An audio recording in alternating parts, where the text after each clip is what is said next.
Emma by Jane Austen. Volume 2, Chapter 1. Emma and Harriet had been walking together one morning, and, in Emma's opinion, had been talking enough of Mr. Elton for that day. She did not think that Harriet's solace or her own sins required more, and she was therefore industriously getting rid of the subject as they returned, and it burst out again when she thought she had succeeded, and after speaking some time of what the poor must suffer in the winter, and receiving no other answer than a very plaintive "Mr. Elton is so good to the poor," she found something else must be done. They were just approaching the house where lived Mrs. and Miss Bates. She determined to call upon them and seek safety in numbers.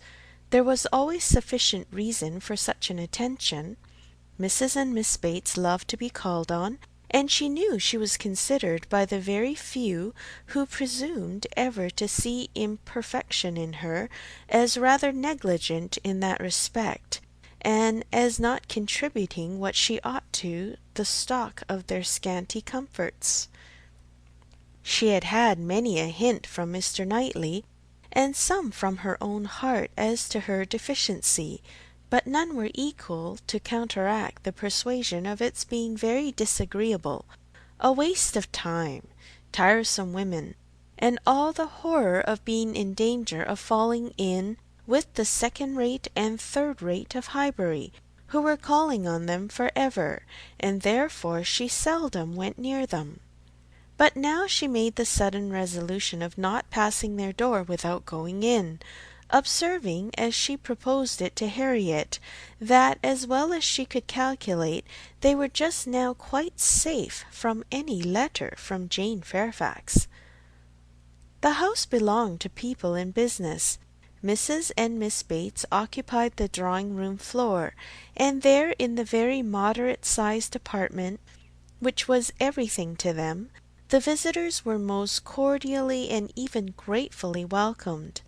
The quiet, neat old lady, who with her knitting was seated in the warmest corner, wanting even to give up her place to Miss Woodhouse, and her more active, talking daughter, almost ready to overpower them with kindness and care, thanks for their visit, solicitude for their shoes, anxious inquiries after Mr. Woodhouse's health, cheerful communications about her mother's, and sweet cake from the buffet, and Mrs. Cole had just been there, just called in for 10 minutes, and had been so good as to sit an hour with them, and she had taken a piece of cake and been so kind as to say she liked it very much, and therefore she hoped Miss Woodhouse and Miss Smith would do them the favour to eat a piece too.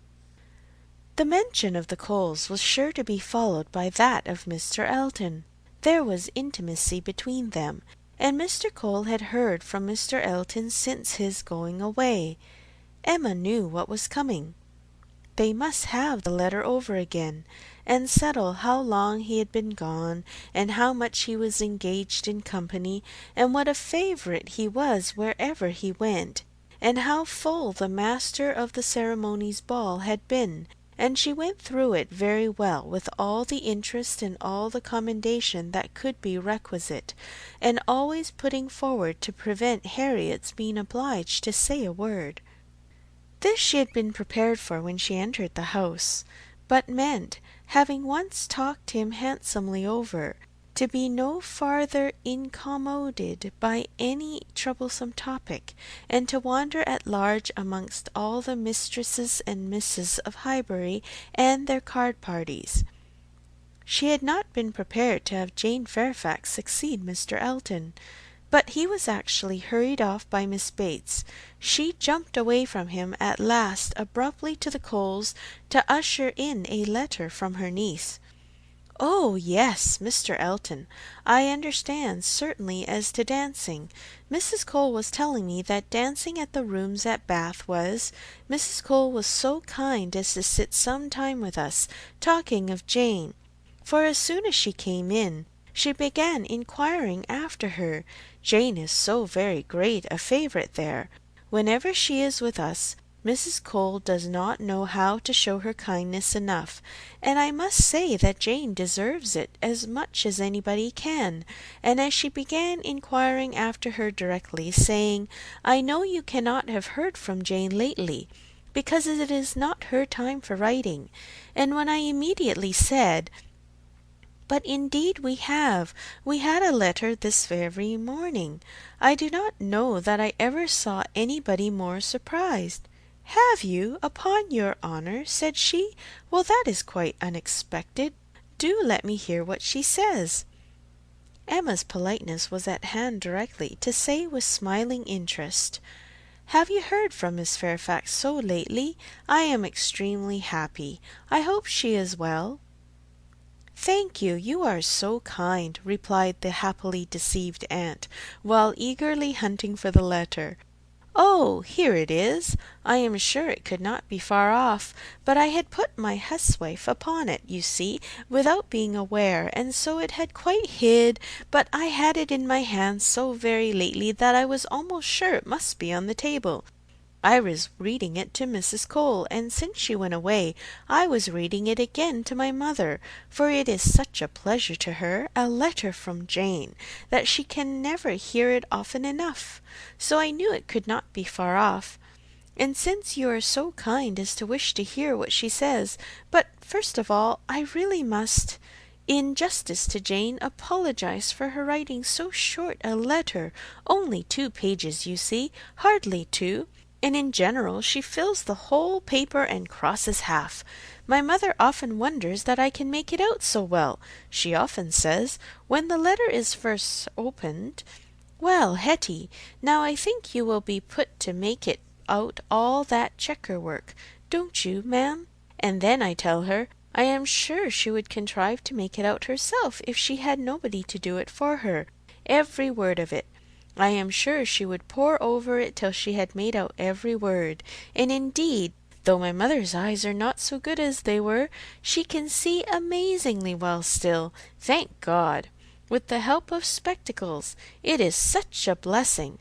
My mother's are really very good indeed. Jane often says when she is here, I am sure, grandmamma, you must have very strong eyes to see as you do, and so much fine work as you have done too.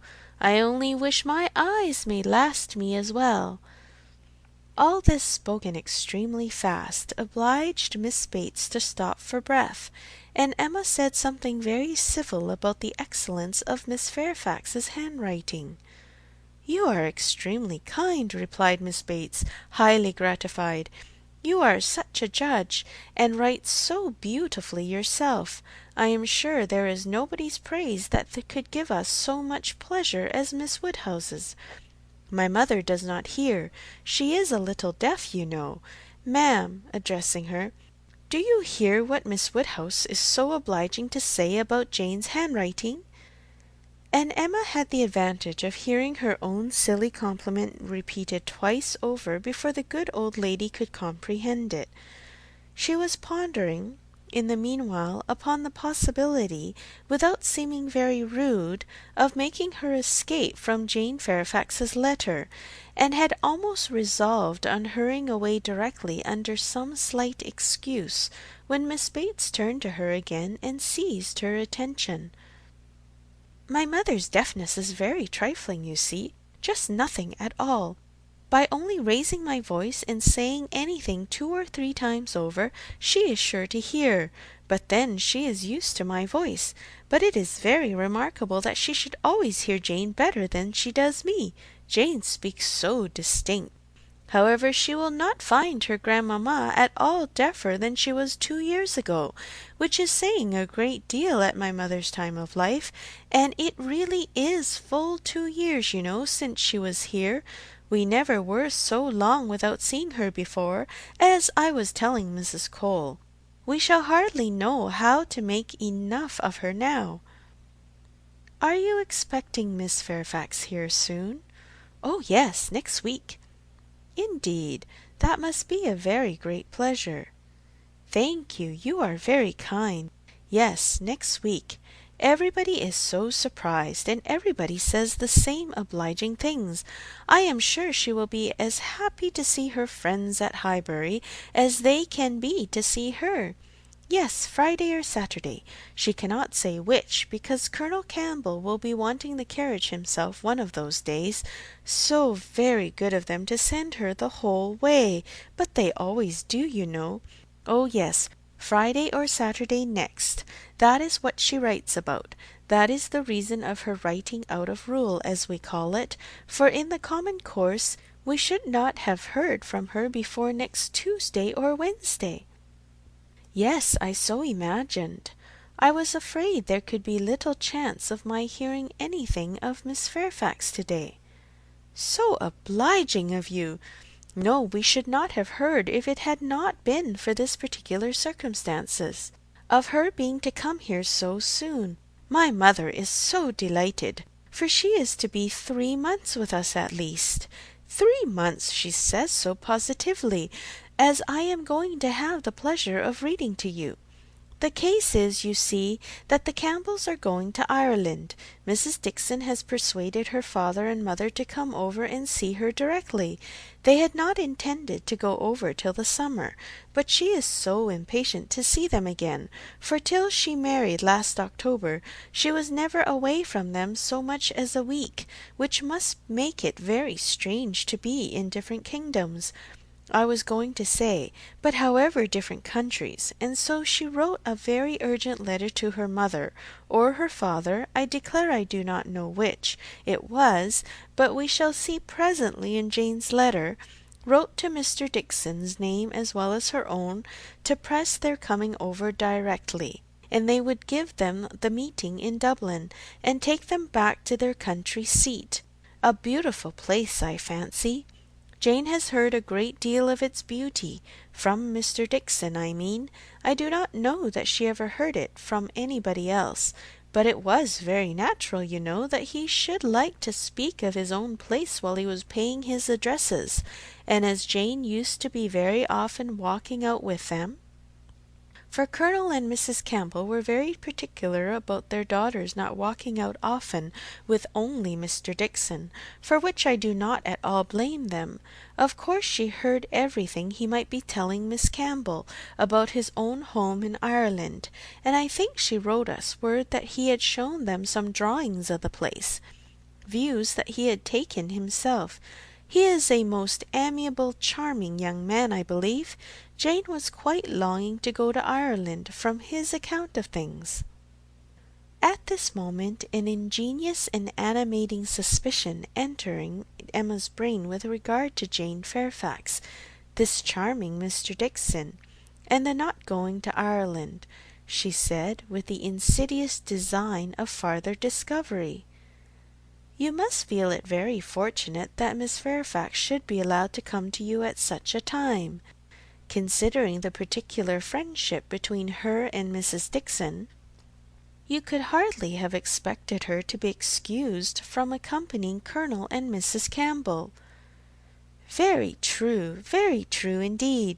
The very thing that we have always been afraid of, for we should not have liked to have her at such a distance from us, for months together, not able to come if anything was to happen.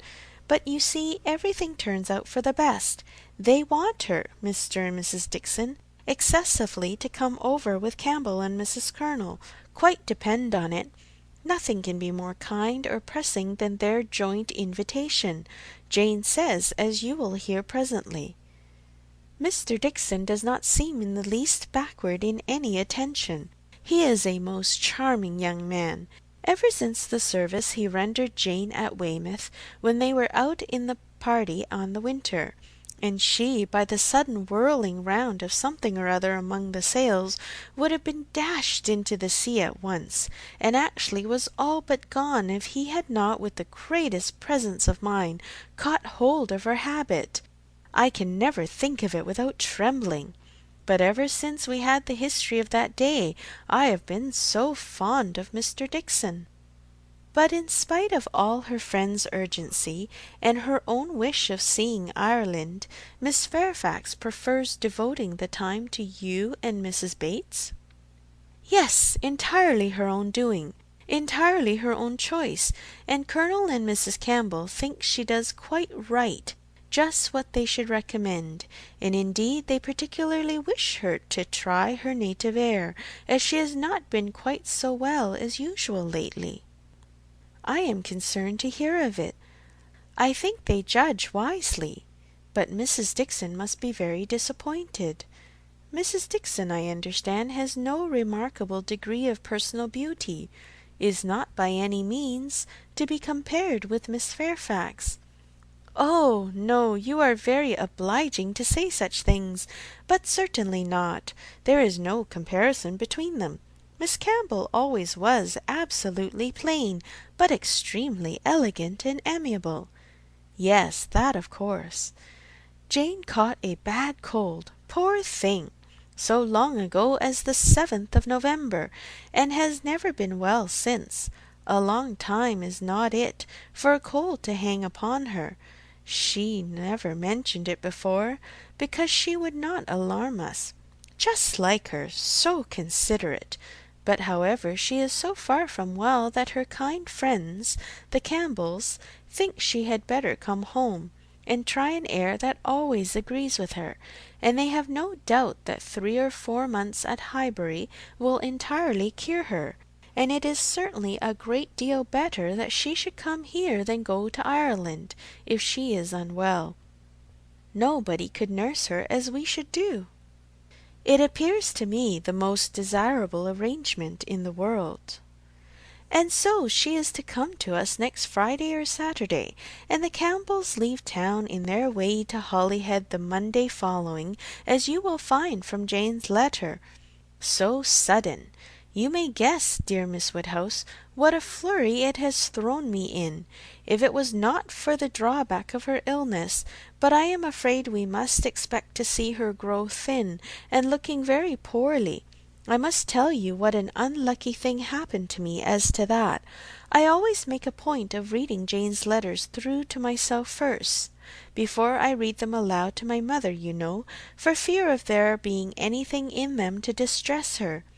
Jane desired me to do it, so I always do, and so I began to-day with my usual caution, but no sooner did I come to the mention of her being unwell than I burst out, quite frightened, with "Bless me!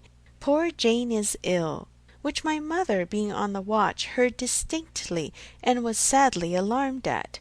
However, when I read on, I found it was not near so bad as I had fancied at first, and so I make light of it now to her, that she does not think much about it. But I cannot imagine how I could be so off my guard. If Jane does not get well soon, we will call in Mr. Perry. The expense shall not be thought of, and though he is so liberal, so fond of Jane, that I dare say he would not mean to charge anything for attendance, we could not suffer it to be so, you know. He has a wife and family to maintain, and is not to be giving away his time. Well, now I have just given you a hint of what Jane writes about, we will turn to her letter, and I am sure she tells her own story a great deal better than I can tell it for her. I am afraid we must be running away, said Emma, glancing at Harriet and beginning to rise. My father will be expecting us. I had no intention. I thought I had no power of staying more than 5 minutes when I first entered the house. I merely called because I would not pass the door without inquiring after Mrs. Bates, but I have been so pleasantly detained. Now, however, we must wish you and Mrs. Bates good morning. And not all that could be urged to detain her succeeded. She regained the street, happy in this, that though much had been forced on her against her will, though she had in fact heard the whole substance of Jane Fairfax's letter, she had been able to escape the letter itself. End of Volume 2, Chapter 1. Volume 2, Chapter 2. Jane Fairfax was an orphan, the only child of Mrs. Bates's youngest daughter. The marriage of Lieutenant Fairfax of the Regiment of Infantry and Miss Jane Bates had had its day of fame and pleasure, hope and interest. But nothing now remained of it, save the melancholy remembrance of him dying in action abroad, of his widow sinking under consumption and grief soon afterwards, and this little girl. By birth she belonged to Highbury, and when at 3 years old, on losing her mother, she became the property, the charge, the consolation, the fondling of her grandmother and aunt. There had seemed every probability of her being permanently fixed there, of her being taught only what very limited means could command, and growing up with no advantages of connection or improvement, to be engrafted on what nature had given her in a pleasing person, good understanding, and warm-hearted, well-meaning relations. But the compassionate feelings of a friend of her father gave a change to her destiny. This was Colonel Campbell, who had very highly regarded Fairfax as an excellent officer and most deserving young man, and farther had been indebted to him for such attentions during a severe camp fever as he believed had saved his life. These were claims which he did not learn to overlook, though some years passed away from the death of poor Fairfax before his own return to England put anything in his power. When he did return, he sought out the child and took notice of her. He was a married man, with only one living child, a girl about Jane's age, and Jane became their guest, paying them long visits and growing a favourite with all. And before she was 9 years old, his daughter's great fondness for her and his own wish of being a real friend united to produce an offer from Colonel Campbell of undertaking the whole charge of her education. It was accepted, and from that period Jane had belonged to Colonel Campbell's family, and had lived with them entirely, only visiting her grandmother from time to time. The plan was that she should be brought up for educating others. The very few £100 which she inherited from her father making independence impossible. To provide for her otherwise was out of Colonel Campbell's power, for though his income, by pay and appointments, was handsome, his fortune was moderate and must be all his daughter's. But by giving her an education, he hoped to be supplying the means of respectable subsistence hereafter. Such was Jane Fairfax's history. She had fallen into good hands, known nothing but kindness from the Campbells, and been given an excellent education. Living constantly with right-minded and well-informed people, her heart and understanding had received every advantage of discipline and culture, and Colonel Campbell's residence being in London, every lighter talent had been done full justice to by the attendance of first-rate masters.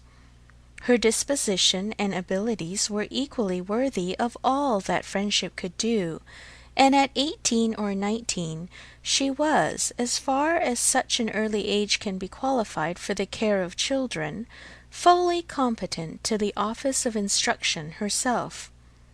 But she was too much beloved to be parted with.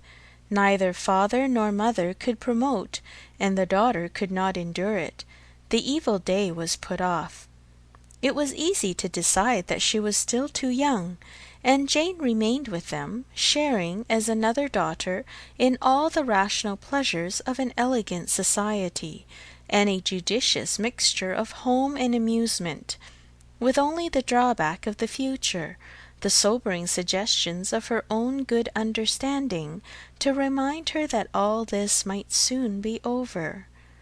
The affection of the whole family, the warm attachment of Miss Campbell in particular, was the more honourable to each party from the circumstance of Jane's decided superiority, both in beauty and acquirements.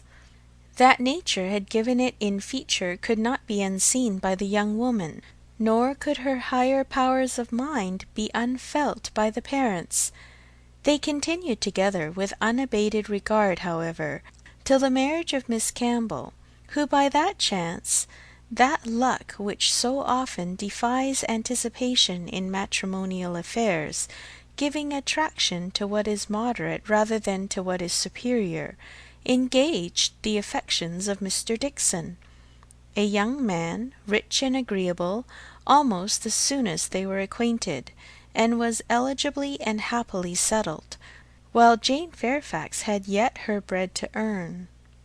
This event had very lately taken place, too lately for anything to be yet attempted by her less fortunate friend towards entering on her path of duty, though she had now reached the age which her own judgment had fixed on for beginning. She had long resolved that 21 should be the period. With the fortitude of a devoted, she had resolved at 21 to complete the sacrifice, and retire from all the pleasures of life, of rational intercourse, equal society, peace and hope, to penance and mortification for ever.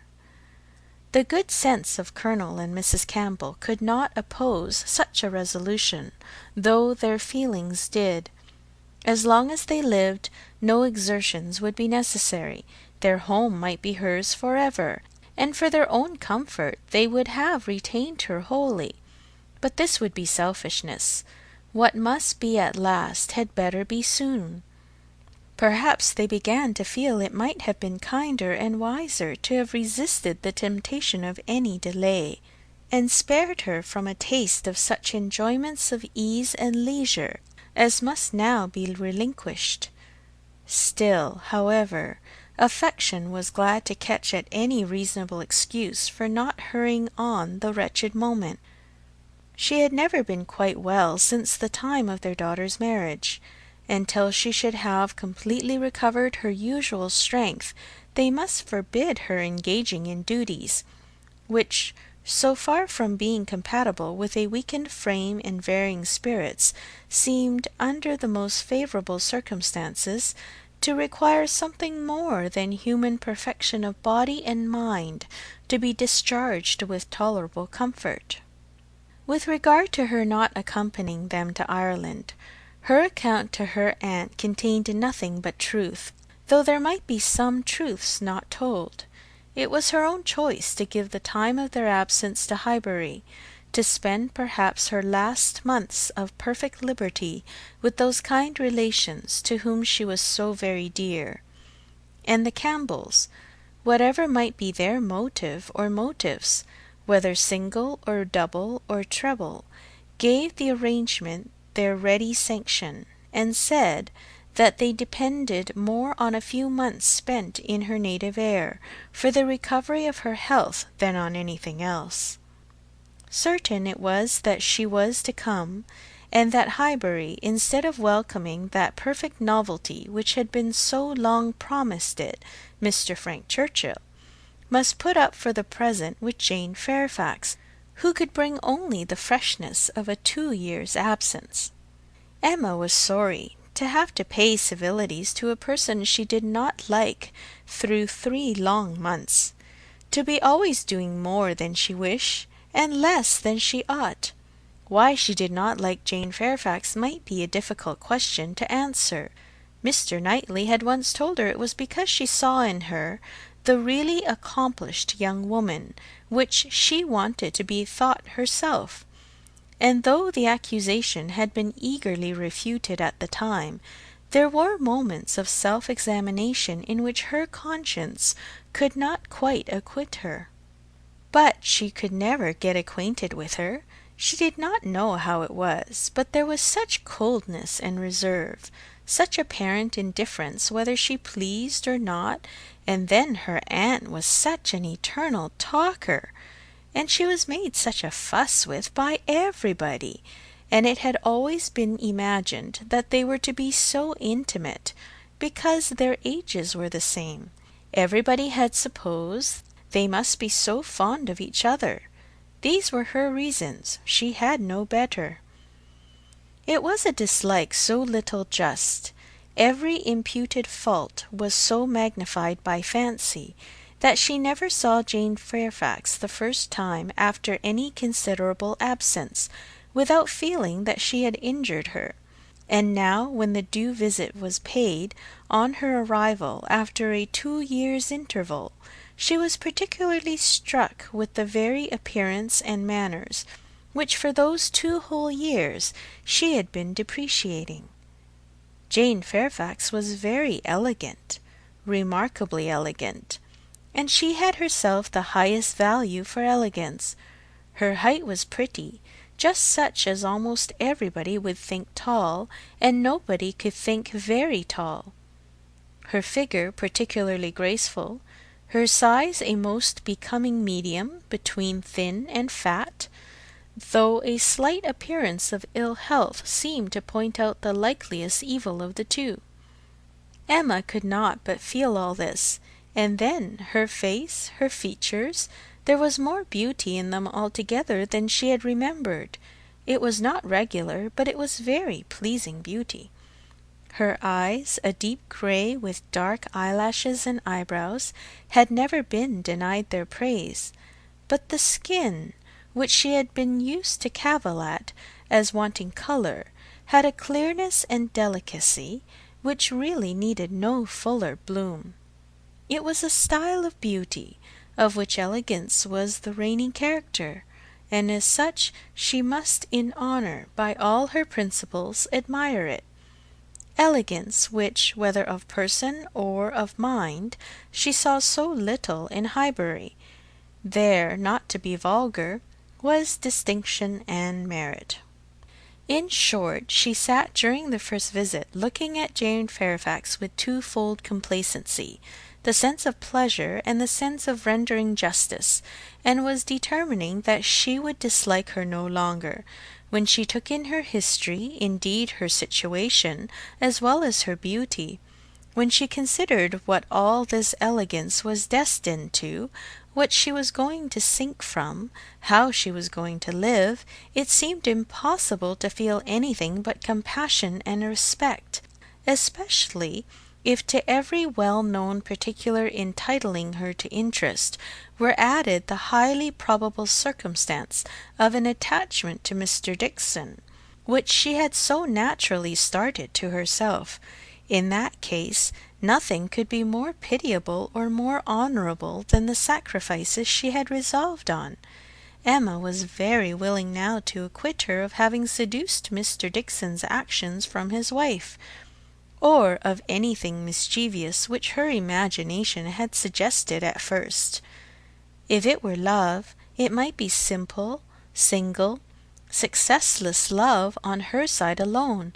She might have been unconsciously sucking in the sad poison, while a sharer of his conversation with her friend, and from the best, the purest of motives, which might be denying herself this visit to Ireland, and resolving to divide herself effectually from him and his connections by soon beginning her career of laborious duty. Upon the whole, Emma left her with such softened, charitable feelings as made her look around in walking home, and lamented that Highbury afforded no young man worthy of giving her independence, nobody that she could wish to scheme about for her. These were charming feelings, but not lasting. Before she had committed herself by any public profession of eternal friendship for Jane Fairfax, or done more towards a recantation of past prejudices and errors than saying to Mr. Knightley, "She certainly is handsome. She is better than handsome," Jane had spent an evening at Hartfield with her grandmother and aunt, and everything was relapsing much into its usual state. Former provocations reappeared. The aunt was as tiresome as ever, more tiresome because anxiety for her health was now added to admirations of her powers, and they had to listen to the description of exactly how little bread and butter she ate for breakfast, and how small a slice of mutton for dinner, as well as to see exhibitions of new caps and new work-bags for her mother and herself. And Jane's offences rose again. They had music. Emma was obliged to play, and the thanks and praise which necessarily followed appeared to her an affectation of candour, an air of greatness, meaning only to show off in higher style her own very superior performance. She was, besides, which was the worst of all, so cold, so cautious. There was no getting at her real opinion. Wrapped up in a cloak of politeness, she seemed determined to hazard nothing. She was disgustingly, was suspiciously reserved.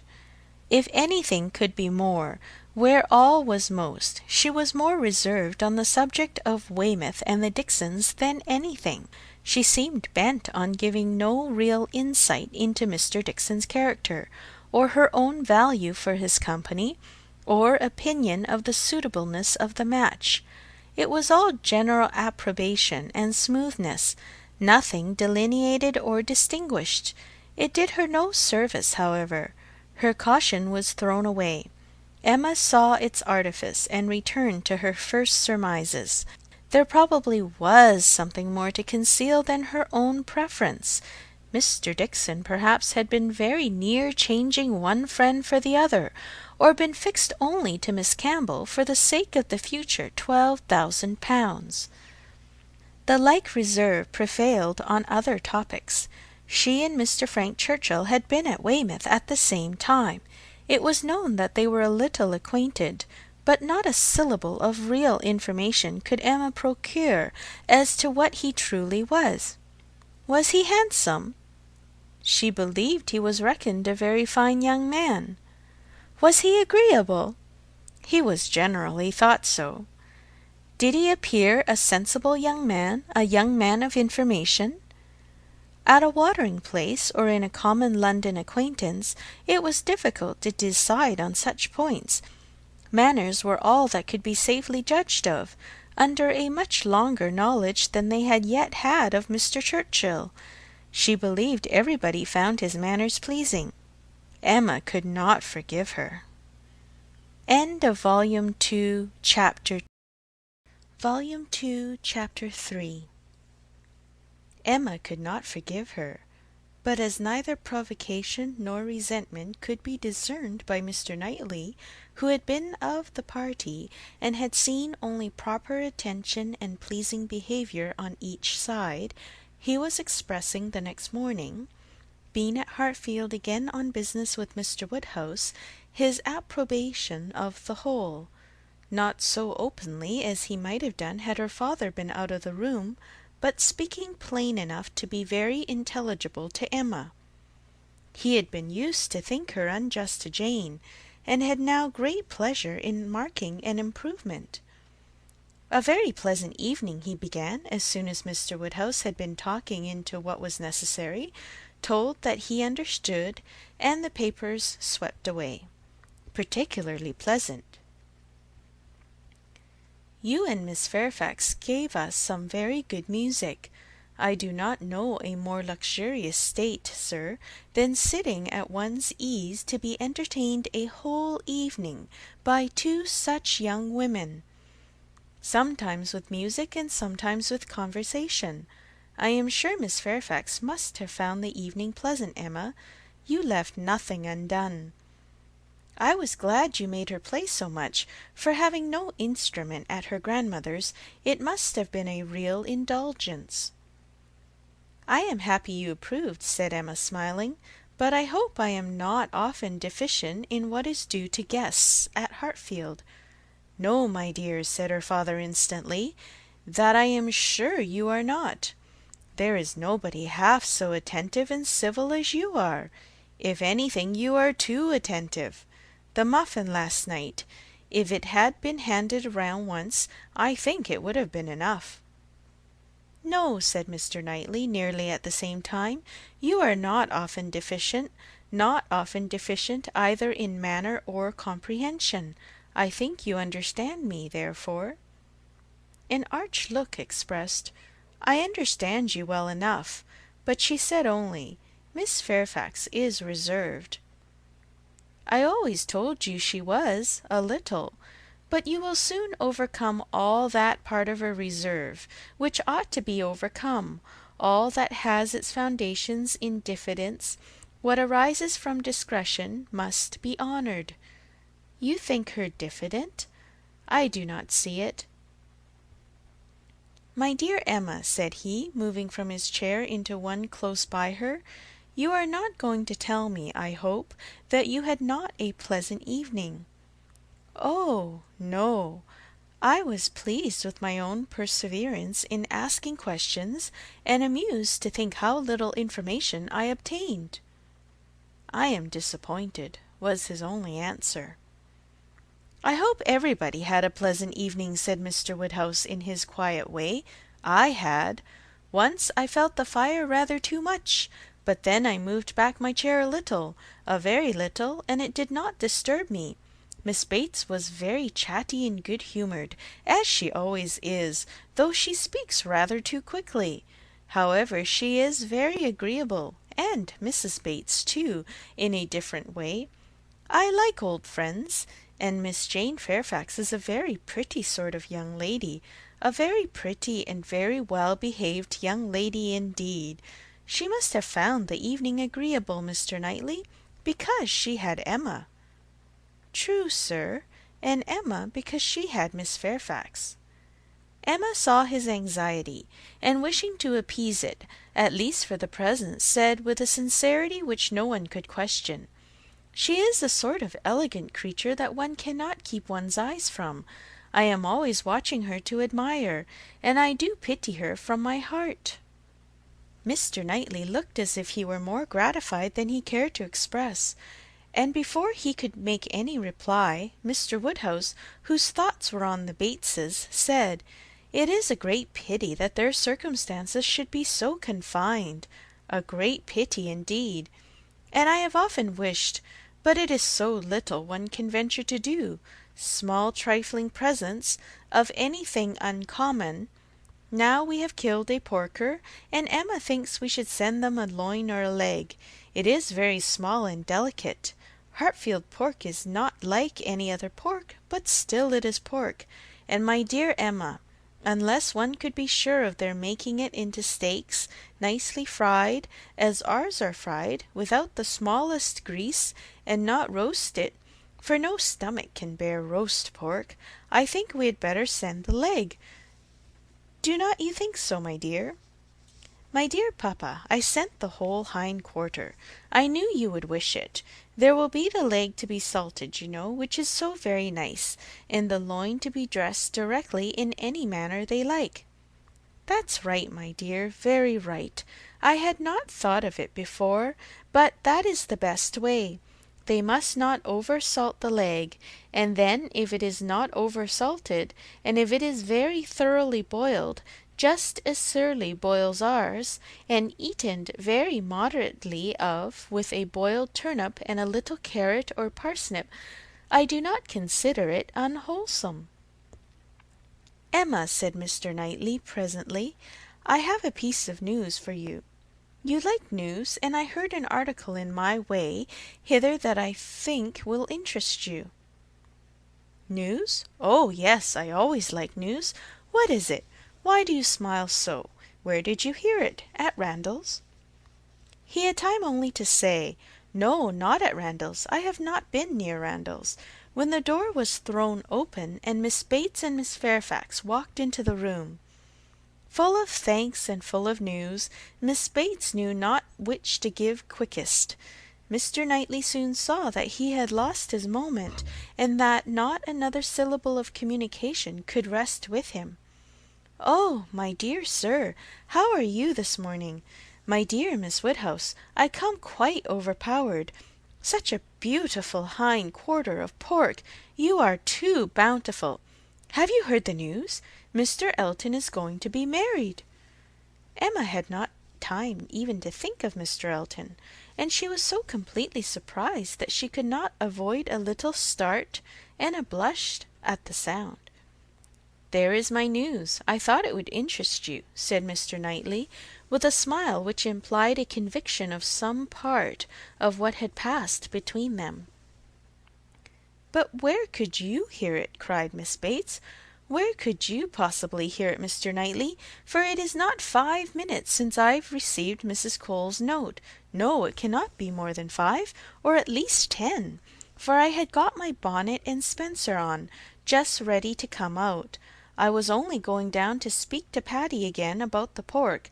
Jane was standing in the passage, were you not, Jane? For my mother was so afraid that we had not any salting pan large enough. So I said I would go down and see, and Jane said, shall I go down instead? For I think you have a little cold, and Patty has been washing the kitchen. Oh, my dear, said I. Well, and just then came the note. A Miss Hawkins, that's all I know. A Miss Hawkins of Bath. But, Mr. Knightley, how could you possibly have heard it? For the very moment Mr. Cole told Mrs. Cole of it, she sat down and wrote to me, a Miss Hawkins. I was with Mr. Cole on business an hour and a half ago. He had just read Elton's letter as I was shown in, and handed it to me directly. Well, that is quite. I suppose there never was a piece of news more generally interesting. My dear sir, you really are too bountiful. My mother desires her very best compliments and regards, and 1,000 thanks, and says you really quite oppress her. We consider our Hartfield pork, replied Mr. Woodhouse. Indeed, it certainly is so very superior to all other pork, that Emma and I cannot have a greater pleasure than— Oh, my dear sir, as my mother says, our friends are only too good to us. If ever there were people who, without having great wealth themselves, had everything they could wish for, I am sure it is us. We may well say that our lot is cast in a goodly heritage. Well, Mr. Knightley, and so you actually saw the letter? Well, it was short, merely to announce, but cheerful, exulting, of course. Here was a sly glance at Emma. He had been so fortunate as to— I forget the precise words. One has no business to remember them. The information was as you state, that he was going to be married to Miss Hawkins. By his style, I should imagine it just settled. Said Emma, as soon as she could speak, he will have everybody's wishes for his happiness. He is very young to settle, said Mr. Woodhouse's observation. He had better not be in a hurry. He seemed to me very well off as he was. We were always glad to see him at Hartfield. A new neighbour for us all, Miss Woodhouse, said Miss Bates joyfully. My mother is so pleased. She says she cannot bear to have the poor old vicarage without a mistress. This is great news indeed. Jane, have you never seen Mr. Elton? No wonder that you have such a curiosity to see him. Jane's curiosity did not appear of that absorbing nature as wholly to occupy her. No, I have never seen Mr. Elton, she replied, starting on this appeal. Is he a tall man? Who shall answer that question? Cried Emma. My father would say yes, Mr. Knightley no, and Miss Bates and I that he is just the happy medium. When you have been here a little longer, Miss Fairfax, you will understand that Mr. Elton is the standard of perfection in Highbury, both in person and mind. Very true, Miss Woodhouse, so she will. He is the very best young man. But, my dear Jane, if you remember, I told you yesterday he was precisely the height of Mr. Perry. Miss Hawkins, I dare say, an excellent young woman. His extreme attention to my mother, wanting her to sit in the vicarage pew, that she might hear the better, for my mother is a little deaf, you know. It is not much, but she does not hear quite quick. Jane says that Colonel Campbell is a little deaf. He fancied bathing might be good for it, the warm bath, but she says it did him no lasting effect. Colonel Campbell, you know, is quite our angel, and Mr. Dixon seems a very charming young man, quite worthy of him. It is such a happiness when good people get together, and they always do. Now here will be Mr. Elton and Miss Hawkins, and there will be the Coles, such very good people, and the Perrys. I suppose there never was a happier or better couple than Mr. and Mrs. Perry. I say, sir, turning to Mr. Woodhouse, I think there are few places with such society as Highbury. I always say we are quite blessed in our neighbours. My dear sir, if there is one thing my mother loves better than another, it is pork, a roast loin of pork." "As to who or what Miss Hawkins is, or how long he has been acquainted with her," said Emma, "nothing, I suppose, can be known. One feels that it cannot be a very long acquaintance. He has been gone only 4 weeks." Nobody had any information to give, and after a few more wonderings, Emma said, "You are silent, Miss Fairfax, but I hope you mean to take an interest in this news. You who have been hearing and seeing so much of late on these subjects, who must have been so deep in the business of Miss Campbell's account, we shall not excuse your being indifferent about Mr. Elton and Miss Hawkins." "When I have seen Mr. Elton," replied Jane, "I dare say I shall be interested, but I believe it requires that with me, and as it is some months since Miss Campbell married, the impression may be a little worn off." "Yes, he has been gone just 4 weeks, as you observe, Miss Woodhouse," said Miss Bates. 4 weeks yesterday. A Miss Hawkins! Well, I had always rather fancied it would be some young lady hereabouts, not that I ever, Miss Coles once whispered to me, but I immediately said, 'No, Mr. Elton is a most worthy young man,' but in short, I do not think I am particularly quick at those sorts of discoveries. I do not pretend to it. What is before me I see. At the same time, nobody could wonder if Mr. Elton should have aspired. Miss Woodhouse lets me chatter on so good-humouredly. She knows I would not offend for the world. How does Miss Smith do? She seems quite recovered now. Have you heard from Mrs. John Knightley lately? Oh, those dear little children! Jane, do you know I always fancy Mr. Dixon like Mr. John Knightley? I mean in person, tall and with that sort of look, and not very talkative." "Quite wrong, my dear aunt. There is no likeness at all." "Very odd, but one never does form a just idea of anybody beforehand. One takes up a notion and runs away with it. Mr. Dixon, you say, is not, strictly speaking, handsome?" "Handsome? No, far from it. Certainly plain. I told you he was plain." "My dear, you said that Miss Campbell would not allow him to be plain, and that you yourself—" "Oh, as for me, my judgment is worth nothing.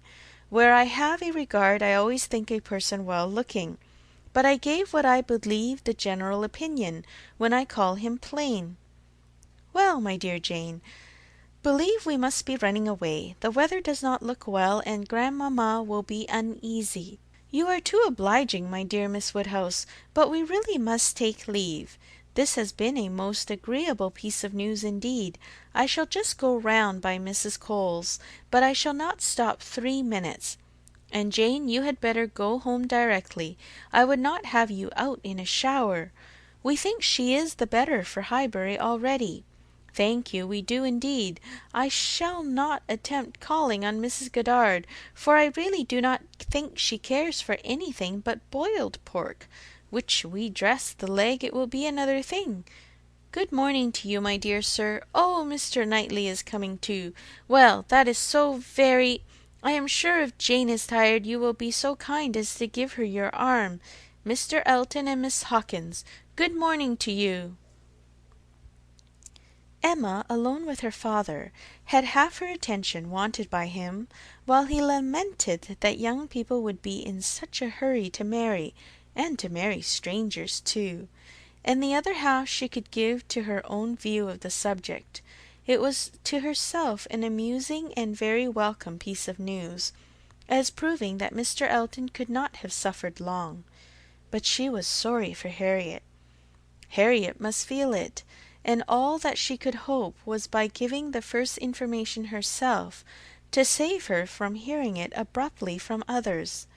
It was now about the time that she was likely to call, if she were to meet Miss Bates in her way, and upon its beginning to rain, Emma was obliged to expect that the weather would be detaining her at Mrs. Goddard's, and that the intelligence would undoubtedly rush upon her without preparation. The shower was heavy but short, and it had not been over 5 minutes when in came Harriet, with just the heated, agitated look which hurrying thither with a full heart was likely to give, and the "Oh, Miss Woodhouse, what do you think has happened?" which instantly burst forth, had all the evidence of corresponding perturbation. As the blow was given, Emma felt that she could not now show greater kindness than in listening, and Harriet, unchecked, ran eagerly through what she had to tell. She had set out for Mrs. Goddard's half an hour ago. She had been afraid it would rain. She had been afraid it would pour down every moment, but she thought it might get to Hartfield first. She had hurried as fast as possible, but then, as she was passing by the house where a young woman was making up a gown for her, she thought she would just step in and see how it went on, and though she did not seem to stay half a moment there, soon after she came out it began to rain, and she did not know what to do, so she ran on directly, as fast as she could, and took shelter at Ford's. Ford's was the principal woolen draper, linen draper, and haberdasher's shop united, the shop first in size and fashion in the place, and so there she had sat, without any idea of anything in the world, full 10 minutes perhaps, when all of a sudden who should come in, to be sure it was so very odd, but they always dealt at Ford's, who should come in but Elizabeth Martin and her brother. Dear Miss Woodhouse, only think! I thought I should have fainted. I did not know what to do. I was sitting near the door. Elizabeth saw me directly, but he did not. He was busy with the umbrella.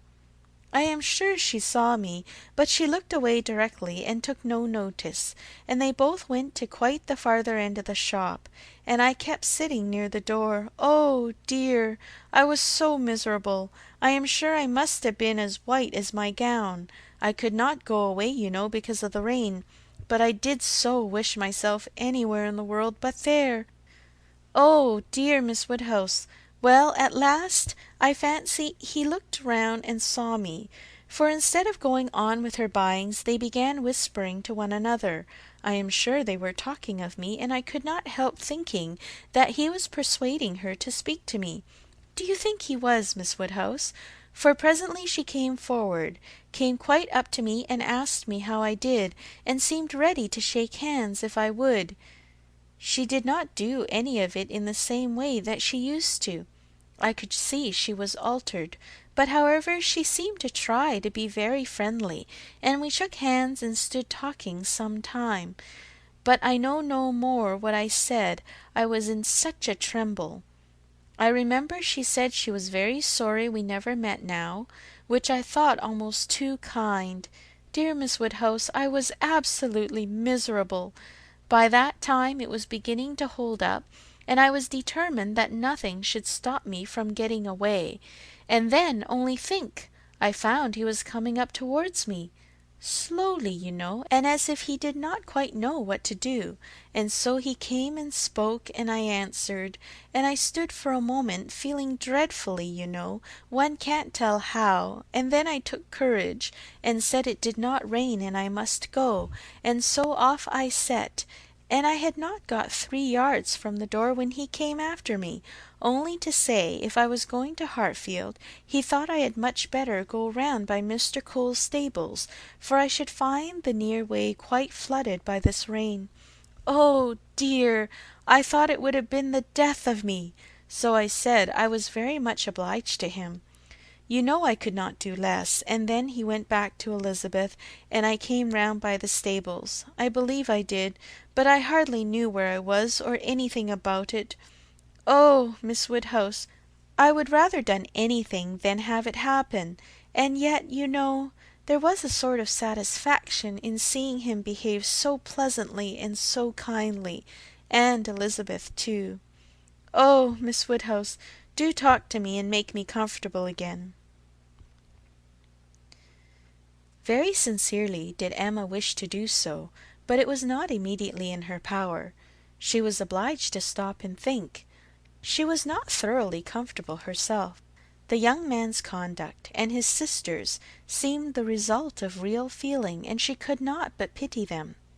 As Harriet described it, there had been an interesting mixture of wounded affection and genuine delicacy in their behaviour. But she had believed them to be well-meaning, worthy people before, and what difference did this make in the evils of the connection? It was folly to be disturbed by it. Of course he must be sorry to lose her. They must be all sorry. Ambition as well as love had probably been mortified. They might all have hoped to rise by Harriet's acquaintance. And besides, what was the value of Harriet's description? So easily pleased, so little discerning, what signified her praise? She exerted herself and did try to make her comfortable, by considering all that had passed as a mere trifle, and quite unworthy of being dwelt on. It might be distressing for the moment, said she, but you seem to have behaved extremely well, and it is over, and may never, can never, as a first meeting, occur again, and therefore you need not think about it. Harriet said, very true, and she would not think about it, but still she talked of it. Still she could talk of nothing else, and Emma at last, in order to put the Martins out of her head, was obliged to hurry on the news, which she had meant to give with so much tender caution. Hardly knowing herself whether to rejoice or to be angry, ashamed or only amused at such a state of mind in poor Harriet, such a conclusion of Mr. Elton's importance with her. Mr. Elton's rights, however, gradually revived, though she did not feel the first intelligence as she might have done the day before, or an hour before. Its interest soon increased, and before their first conversation was over, she had talked herself into all the sensations of curiosity, wonder and regret, pain and pleasure, as to this fortunate Miss Hawkins, which could conduce to place the Martins under proper subordination in her fancy. Emma learned to be rather glad that there had been such a meeting. It had been serviceable in deadening the first shock, without retaining any influence to alarm. As Harriet now lived, the Martins could not get at her without seeking her, where hitherto they had wanted either the courage or the condescension to seek her, for since her refusal of the brother, the sisters never had been at Mrs. Goddard's, and a 12-month might pass without their being thrown together again, with any necessity or even any power of speech. End of Volume 2, Chapter 3. Volume 2, Chapter 4. Human nature is so well disposed towards those who are in interesting situations, that a young person who either marries or dies is sure to be spoken of kindly. A week had not passed since Miss Hawkins's name was first mentioned in Highbury, before she was, by some means or other, discovered to have every recommendation of person and mind, to be handsome, elegant, highly accomplished, and perfectly amiable, and when Mr. Elton himself arrived to triumph in his happy prospects, and circulate the fame of her merits, there was very little more for him to do than to tell her Christian name, and say whose music she principally played. Mr. Elton returned a very happy man. He had gone away rejected and mortified, disappointed in a very sanguine hope, after a series of what appeared to him strong engagements, and not only losing the right lady, but finding himself debased to the level of a very wrong one. He had gone away deeply offended. He came back engaged to another, and to another as superior, of course, to the first, as under such circumstances what is gained always is what is lost. He came back gay and self-satisfied, eager and busy, caring nothing for Miss Woodhouse, and defying Miss Smith. The charming Augusta Hawkins, in addition to all the usual advantages of perfect beauty and merit, was in possession of an independent fortune of so many thousands as would always be called 10, a point of some dignity as well as some convenience. The story told well, he had not thrown himself away. He had gained a woman of 10,000 pounds, or thereabouts, and he had gained her with such delightful rapidity. The first hour of introduction had been so very soon followed by distinguishing notice. The history which he had to give Mrs. Cole of the rise and progress of the affair was so glorious, the steps so quick from the accidental rencontre to the dinner at Mr. Green's and the party at Mrs. Brown's, smiles and blushes rising in importance, with consciousness and agitation richly scattered. The lady had been so easily impressed, so sweetly disposed, had, in short, to use a most intelligible phrase, been so ready to have him, that vanity and prudence were equally contented. He had caught both substance and shadow, both fortune and affection, and was just the happy man he ought to be, talking only of himself and his concerns, expecting to be congratulated, ready to be laughed at, and with cordial, fearless smiles, now addressing all the young ladies of the place, to whom a few weeks ago he would have been more cautiously gallant. The wedding was no distant event, as the parties had only themselves to please, and nothing but the necessary preparations to wait for, and when he set out for Bath again, there was a general expectation, which a certain glance of Mrs. Cole's did not seem to contradict, that when he next entered Highbury he would bring his bride. During his present short stay, Emma had barely seen him, but just enough to feel that the first meeting was over, and to give her the impression of his not being improved by the mixture of pique and pretence now spread over his air. She was, in fact, beginning very much to wonder that she had ever thought him pleasing at all, and his sight was so inseparably connected with some very disagreeable feelings, that except in a moral light, as a penance, a lesson, a sort of profitable humiliation to her own mind, she would have been thankful to be assured of never seeing him again. She wished him very well, but he gave her pain, and his welfare 20 miles off would administer most satisfaction. The pain of his continued residence in Highbury, however, must certainly be lessened by his marriage. Many vain solicitudes would be prevented, many awkwardnesses smoothed by it. A Mrs. Elton would be an excuse for any change of intercourse. Former intimacy might sink without remark. It would be almost beginning their life of civility again.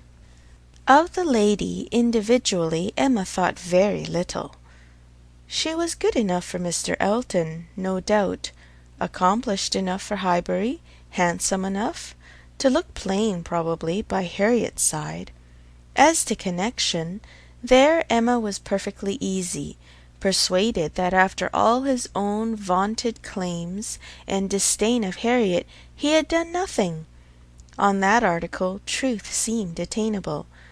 What she was must be uncertain, but who she was might be found out, and setting aside the 10,000 pounds, it did not appear that she was at all Harriet's superior. She brought no name, no blood, no alliance. Miss Hawkins was the youngest of the 2 daughters of a Bristol merchant.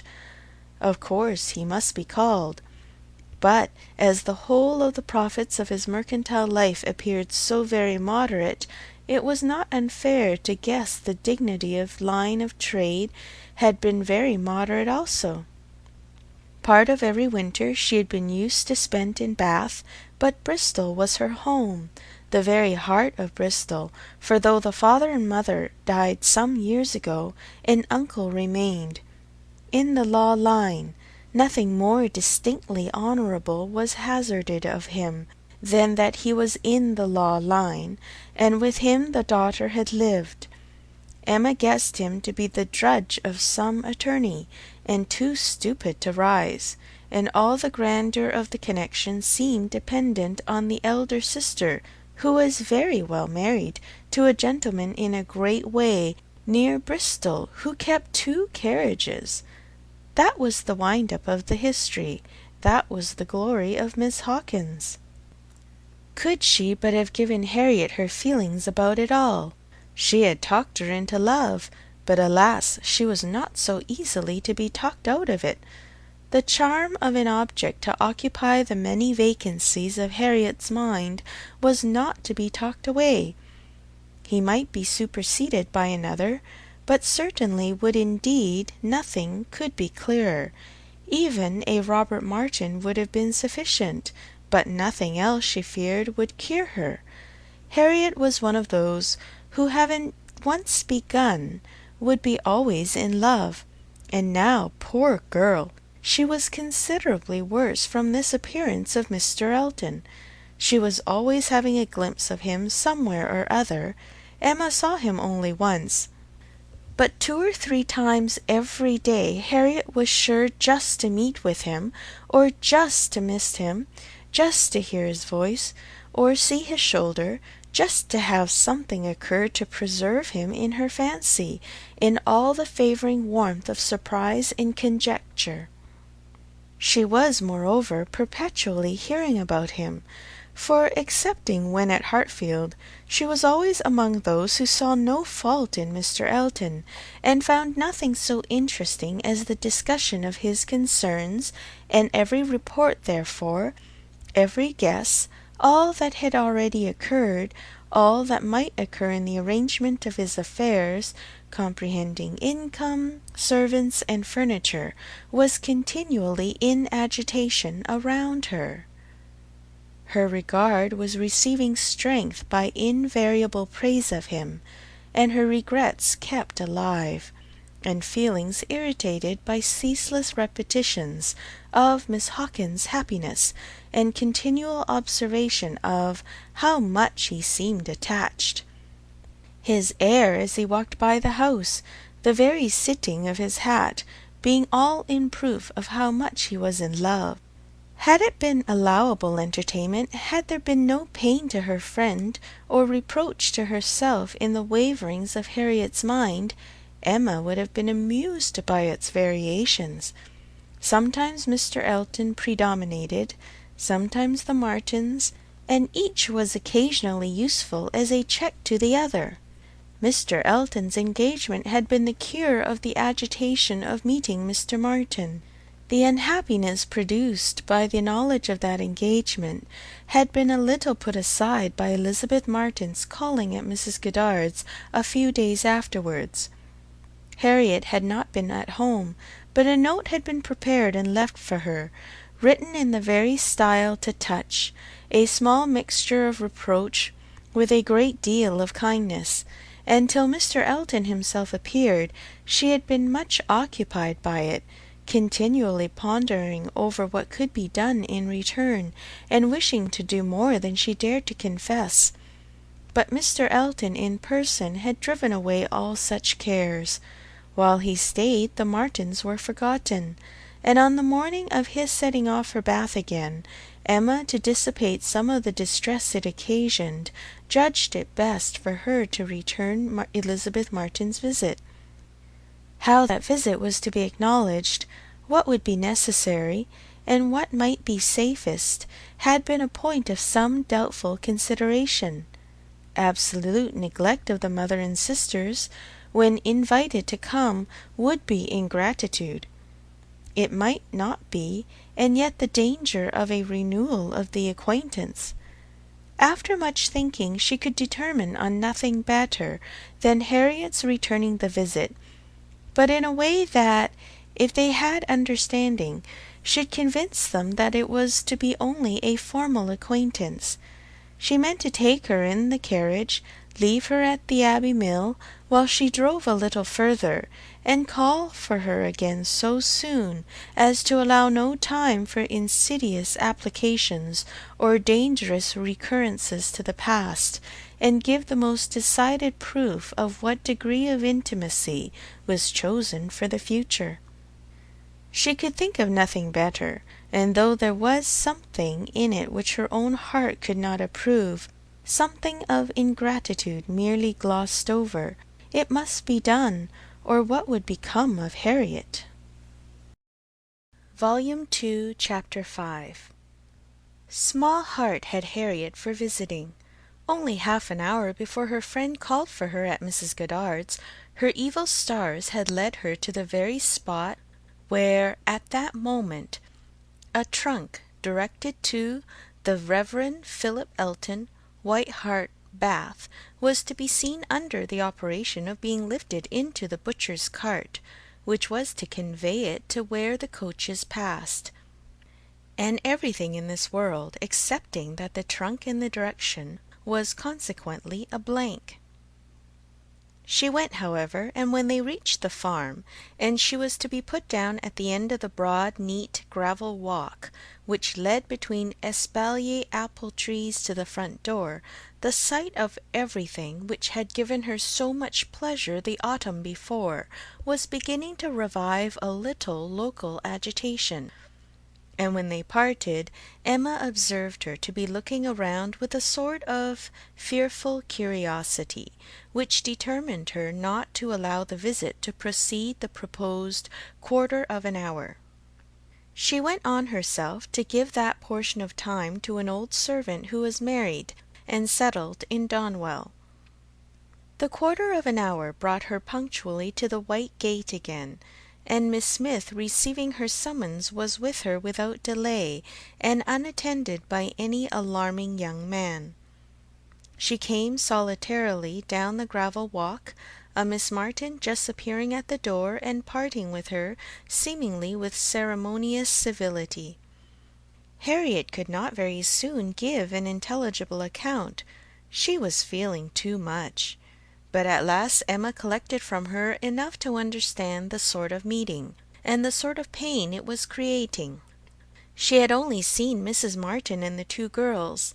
They had received her doubtingly, if not coolly, and nothing beyond the merest commonplace had been talked almost all the time, till just at last, when Mrs. Martin, saying all of a sudden that she thought Miss Smith was grown, had brought on a more interesting subject and a warmer manner. In that very room she had been measured last September with her two friends. There were the pencilled marks and memorandums on the wainscot by the window. He had done it. They all seemed to remember the day, the hour, the party, the occasion, to feel the same consciousness, the same regrets, to be ready to return to the same good understanding, and they were just growing again like themselves. Harriet, as Emma must suspect, as ready as the best of them to be cordial and happy when the carriage reappeared and all was over. The style of the visit and the shortness of it were then felt to be decisive. 14 minutes to be given to those with whom she had thankfully passed 6 weeks, not 6 months ago. Emma could not but picture it all, and feel how justly they might resent, how naturally Harriet must suffer. It was a bad business. She would have given a great deal, or endured a great deal, to have had the Martins in a higher rank of life. They were so deserving that a little higher should have been enough.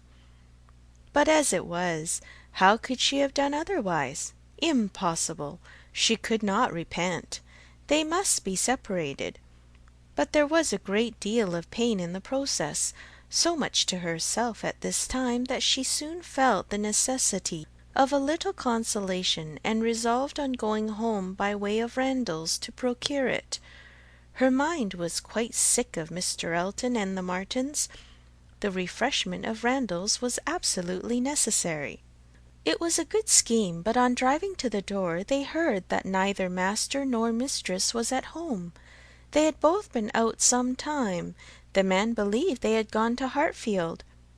"This is too bad," cried Emma, as they turned away, "and now we shall just miss them. Too provoking! I do not know when I have been so disappointed." And she leaned back in the corner to indulge her murmurs, or to reason them away, probably a little of both, such being the commonest process of a not ill-disposed mind. Presently the carriage stopped. She looked up. It was stopped by Mr. and Mrs. Weston, who were standing to speak to her. There was instant pleasure in the sight of them, and still greater pleasure was conveyed in sound, for Mr. Weston immediately accosted her with, "How do you do? How do you do?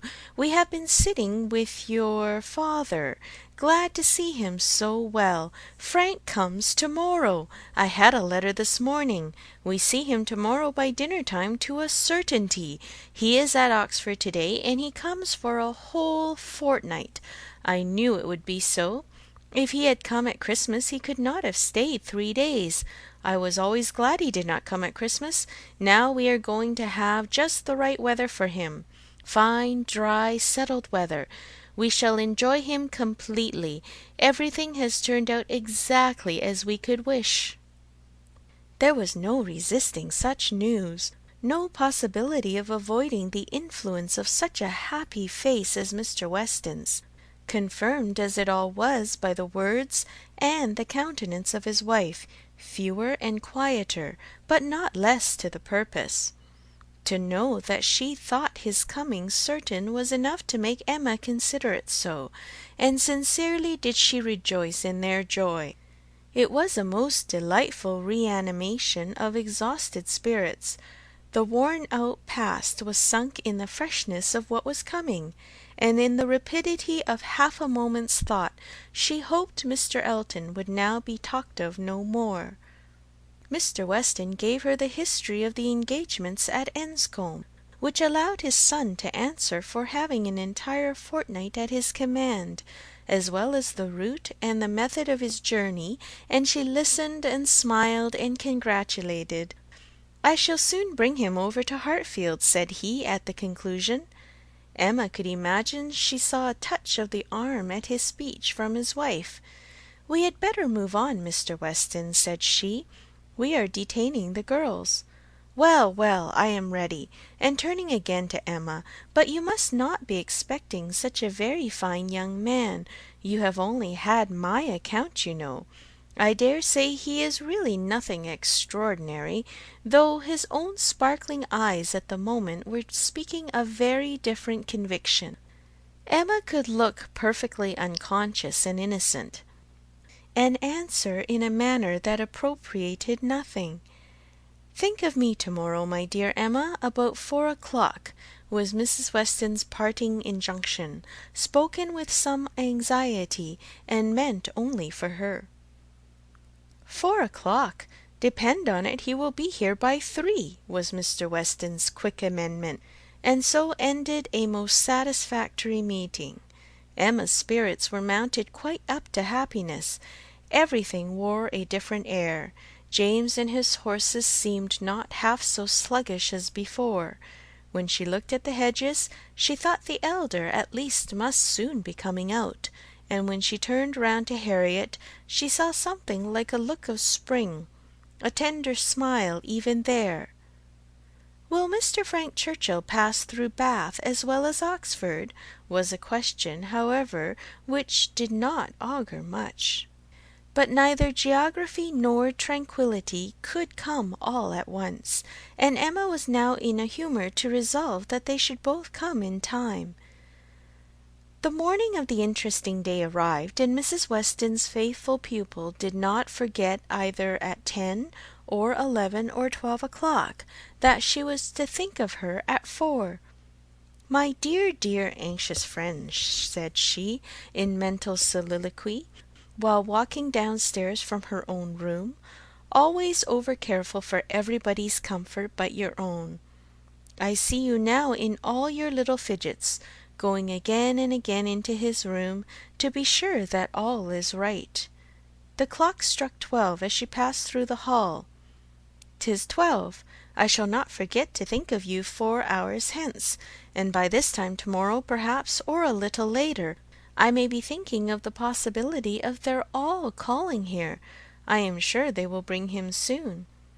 She opened the parlour door and saw 2 gentlemen sitting with her father, Mr. Weston and his son.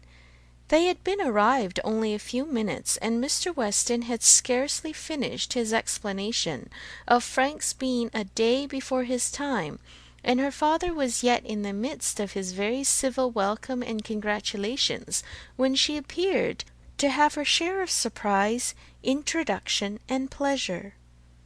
The Frank Churchill so long talked of, so high in interest, was actually before her. He was presented to her, and she did not think too much had been said in his praise. He was a very good-looking young man. Height, air, address, all were unexceptionable, and his countenance had a great deal of the spirit and liveliness of his father's. He looked quick and sensible. She felt immediately that she should like him, and there was a well-bred ease of manner and a readiness to talk, which convinced her that he came intending to be acquainted with her, and that acquainted they soon must be. He had reached Randalls the evening before. She was pleased with the eagerness to arrive which had made him alter his plan, and travel earlier, later, and quicker, that he might gain half a day. "I told you yesterday," cried Mr. Weston with exultation, "I told you all that he would be here before the time named. I remembered what I used to do myself. One cannot creep upon a journey. One cannot help getting on faster than one has planned. And the pleasure of coming in upon one's friends before the lookout begins is worth a great deal more than any exertion it needs." "It is a great pleasure where one can indulge in it," said the young man, "though there are not many houses that I should presume on so far. But in coming home I felt I might do anything." The word home made his father look on him with fresh complacency. Emma was directly sure that he knew how to make himself agreeable. The conviction was strengthened by what followed. He was very much pleased with Randalls, thought it a most admirably arranged house, would hardly allow it even to be very small, admired the situation, the walk to Highbury, Highbury itself, Hartfield still more, and professed himself to have always felt the sort of interest in the country which none but one's own country gives, and the greatest curiosity to visit it. That he should never have been able to indulge so amiable a feeling before, passed suspiciously through Emma's brain. But still, if it were a falsehood, it was a pleasant one, and pleasantly handled. His manner had no air of study or exaggeration. He did really look and speak as if in a state of no common enjoyment. Their subjects in general were such as belong to an opening acquaintance. On his side were the inquiries: was she a horsewoman? Pleasant rides? Pleasant walks? Had they a large neighbourhood? Highbury, perhaps, afforded society enough. There were several very pretty houses in and about it. Balls? Had they balls? Was it a musical society? But when satisfied on all these points, and their acquaintance proportionately advanced, he contrived to find an opportunity, while their 2 fathers were engaged with each other, of introducing his mother-in-law, and speaking of her with so much handsome praise, so much warm admiration, so much gratitude for the happiness she secured to his father, and her very kind reception of him, as was an additional proof of his knowing how to please, and of his certainly thinking it worth while to try to please her. He did not advance a word of praise beyond what she knew to be thoroughly deserved by Mrs. Weston, but undoubtedly he could know very little of the matter. He understood what would be welcome. He could be sure of little else. His father's marriage, he said, had been the wisest measure. Every friend must rejoice in it, and the family from whom he had received such a blessing must be ever considered as having conferred the highest obligation on him. He got as near as he could to thanking her for Miss Taylor's merits, without seeming quite to forget that in the common course of things it was to be rather supposed that Miss Taylor had formed Miss Woodhouse's character than Miss Woodhouse Miss Taylor's. And at last, as if resolved to qualify his opinion completely for travelling round to its object, he wound it all up with astonishment at the youth and beauty of her person. "Elegant, agreeable manners I was prepared for," said he, "but I confess that, considering everything, I had not expected more than a tolerably well-looking woman of a certain age. I did not know that I was to find a pretty young woman in Mrs. Weston." "You cannot see too much perfection in Mrs. Weston for my feelings," said Emma. "Were you to guess her to be 18, I should listen with pleasure. But she would be ready to quarrel with you for using such words. Don't let her imagine that you have spoken of her as a pretty young woman." "I hope I should know better," he replied. "No, depend upon it," with a gallant bow, "that in addressing Mrs. Weston I should understand whom I might praise without any danger of being thought extravagant in my terms." Emma wondered whether the same suspicion of what might be expected from their knowing each other, which had taken strong possession of her mind, had ever crossed his, and whether his compliments were to be considered as marks of acquiescence or proofs of defiance. She must see more of him to understand his ways. At present she only felt they were agreeable. She had no doubt of what Mr. Weston was often thinking about. His quick eye she detected again and again glancing towards them with a happy expression, and even when he might have determined not to look, she was confident that he was often listening. Her own father's perfect exemption from any thought of the kind, the entire deficiency in him of all such sort of penetration or suspicion, was a most comfortable circumstance. Happily he was not farther from approving matrimony than from foreseeing it. Though always objecting to every marriage that was arranged, he never suffered beforehand from the apprehension of any. It seemed as if he could not think so ill of any two persons' understanding as to suppose they meant to marry till it were proved against them. She blessed the favouring blindness. He could now, without the drawback of a single unpleasant surmise, without a glance forward at any possible treachery in his guest, give way to all his natural kind-hearted civility in solicitous inquiries after Mr. Frank Churchill's accommodation on his journey through the sad evils of sleeping 2 nights on the road, and express every genuine unmixed anxiety to know that he had certainly escaped catching cold, which, however, he could not allow him to feel quite assured of himself till after another night. A reasonable visit paid, Mr. Weston began to move. He must be going. He had business in the Crown before his hay, and a great many errands for Mrs. Weston at Ford's, but he need not hurry anybody else. His son, too well bred to hear the hint, rose immediately also, saying, "As you are going farther on business, sir, I will take the opportunity of paying a visit which must be paid some day or other, and therefore may be paid now. I have the honour of being acquainted with a neighbour of yours," turning to Emma, "a lady residing in or near Highbury, a family of the name of Fairfax. I shall have no difficulty, I suppose, in finding the house, though Fairfax, I believe, is not the proper name. I should rather say Barnes or Bates. Do you know any family of that name?" "To be sure we do," cried his father. "Mrs. Bates. We passed her house. I saw Miss Bates at the window. True, true, you are acquainted with Miss Fairfax. I remember you knew her at Weymouth, and a fine girl she is. Call upon her by all means." "There is no necessity for my calling this morning," said the young man. "Another day would do as well. But there was that degree of acquaintance at Weymouth which, "Oh, go to-day, go to-day, do not defer it. What is right to be done cannot be done too soon. And besides, I must give you a hint, Frank. Any want of attention to her here should be carefully avoided. You saw her with the Campbells, when she was the equal of everybody she mixed with. But here she is with a poor old grandmother, who has barely enough to live on.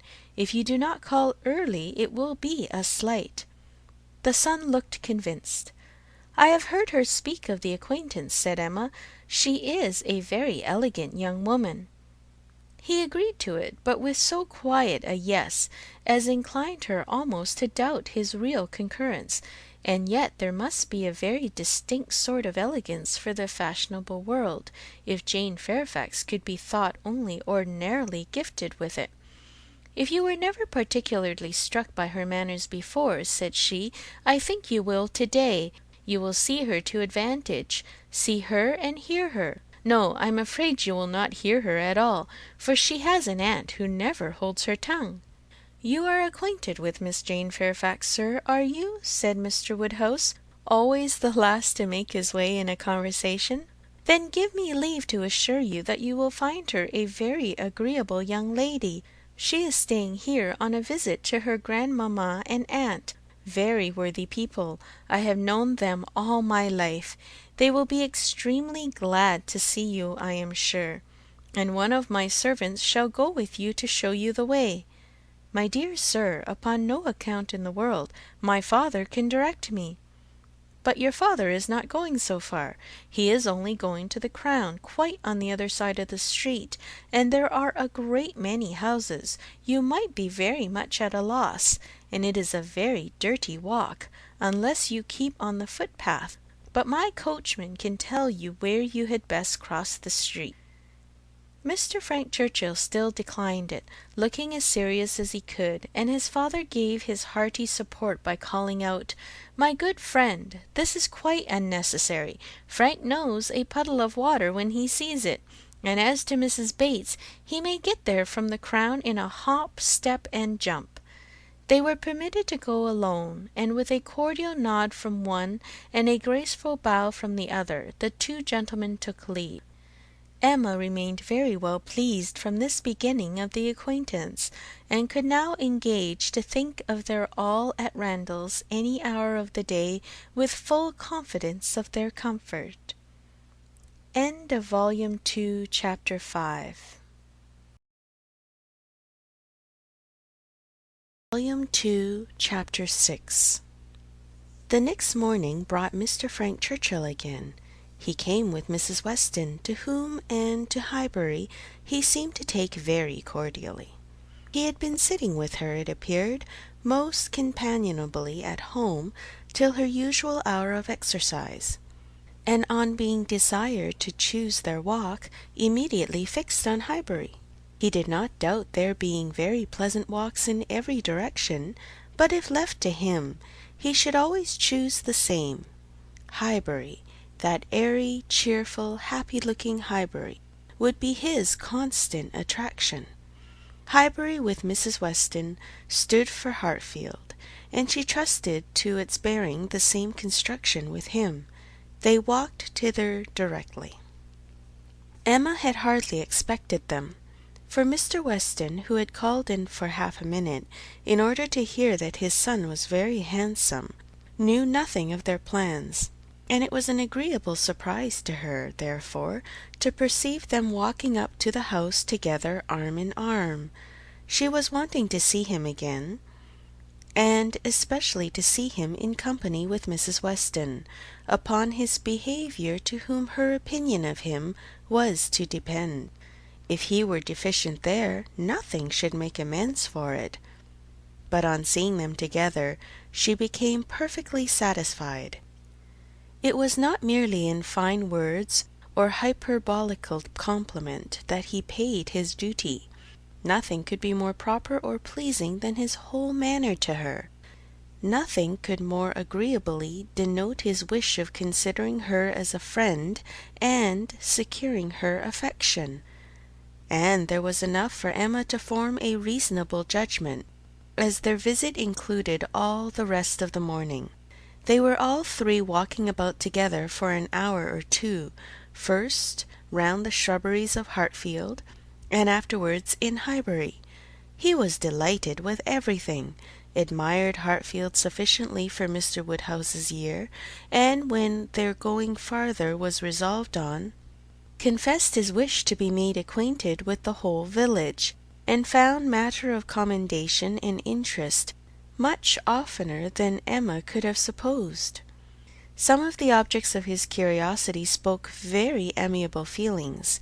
He begged to be shown the house which his father had lived in so long, and which had been the home of his father's father, and on recollecting that an old woman who had nursed him was still living, walked in quest of her cottage from one end of the street to the other, and though in some points of pursuit or observation there was no positive merit, they showed altogether a good will towards Highbury in general, which must be very like a merit to those he was with.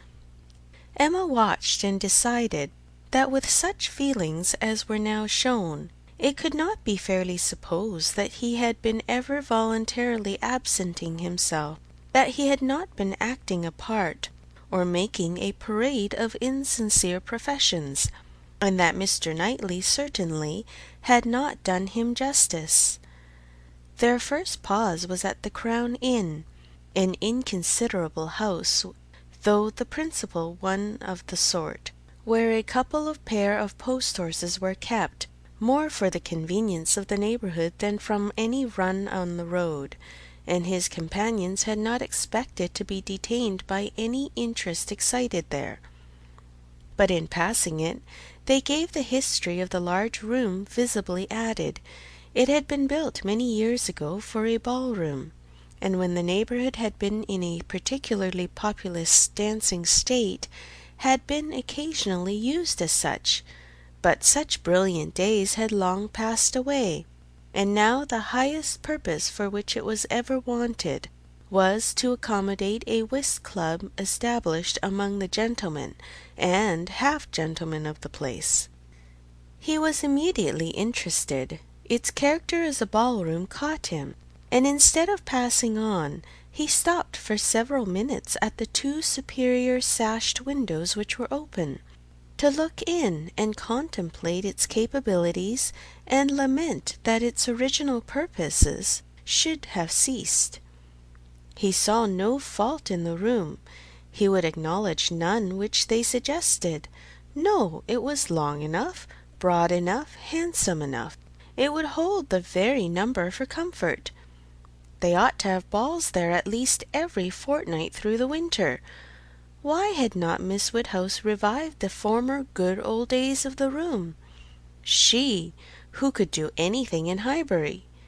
The want of proper families in the place, and the conviction that none beyond the place and its immediate environs could be tempted to attend were mentioned, but he was not satisfied.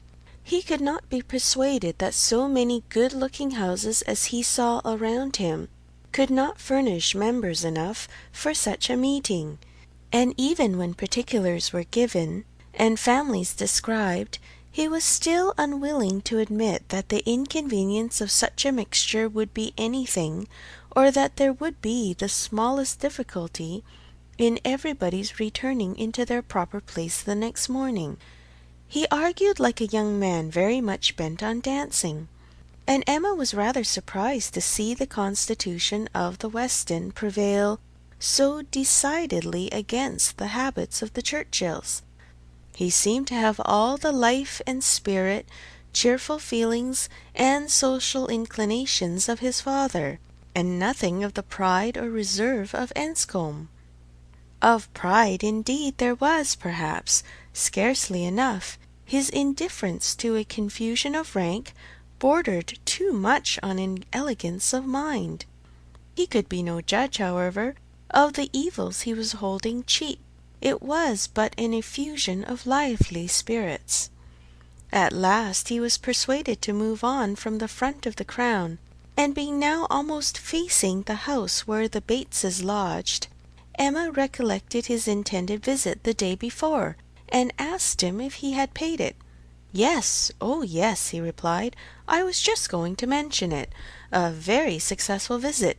I saw all the three ladies, and felt very much obliged to you for your preparatory hint. If the talking aunt had taken me quite by surprise, would have been the death of me. As it was, I was only betrayed into paying a most unreasonable visit. 10 minutes would have been all that was necessary, perhaps all that was proper, and I had told my father I should certainly be at home before him, but there was no getting away, no pause, and to my utter astonishment, I found, when he, finding me nowhere else, joined me there at last, that I had been actually sitting with them very nearly 3/4 of an hour. The good lady had not given me the possibility of escape before. And how do you think Miss Fairfax looking? Ill, very ill. That is, if a young lady can ever be allowed to look ill. But the expression is hardly admissible, Mrs. Weston, is it? Ladies can never look ill. And seriously, Miss Fairfax is naturally so pale as almost always to give the appearance of ill health, a most deplorable want of complexion. Emma would not agree to this, and began a warm defence of Miss Fairfax's complexion. It was certainly never brilliant, but she would not allow it to have a sickly hue in general, and there was a softness and delicacy in her skin which gave peculiar elegance to the character of her face. He listened with all due deference, acknowledged that he had heard many people say the same, but yet he must confess that to him nothing could make amends for the want of the fine glow of health. Where features were indifferent, a fine complexion gave beauty to them all, and where they were good, the effect was, fortunately he need not attempt to describe what the effect was. Well, said Emma, there is no disputing about taste. At least you admire her except her complexion. He shook his head and laughed. I cannot separate Miss Fairfax and her complexion. Did you see her often at Weymouth? Were you often in the same society? At this moment they were approaching Ford's, and he hastily exclaimed, Ha! This must be the very shop that everybody attends every day of their lives, as my father informs me. He comes to Highbury himself, he says, 6 days out of the 7th, and always business at Ford's. If it be not inconvenient to you, pray let us go in, that I may prove myself to belong to the place, to be a true citizen of Highbury. I must buy something at Ford's. It will be taking out my freedom. I dare say they sell gloves. Oh, yes, gloves and everything. I do admire your patriotism. You will be adored in Highbury. You were very popular before you came, because you were Mr. Weston's son. But lay out half a guinea at Ford's, and your popularity will stand upon your own virtues. They went in, and while the sleek, well-tied parcels of men's beavers and York tan were bringing down and displaying on the counter, he said, But I beg your pardon, Miss Woodhouse, you were speaking to me. You were saying something at the very moment of this burst of my amour patriae. Do not let me lose it. I assure you the utmost stretch of public fame would not make me amends for the loss of any happiness in private life. I merely asked whether you had known much of Miss Fairfax and her party at Weymouth. And now that I understand your question, I must pronounce it to be a very unfair one. It is always the lady's right to decide on the degree of acquaintance. Miss Fairfax must already have given her account. I shall not commit myself by claiming more than she may choose to herself. Upon my word, you answer as discreetly as she could do herself, but her account of everything leaves so much to be guessed. She is so very reserved, so very unwilling to give the least information about anybody. that I really think you may say what you like of your acquaintance with her." "May I indeed? Then I will speak the truth, and nothing suits me so well. I met her frequently at Weymouth. I had known the Campbells a little in town, and at Weymouth they were very much in the same set. Colonel Campbell is a very agreeable man, and Mrs. Campbell a friendly, warm-hearted woman. I like them all. You do know Miss Fairfax's situation in life, I conclude, what she is destined to be?" "Yes," rather hesitatingly, "I believe I do." "You get upon delicate subjects, Emma," said Mrs. Weston, smiling. "Remember that I am here. Mr. Frank Churchill hardly knows what to say when you speak of Miss Fairfax's situation in life. I will move a little farther off." "I certainly do forget to think of her," said Emma, "as having ever been anything but my friend, and my dearest friend." He looked as if he fully understood and honoured such a sentiment. When the gloves were bought, and they had quitted the shop again, "Did you ever hear the young lady we were speaking of play?" said Frank Churchill. "Ever hear her?" repeated Emma. "You forget how much she belongs to Highbury. I have heard her every year of our lives, since we both began. She plays charmingly." "You think so, do you?" "I wanted the opinion of someone who could really judge. She appeared to me to play well, that is, with considerable taste, but I know nothing of the matter myself. I am excessively fond of music, but without the smallest skill or right of judging of anybody's performance. I have been used to hear hers admired, and I remember one proof of her being thought to play well. A man, a very musical man, and in love with another woman, engaged to her, on the point of marriage, would yet never ask that other woman to sit down to the instrument, if the lady in question could sit down instead, never seemed to like to hear one if he could hear the other. That, I thought, in a man of known musical talent, was some proof." "Proof, indeed," said Emma, highly amused. "Mr. Dickson is very musical, is he? We shall know more about them all in half an hour, from you, than Miss Fairfax would have vouchsafed in half a year." Yes, Mr. Dickson and Miss Campbell were the persons, and I thought it a very strong proof. Certainly very strong it was. To own the truth, a great deal stronger than, if I had been Miss Campbell, would have been at all agreeable to me. I could not excuse a man's having more music than love, more ear than eye, a more acute sensibility to fine sounds than to my feelings. How did Miss Campbell appear to like it? It was her very particular friend, you know. "Poor comfort!" said Emma, laughing. "One would rather have a stranger preferred than one's very particular friend. With a stranger it might not recur again, but the misery of having a very particular friend always at hand, to do everything better than one does oneself. Poor Mrs. Dickson! Well, I am glad she is gone to settle in Ireland." "You are right. It was not very flattering to Miss Campbell, but she really did not seem to feel it. So much the better, or so much the worse, I do not know which.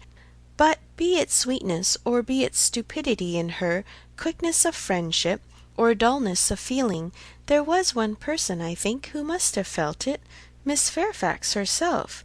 She must have felt the improper and dangerous distinction." "As to that, I do not.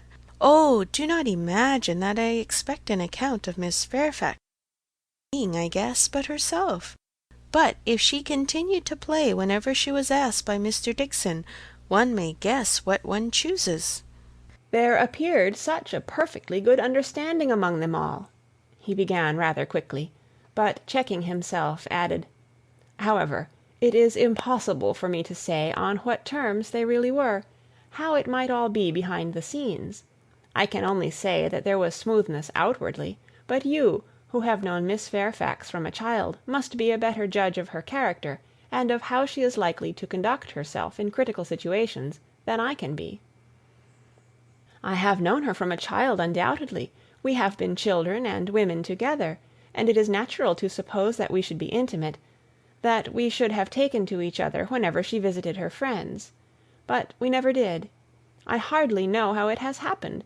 A little, perhaps, from that wickedness on my side, which was prone to take disgust towards a girl so idolized and so cried up as she always was by her aunt and grandmother, and all their set. And then her reserve. I never could attach myself to anyone so completely reserved. "It is a most repulsive quality indeed," said he. "Oftentimes very convenient, no doubt, but never pleasing. There is safety in reserve, but no attraction. One cannot love a reserved person. Not till the reserve ceases towards oneself, and then the attraction may be greater.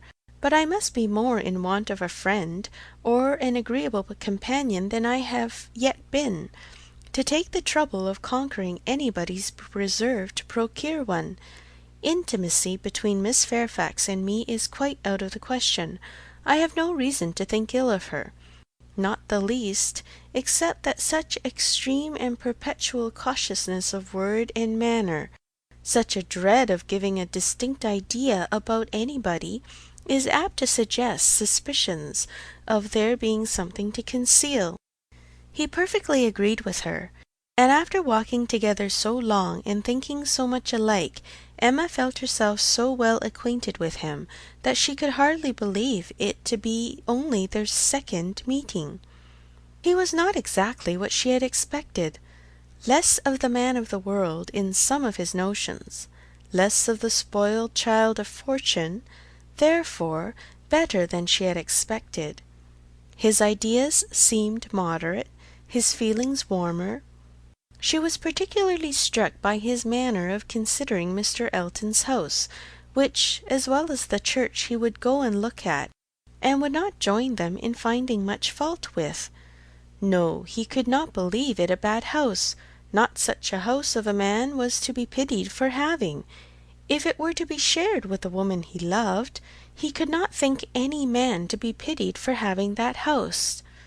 There must be ample room in it for very real comfort.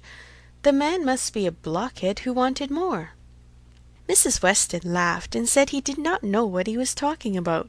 Used only to large houses himself, and without ever thinking how many advantages and accommodations were attached to its size, he could be no judge of the privations inevitably belonging to a small one.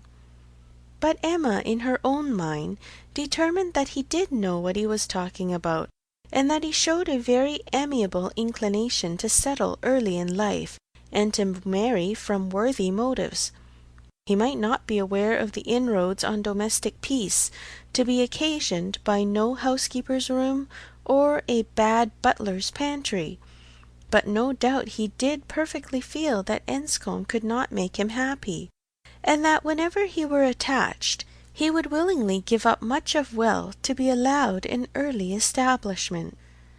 End of Volume 2, Chapter 6. Volume 2, Chapter 7. Emma's very good opinion of Frank Churchill was a little shaken the following day, by hearing that he was gone off to London, merely to have his hair cut. A sudden freak seemed to have seized him at breakfast, and he had sent for a chaise and set off, intending to return to dinner, but with no more important view that appeared than having his hair cut. There was certainly no harm in his travelling 16 miles twice over on such an errand, but there was an air of foppery and nonsense in it which she could not approve. It did not accord with the rationality of plan, the moderation in expense, or even the unselfish warmth of heart, which she had believed himself to discern in him yesterday. Vanity, extravagance, love of change, restlessness of temper, which must be doing something, good or bad, heedlessness as to the pleasure of his father and Mrs. Weston, indifferent as to how his conduct might appear in general. He became liable to all these charges. His father only called him a coxcomb, and thought it a very good story. but that Mrs. Weston did not like it was clear enough, by her passing it over as quickly as possible, and making no other comment than that all young people would have their little whims. With the exception of this little blot, Emma found that his visit hitherto had given her friend only good ideas of him. Mrs. Weston was very ready to say how attentive and pleasant a companion he made himself, how much she saw to like in his disposition altogether. He appeared to have a very open temper, certainly a very cheerful and lively one. She could observe nothing wrong in his notions. A great deal decidedly right. He spoke of his uncle with warm regard, was fond of talking of him, said he would be the best man in the world if he were left to himself, and though there was no being attached to the aunt, he acknowledged her kindness with gratitude, and seemed to mean always to speak of her with respect. This was all very promising, and but for such an unfortunate fancy for having his hair cut, there was nothing to denote him unworthy of the distinguished honour which her imagination had given him. The honour, if not of really being in love with her, of being at least very near it, and saved only by her own indifference, for still her resolution held of never marrying. The honour, in short, of being marked out for her by all their joint acquaintance.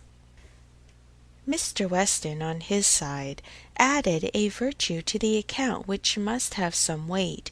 He gave her to understand that Frank admired her extremely, thought her very beautiful and very charming, and with so much to be said for him altogether, she found she must not judge him harshly. As Mrs. Weston observed, all young people would have their little whims. There was one person among his new acquaintance in Surrey not so leniently disposed. In general he was judged throughout the parishes of Donwell and Highbury with great candour.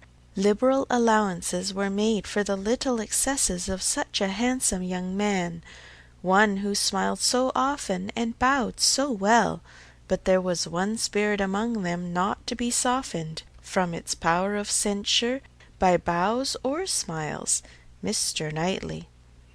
The circumstance was told at Hartfield.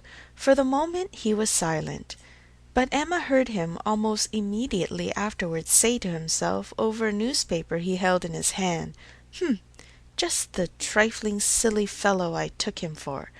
She had half a mind to resent, but an instant's observation convinced her that it was said really only to relieve his own feelings, and not meant to provoke, and therefore she let it pass. Although in one instance the bearers of good tidings, Mr. and Mrs. Weston's visit this morning was in another respect particularly opportune. Something occurred while they were at Hartfield to make Emma want their advice, and, which was still more lucky, she wanted exactly the advice they gave. This was the occurrence. The Coles had been settled some years in Highbury, and were very good sort of people, friendly, liberal, and unpretending, but on the other hand they were of low origin, in trade, and only moderately genteel.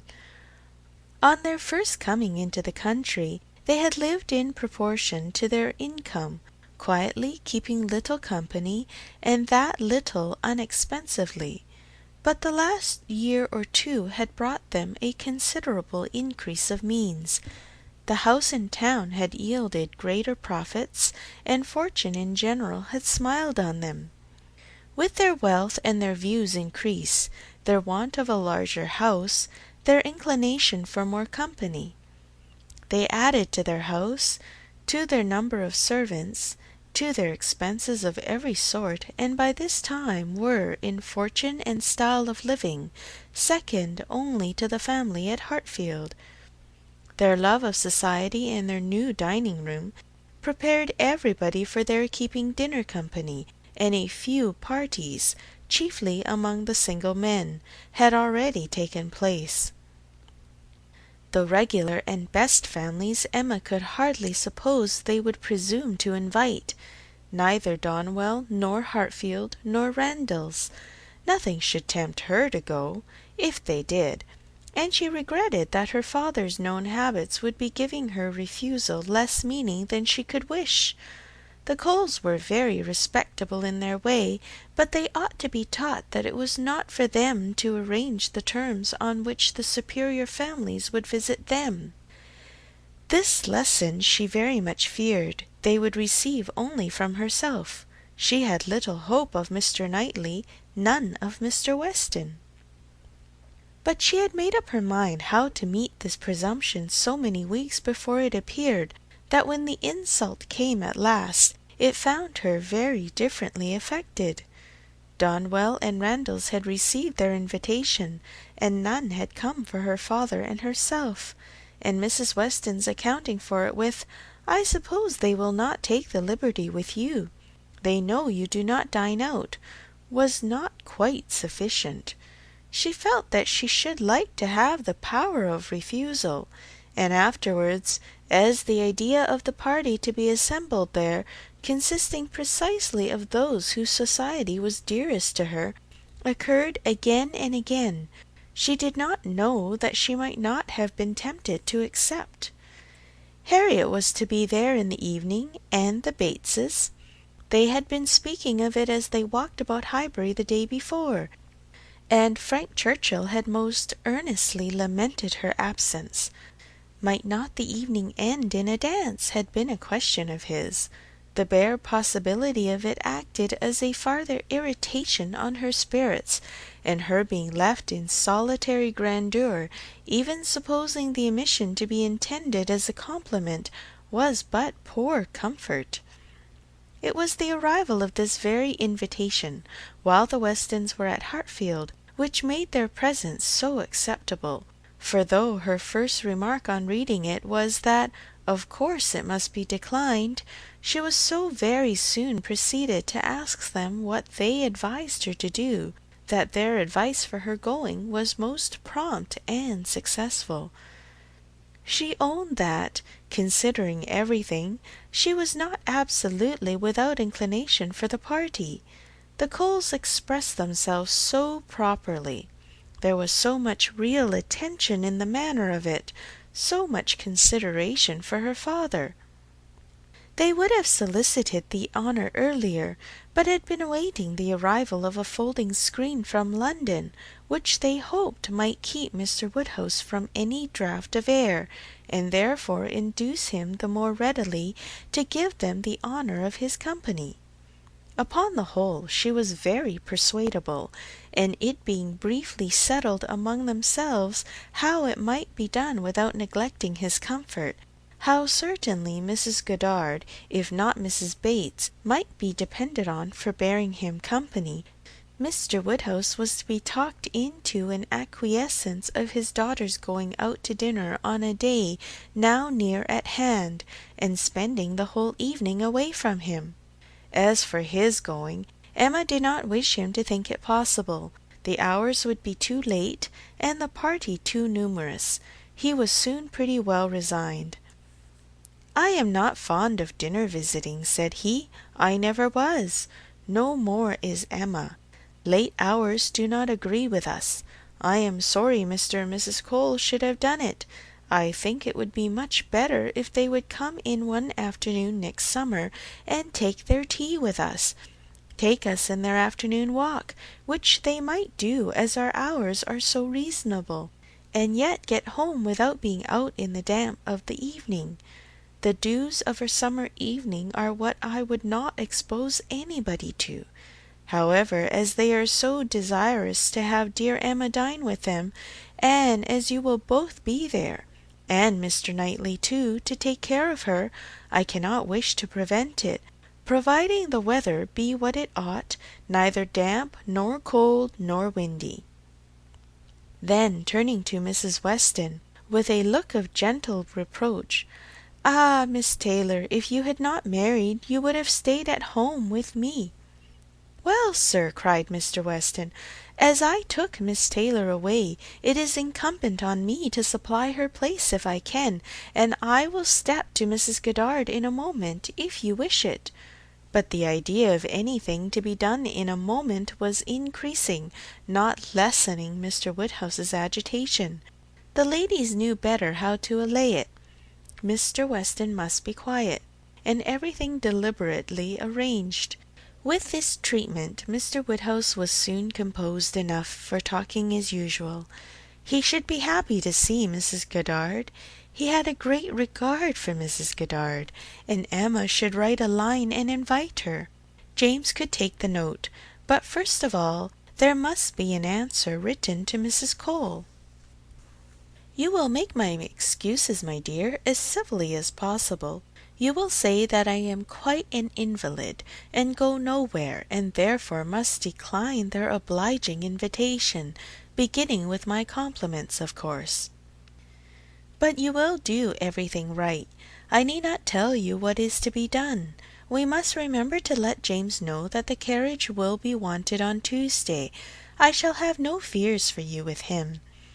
We have never been there above once since the new approach was made, but still I have no doubt that James will take you very safely, and when you get there you must tell him at what time you would have him come for you again, and you had better name an early hour. You will not like staying late. You will get very tired when tea is over." "But you would not wish me to come away before I am tired, papa?" "Oh no, my love, but you will soon be tired. There will be a great many people talking at once. You will not like the noise." "But, my dear sir," cried Mr. Weston, "if Emma comes away early, it will be breaking up the party." "And no great harm if it does," said Mr. Woodhouse. "The sooner every party breaks up the better. But you do not consider how it may appear to the Coles. Emma's going away directly after tea might be giving offence.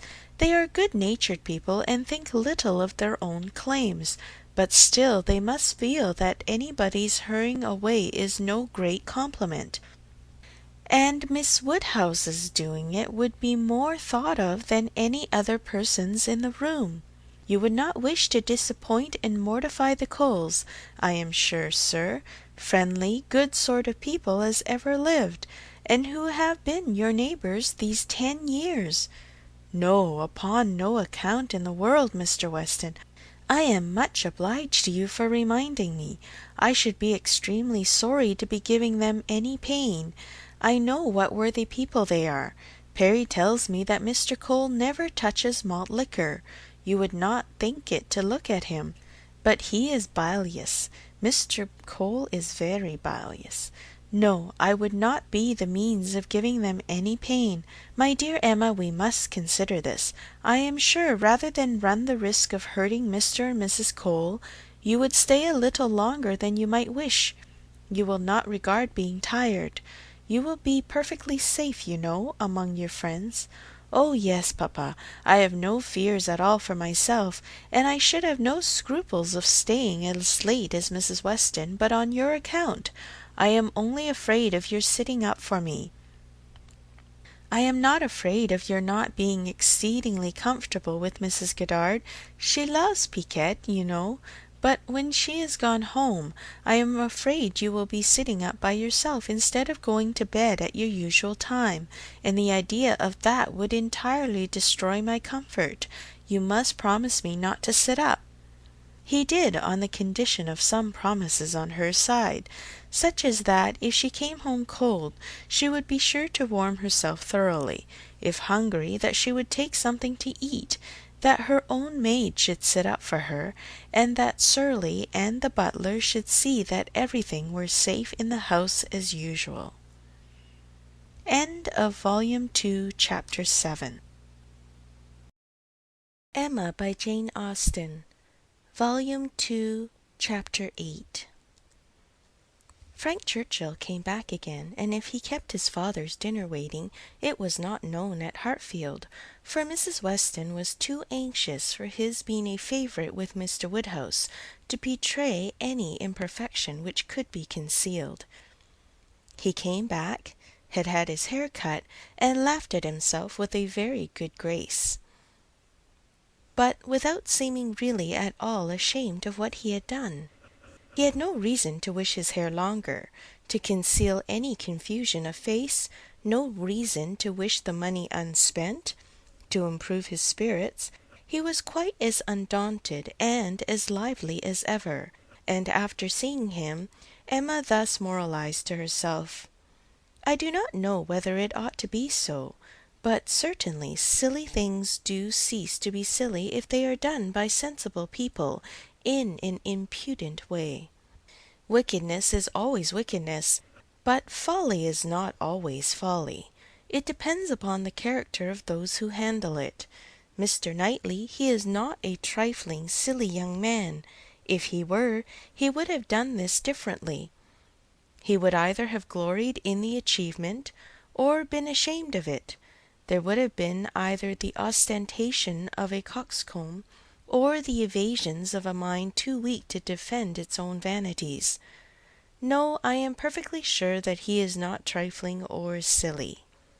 With Tuesday came the agreeable prospect of seeing him again, and for a longer time than hitherto, of judging of his general manners, and by inference of the meaning of his manners towards herself, of guessing how soon it might be necessary for her to throw coldness into her air, and of fancying what the observations of all those might be who were now seeing them together for the first time. She meant to be very happy, in spite of the scene being laid at Mr. Cole's, and without being able to forget that among the failings of Mr. Elton, even in the days of his favour, none had disturbed her more than his propensity to dine with Mr. Cole. Her father's comfort was amply secured, Mrs. Bates as well as Mrs. Goddard being able to come, and her last pleasing duty before she left the house was to pay her respects to them as they sat together after dinner. And while her father was fondly noticing the beauty of her dress, to make the two ladies all the amends in her power by helping them to large slices of cake and full glasses of wine, for whatever unwilling self-denial his care of their constitution might have obliged them to practise during the meal, she had provided a plentiful dinner for them. She wished she could know that they had been allowed to eat it. She followed another carriage to Mr. Cole's door, and was pleased to see that it was Mr. Knightley's, for Mr. Knightley, keeping no horses, having little spare money, and a great deal of health, activity, and independence, was too apt, in Emma's opinion, to get about as he could, and not use his carriage so often as became the owner of Donwell Abbey. She had an opportunity now of speaking her approbation while warm from her heart, for he stopped to hand her out. "This is coming as you should do," said she, "like a gentleman. I am quite glad to see you."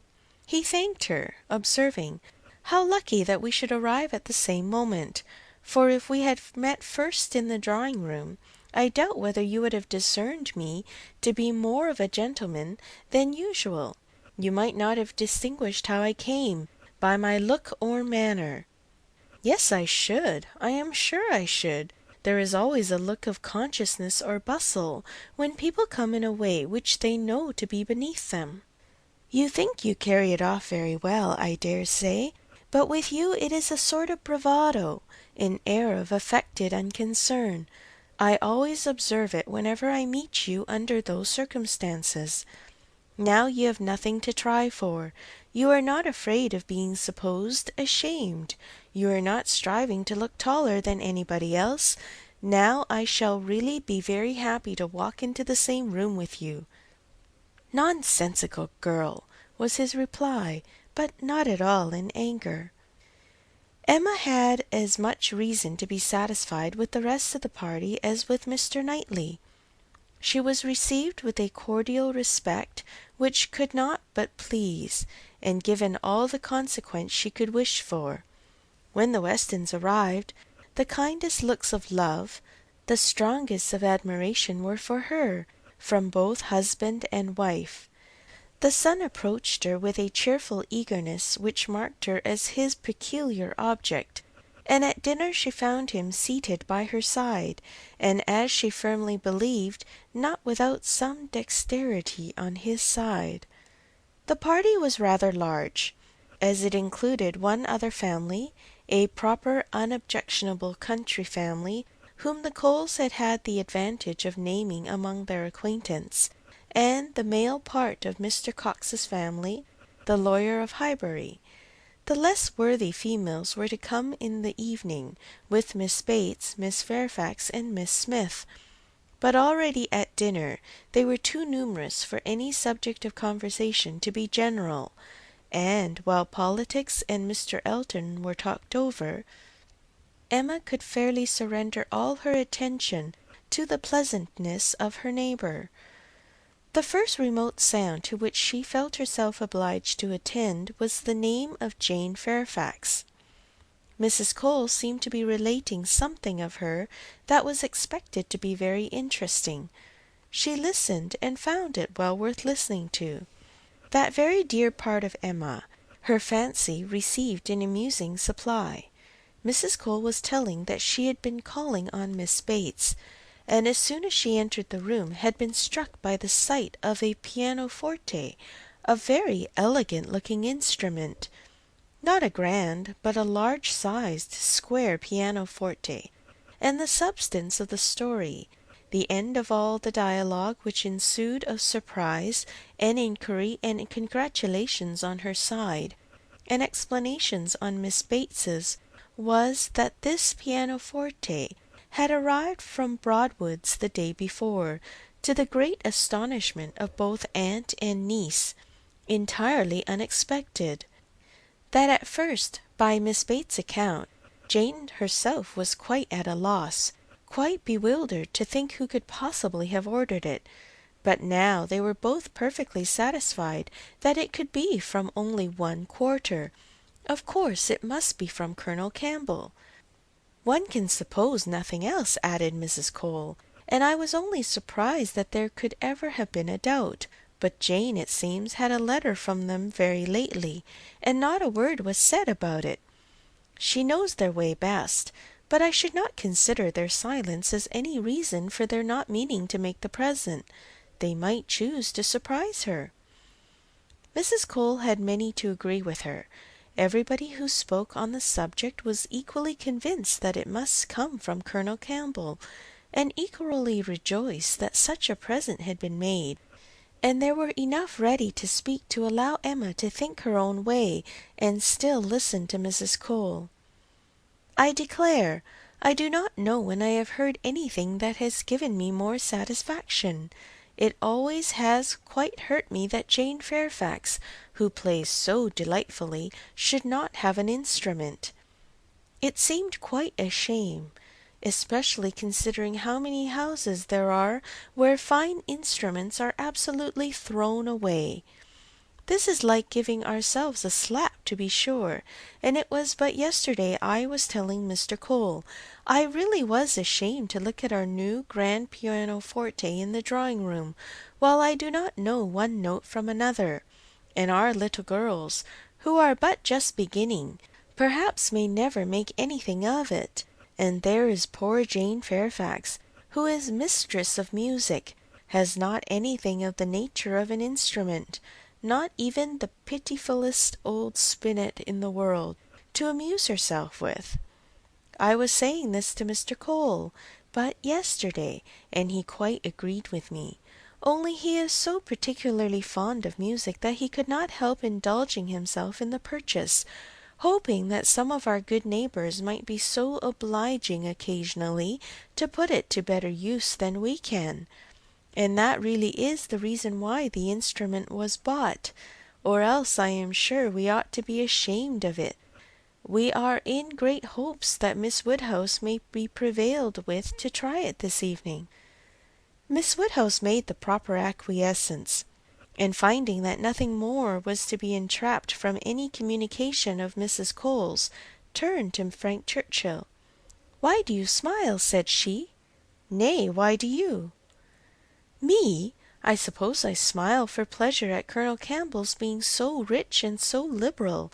It is a handsome present." "Very." "I rather wonder that it was never made before." "Perhaps Miss Fairfax has never been staying here so long before." "Or that he did not give her the use of their own instrument, which must now be shut up in London, untouched by anybody. That is a grand pianoforte, and he might think it too large for Mrs. Bates's house. You may say what you choose, but your countenance testifies that your thoughts on this subject are very much like mine." "I do not know. I rather believe that you are giving me more credit for acuteness than I deserve. I smile because you smile, and shall probably suspect whatever I find you suspect. But at present I do not see what there is to question.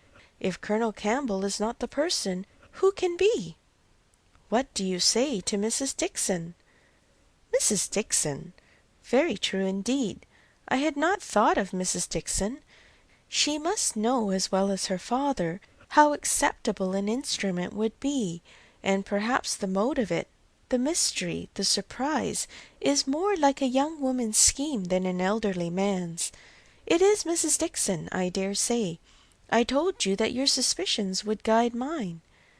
"If so, you must extend your suspicions, and comprehend Mr. Dixon in them." "Mr. Dixon? Very well. Yes, I immediately perceive that it must be the joint present of Mr. and Mrs. Dixon. We were speaking the other day, you know, of his being so warm an admirer of her performance." "Yes, and what you told me on that head confirmed an idea which I had entertained before. I do not mean to reflect upon the good intentions of either Mr. Dixon or Miss Fairfax, but I cannot help suspecting either that, after making his proposals to her friend, he had the misfortune to fall in love with her, or that he became conscious of a little attachment on her side. One might guess 20 things without guessing exactly the right, but I am sure there must be a particular cause for her choosing to come to Highbury instead of going with the Campbells to Ireland. Here she must be leading a life of privation and penance. There it would have been all enjoyment. As to the pretence of trying her native air, I look upon that as a mere excuse. In the summer it might have passed, but what can anybody's native air do for them in the months of January, February, and March? Good fires and carriages would be much more to the purpose in most cases of delicate health, and I dare say in hers. I do not require you to adopt all my suspicions, though you make so noble a profession of doing it, but I honestly tell you what they are. And, upon my word, they have an air of great probability. Mr. Dixon's preference of her music to her friends, I can answer for being very decided. And then he saved her life. Did you ever hear of that? A water party, and by some accident she was falling overboard. He caught her." "He did. I was there, one of the party." "Were you really? Well, but you observed nothing, of course, for it seems to be a new idea to you. If I had been there, I think I should have made some discoveries." "I dare say you would. But I, simple I, saw nothing but the fact that Miss Fairfax was nearly dashed from the vessel, and that Mr. Dixon caught her. It was the work of a moment, and though the consequent shock and alarm was very great and much more durable, indeed I believe it was half an hour before any of us were comfortable again, yet that was too general a sensation for anything of peculiar anxiety to be observable. I do not mean to say, however, that you might not have made discoveries." The conversation was here interrupted. They were called on to share in the awkwardness of a rather long interval between the courses, and obliged to be as formal and as orderly as the others. But when the table was again safely covered, when every corner dish was placed exactly right, and occupation and ease were generally restored, Emma said, The arrival of this pianoforte is decisive with me. I wanted to know a little more, and this tells me quite enough. Depend upon it, we shall soon hear that it is a present from Mr. and Mrs. Dickson.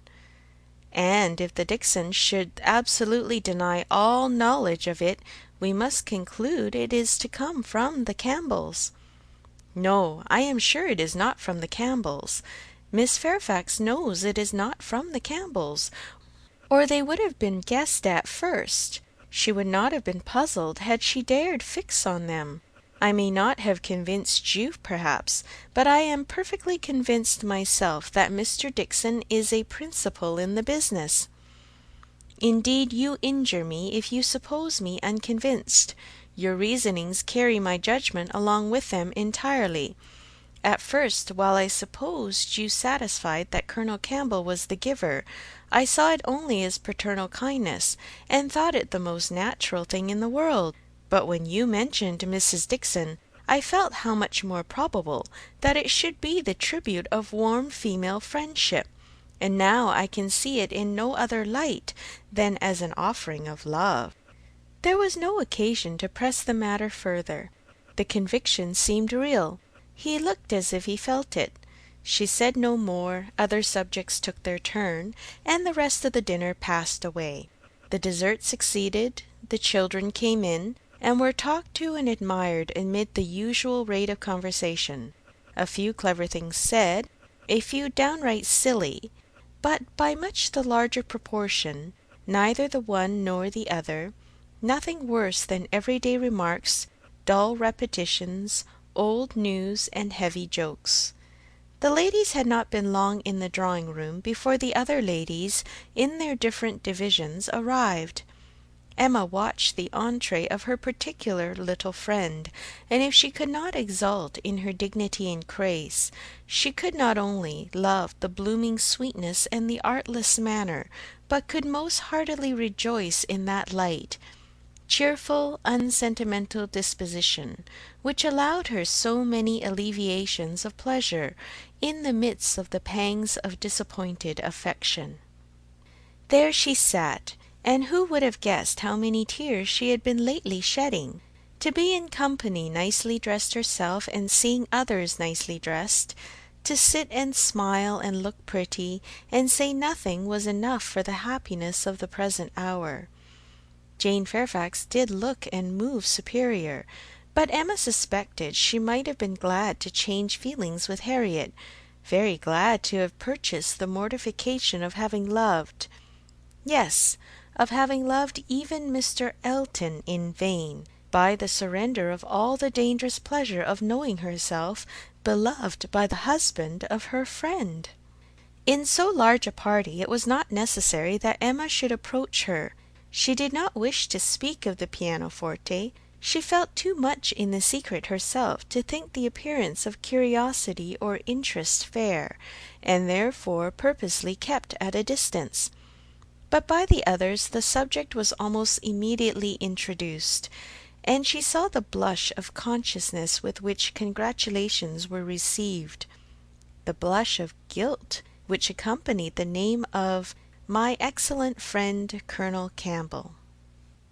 Mrs. Weston, kind-hearted and musical, was particularly interested by the circumstance, and Emma could not help being amused at her perseverance in dwelling on the subject, and having so much to ask, and to say as to tone, touch, and pedal, totally unsuspicious of that wish of saying as little about it as possible, which she plainly read in the fair heroine's countenance.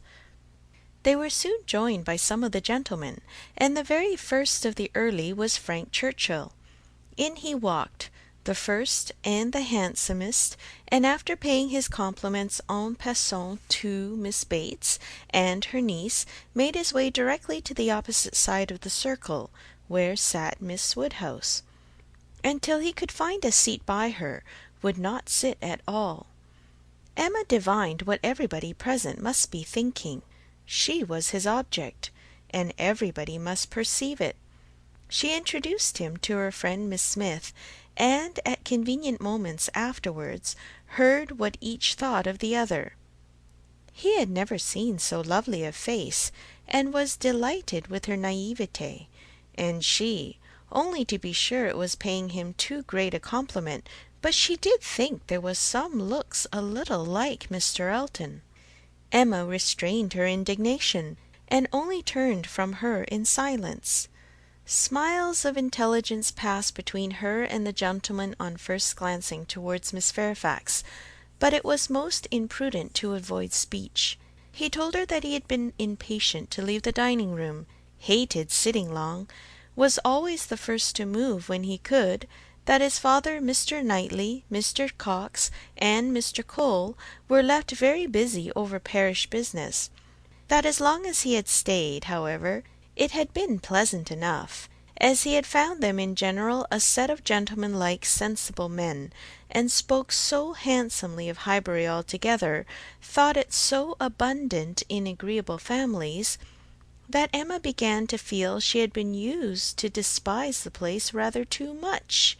She questioned him as to the society in Yorkshire, the extent of the neighbourhood about Enscombe, and the sort, and could make out from his answers that, as far as Enscombe was concerned, there was very little going on, that their visitings were among a range of great families, none very near, and that even when days were fixed, and invitations accepted, it was an even chance that Mrs. Churchill was not in health and spirits for going, that they made a point of visiting no fresh person, and that though he had his separate engagements, it was not without difficulty, without considerable address at times, that he could get away, or introduce an acquaintance for a night.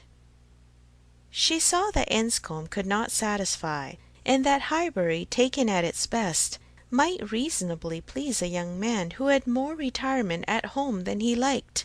His importance at Enscombe was very evident. He did not boast, but it naturally betrayed itself, that he had persuaded his aunt where his uncle could do nothing, and on her laughing and noticing it, he owned that he believed, excepting one or two points, he could with time persuade her to anything. One of those points on which his influence had failed he then mentioned. He had wanted very much to go abroad, had been very eager indeed to be allowed to travel, but she would not hear of it. This had happened the year before. Now, he said, he was beginning to have no longer the same wish. The unpersuadable point which he did not mention, Emma guessed to be good behaviour to his father. "I have made a most wretched discovery," said he, after a short pause. "I have been here a week to-morrow, half my time. I never knew days fly by so fast. A week to-morrow, and I have hardly begun to enjoy myself, but just got acquainted with Mrs. Weston and others. I hate the recollection." "Perhaps you may now begin to regret that you spent one whole day out of so few in having your hair cut." "No," said he, smiling, "that is no subject of regret at all. I have no pleasure in seeing my friends, unless I can believe myself fit to be seen." The rest of the gentlemen being now in the room, Emma found herself obliged to turn from him for a few minutes, and listen to Mr. Cole. When Mr. Cole had moved away, and her attention could be restored as before, she saw Frank Churchill looking intently across the room at Miss Fairfax, who was sitting exactly opposite. "What is the matter?" said she. He started. "Thank you for rousing me," he replied.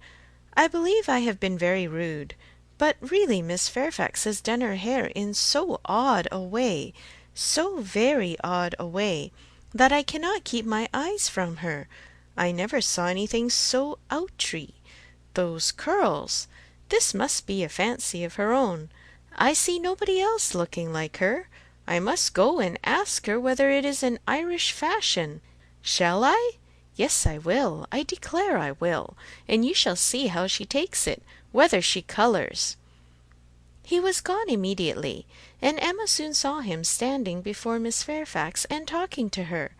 But as to its effects on the young lady, as he had improvidently placed himself exactly between them, exactly in front of Miss Fairfax, she could absolutely distinguish nothing. Before he could return to his chair it was taken by Mrs. Weston. "This is the luxury of a large party," said she. "One can get near everybody and say everything. My dear Emma, I am longing to talk to you. I have been making discoveries and forming plans, just like yourself, and I must tell them while the idea is fresh. Do you know how Miss Bates and her niece came here?" "How? They were invited, were not they?" "Oh, yes, but how they were conveyed hither, the manner of their coming." "They walked, I conclude. How else could they come?" "Very true. Well, a little while ago it occurred to me how very sad it would be to have Jane Fairfax walking home again, late at night, and cold as the nights are now. And as I looked at her, though I never saw her appear to more advantage, it struck me that she was heated, and would therefore be particularly liable to take cold. Poor girl! I could not bear the idea of it, so as soon as Mr. Weston came into the room, and I could get at him, I spoke to him about the carriage. You may guess how readily he came into my wishes, and having his approbation, I made my way directly to Miss Bates, to assure her that the carriage would be at her service before it took us home, for I thought it would be making her comfortable at once. Good soul, she was as grateful as possible, you may be sure. Nobody was ever so fortunate as herself. But with many, many thanks, there was no occasion to trouble us, for Mr. Knightley's carriage had brought and was to take them home again. I was quite surprised, very glad, I am sure, but really quite surprised. Such a very kind attention, and so thoughtful an attention. The sort of thing that so few men would think of, and in short, from knowing his usual ways, I am very much inclined to think that it was for their accommodation the carriage was used at all. I do suspect he would not have had a pair of horses for himself, and that it was only as an excuse for assisting them." "Very likely," said Emma. "Nothing more likely. I know no man more likely than Mr. Knightley to do the sort of thing, to do anything really good-natured, useful, considerate, or benevolent. He is not a gallant man, but he is a very humane one, and this, considering Jane Fairfax's ill health, would appear a case of humanity to him, and for an act of unostentatious kindness there is nobody whom I would fix on more than on Mr. Knightley. I know he had horses to-day, for we arrived together, and I laughed at him about it, but he said not a word that could betray."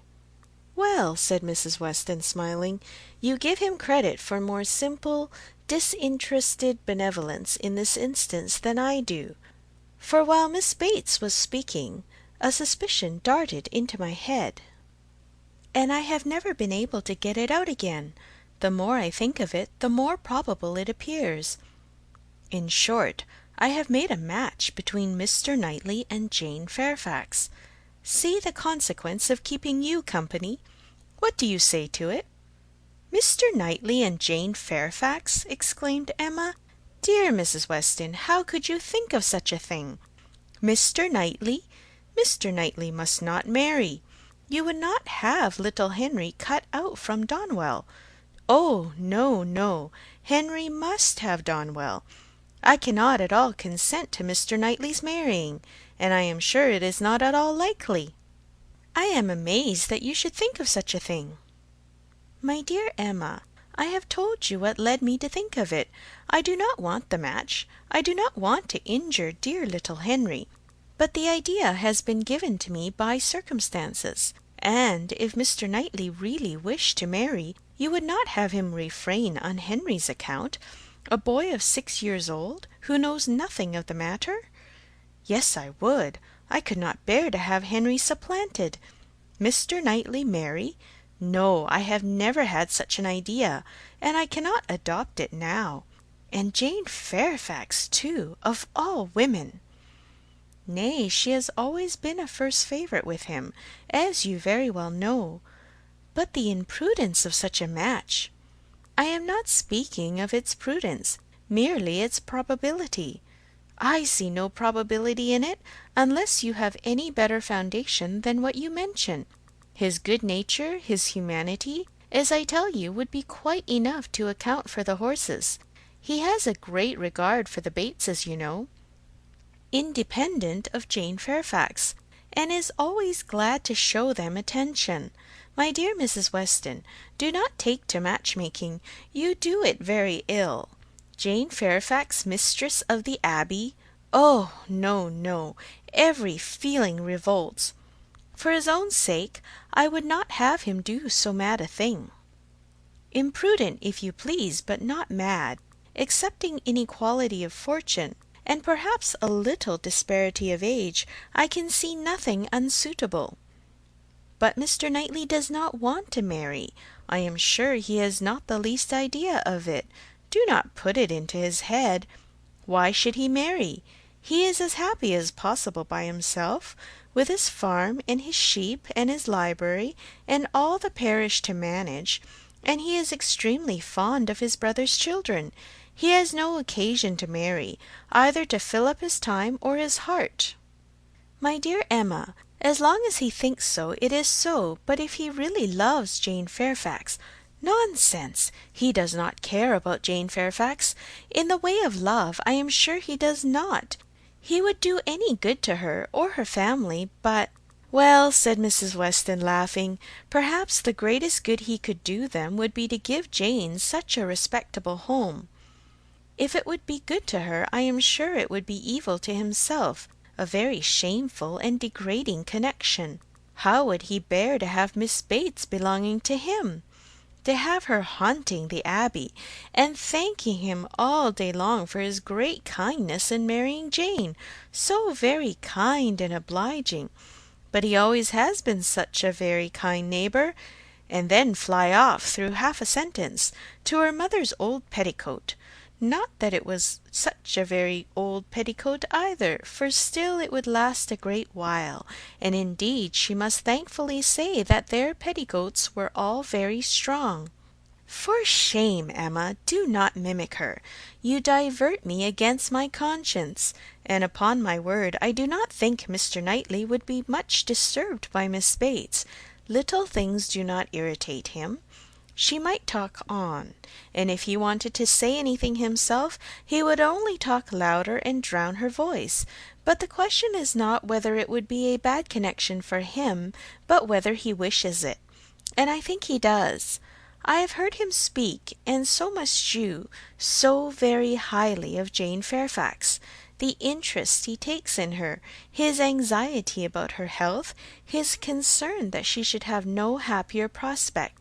I have heard him express himself so warmly on those points, such an admirer of her performance on the pianoforte, and of her voice.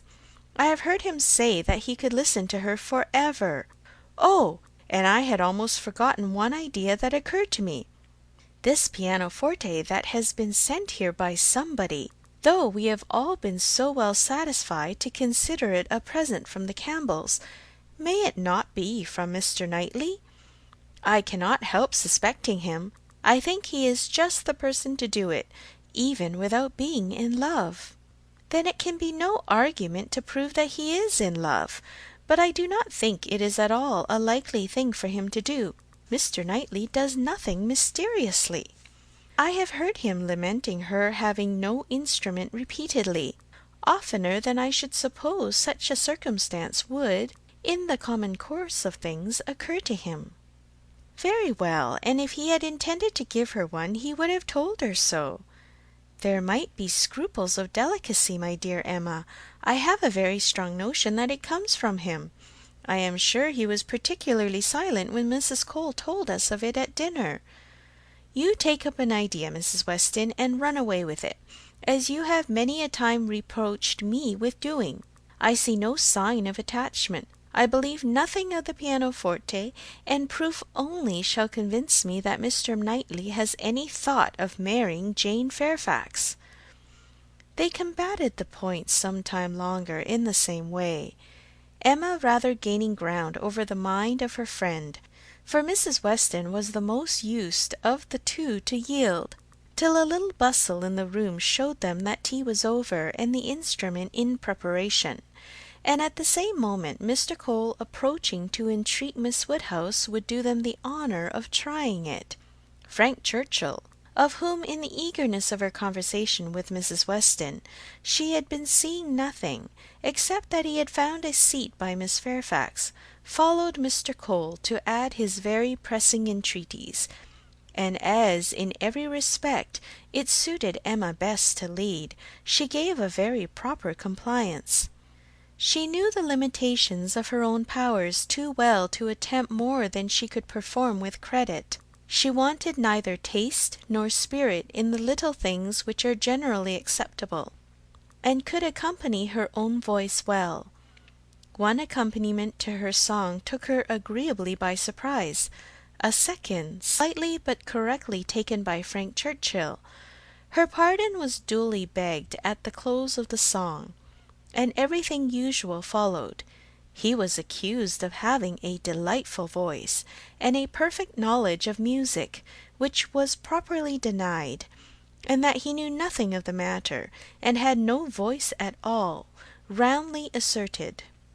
They sang together once more, and Emma would then resign her place to Miss Fairfax, whose performance, both vocal and instrumental, she could never attempt to conceal from herself, was infinitely superior to her own.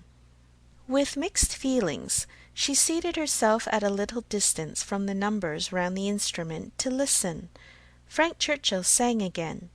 They had sung together once or twice, it appeared, at Weymouth, but the sight of Mr. Knightley among the most attentive soon drew away half Emma's mind, and she fell into a train of thinking on the subject of Mrs. Weston's suspicions, to which the sweet sounds of the united voices gave only momentary interruptions. Her objections to Mr. Knightley's marrying did not in the least subside. She could see nothing but evil in it. It would be a great disappointment to Mr. John Knightley, consequently to Isabella, a real injury to the children, a most mortifying change and material loss to them all, a very great deduction from her father's daily comfort, and as to herself, she could not at all endure the idea of Jane Fairfax at Donwell Abbey, a Mrs. Knightley for them all to give way to. No, Mr. Knightley must never marry. Little Henry must remain the heir of Donwell. Presently Mr. Knightley looked back, and came and sat down by her. They talked at first only of the performance. His admiration was certainly very warm, yet she thought but for Mrs. Weston it would not have struck her.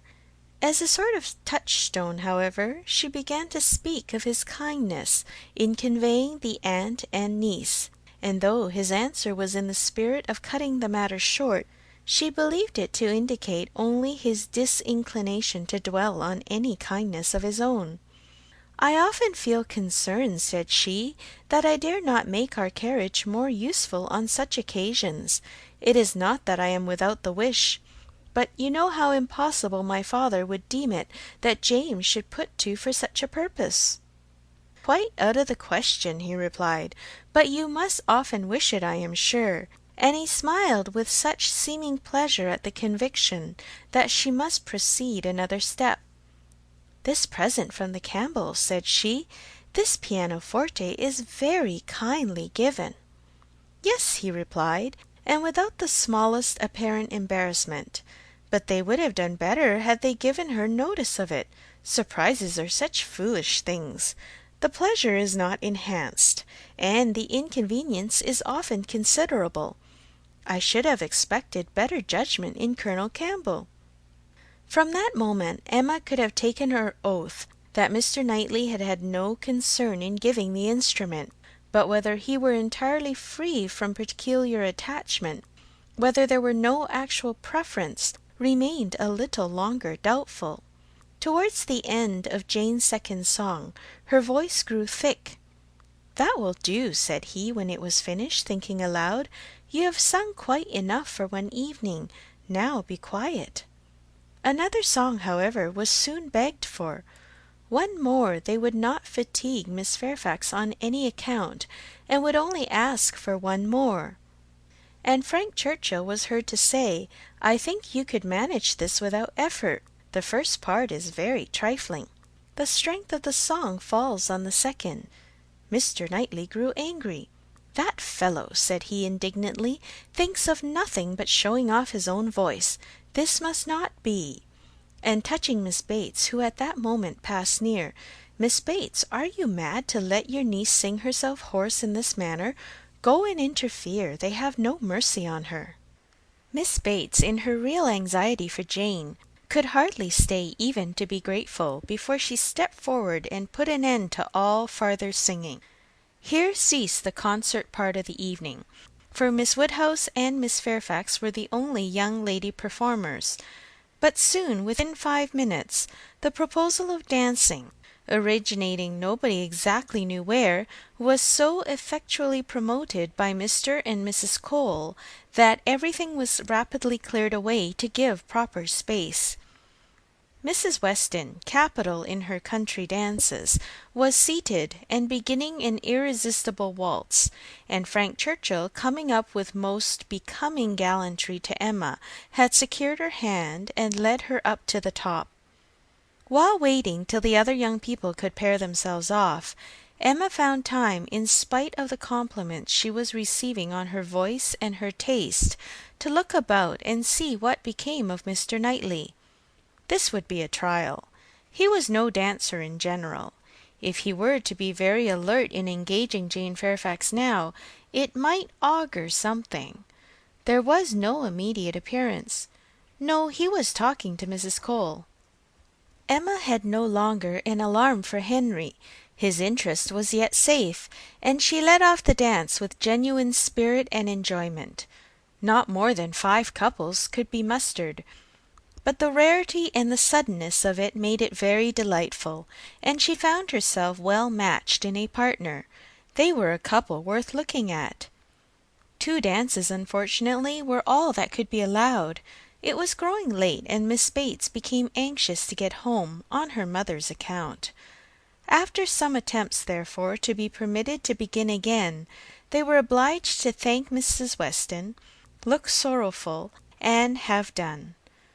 "Perhaps it is as well," said Frank Churchill, as he attended Emma to her carriage. "I must have asked Miss Fairfax, and her languid dancing would not have agreed with me after yours." And Volume 2, Chapter 9. Emma did not repent her condescension in going to the Coles. The visit afforded her many pleasant recollections the next day, and all that she might be supposed to have lost on the side of dignified seclusion must be amply repaid in the splendour of popularity. She must have delighted the Coles, worthy people who deserved to be made happy, and left a name behind her that would not die away soon. Perfect happiness, even in memory, is not common, and there were 2 points on which she was not quite easy. She doubted whether she had not transgressed the duty of woman by woman in betraying her suspicions of Jane Fairfax's feelings to Frank Churchill. It was hardly right, but it had been so strong an idea that it would escape her, and his submission to all that she told was a compliment to her penetration, which made it difficult for her to be quite certain that she ought to have held her tongue. The other circumstance of regret related also to Jane Fairfax, and there she had no doubt. She did unequivocally regret the inferiority of her own playing and singing. She did most heartily grieve over the idleness of her childhood, and sat down and practised vigorously an hour and a half. She was then interrupted by Harriet's coming in, and if Harriet's praise could have satisfied her, she might soon have been comforted. "Oh, if I could but play as well as you and Miss Fairfax!" "Don't class us together, Harriet. My playing is no more like hers than a lamp is like sunshine." "Oh dear, I think you play the best of the 2. I think you play quite as well as she does. I am sure I had much rather hear you. Everybody last night said how well you played. Those who knew anything about it must have felt the difference.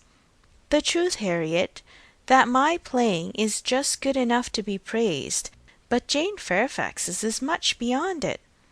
Well, I shall always think that you play quite as well as she does, or that if there is any difference, nobody would ever find it out. Mr. Cole said how much taste you had, and Mr. Frank Churchill talked a great deal about your taste, and that he valued taste much more than execution. Ah, but Jane Fairfax has them both, Harriet. Are you sure? I saw she had execution, but I did not know she had any taste. Nobody talked about it, and I hate Italian singing. There is no understanding a word of it. Besides, if she does play so very well, you know, it is no more than she is obliged to do, because she will have to teach. The Coxes were wondering last night whether she would get into any great family. How did you think the Coxes looked? Just as they always do, very vulgar. They told me something, said Harriet rather hesitatingly, but it is nothing of any consequence. Emma was obliged to ask what they had told her, though fearful of its producing Mr. Elton. They told me that Mr. Martin dined with them last Saturday. Oh! He came to their father upon some business, and he asked him to stay for dinner. Oh! They talked a great deal about him, especially Anne Cox.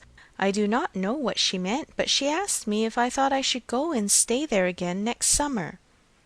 She meant to be impertinently curious, just as such an Anne Cox should be. She said he was very agreeable the day he dined there. He sat by her at dinner. Miss Nash thinks either of the Coxes would be very glad to marry him. Very likely. I think they are, without exception, the most vulgar girls in Highbury.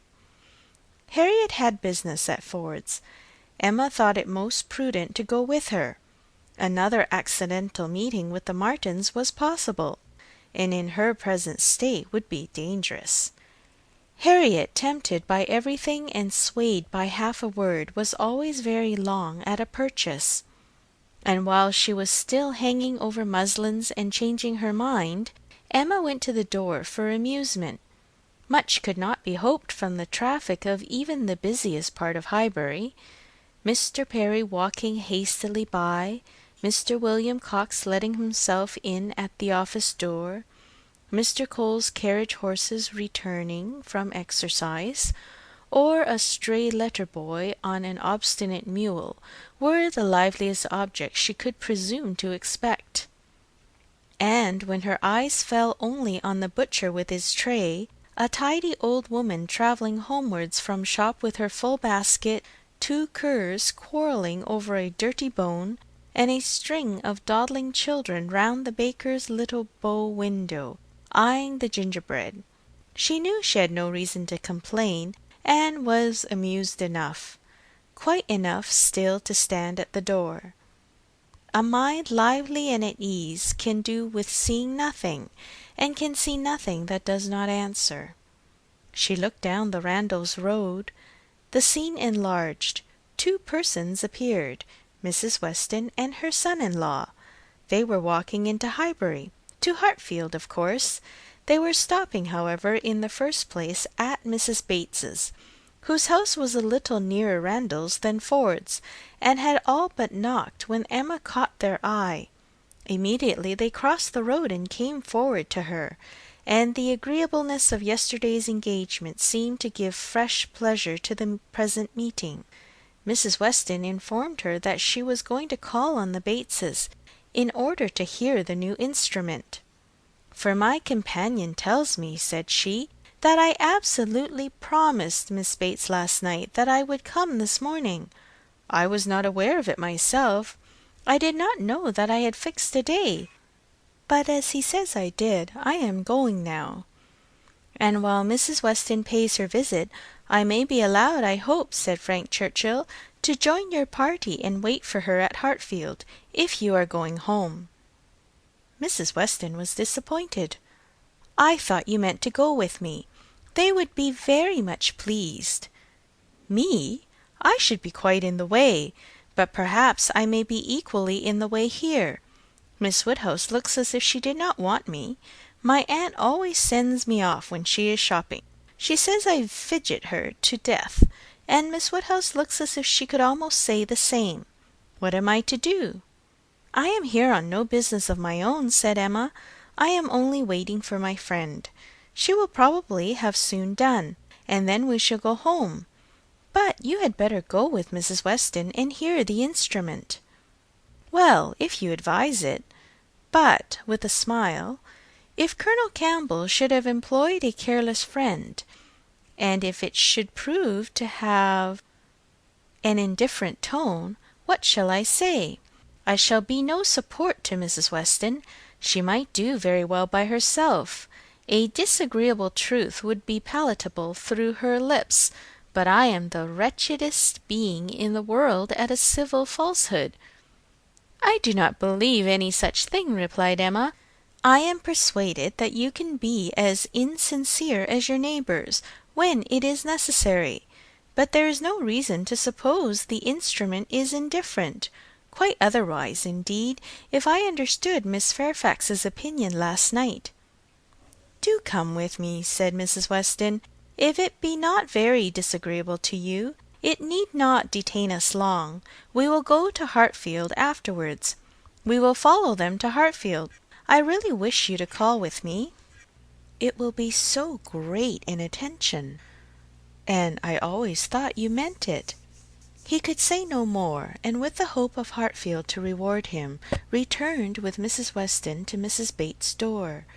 Emma watched them in, and then joined Harriet at the interesting counter, trying with all the force of her own mind to convince her that if she wanted plain muslin, it was of no use to look at figured, and that a blue ribbon, be it ever so beautiful, would still never match her yellow pattern. At last it was all settled, even to the destination of the parcel. "Should I send it to Mrs. Goddard's, ma'am?" asked Mrs. Ford. "Yes, no, yes, to Mrs. Goddard's. Only my pattern gown is at Hartfield. No, you shall send it to Hartfield, if you please." "But then Mrs. Goddard will want to see it, and I could take the pattern gown home any day. But I shall want the ribbon directly, so it had better go to Hartfield, at least the ribbon. You could make it into 2 parcels, Mrs. Ford, could you not?" "It is not worth while, Harriet, to give Mrs. Ford the trouble of 2 parcels." "No more it is. No trouble in the world, ma'am," said the obliging Mrs. Ford. "Oh, but indeed I would much rather have it only in 1. Then, if you please, you shall send it to Mrs. Goddard's. I do not know. No, I think, Miss Woodhouse, I may just as well have sent it to Hartfield, and take it home with me at night. What do you advise?" "That you do not give another half-second to the subject. To Hartfield, if you please, Mrs. Ford." "Ay, that will be best," said Harriet, quite satisfied. "I should not at all like to have it sent to Mrs. Goddard's." Voices approached the shop, or rather 1 voice and 2 ladies. Mrs. Weston and Miss Bates met them at the door. "My dear Miss Woodhouse," said the latter, "I am just run across to entreat the favour of you to come and sit down with us a little while, and give us your opinion on our new instrument. You and Miss Smith. How do you do, Miss Smith?" "Very well, I thank you, and I begged Mrs. Weston to come with me, that I might be sure of succeeding. I hope Mrs. Bates and Miss Fairfax are—" "Very well. I am much obliged to you. My mother is delightfully well, and Jane caught no cold last night. How is Mr. Woodhouse? I am so glad to hear such a good account. Mrs. Weston told me you were here. Oh, then I said I must run across. I am sure Miss Woodhouse will allow me just to run across and entreat her to come in. My mother will be so very happy to see her. And now we are such a nice party, she cannot refuse." "Ay, pray do," said Mr. Frank Churchill. "Miss Woodhouse's opinion of the instrument will be worth having. But, said I shall be more sure of succeeding if one of you will come with me. "Oh," said he, "wait half a minute till I have finished my job." For would you believe it, Miss Woodhouse, there he is, in the most obliging manner in the world, fastening in the rivet of my mother's spectacles. The rivet came out, you know, this morning. So very obliging, for my mother had no use of her spectacles, could not put them on. And by the by, everybody ought to have 2 pair of spectacles. They should indeed. Jane said so. I meant to take them over to John Saunders the first thing I did, but something or other hindered me all the morning. First one thing, then another, there is no saying what, you know. At one time Patty came to say she thought the kitchen chimney wanted sweeping. "Oh," said I, "Patty, do not come with your bad news to me. Here is the rivet of your mistress's spectacles out." Then the baked apples came home. Mrs. Wallace sent them by her boy. They are extremely civil and obliging to us, the Wallaces. "Always? I have heard some people say that Mrs. Wallace can be uncivil and give a very rude answer, but we have never known anything but the greatest attention from them. And it cannot be for the value of our custom now, for what is our consumption of bread, you know? Only 3 of us.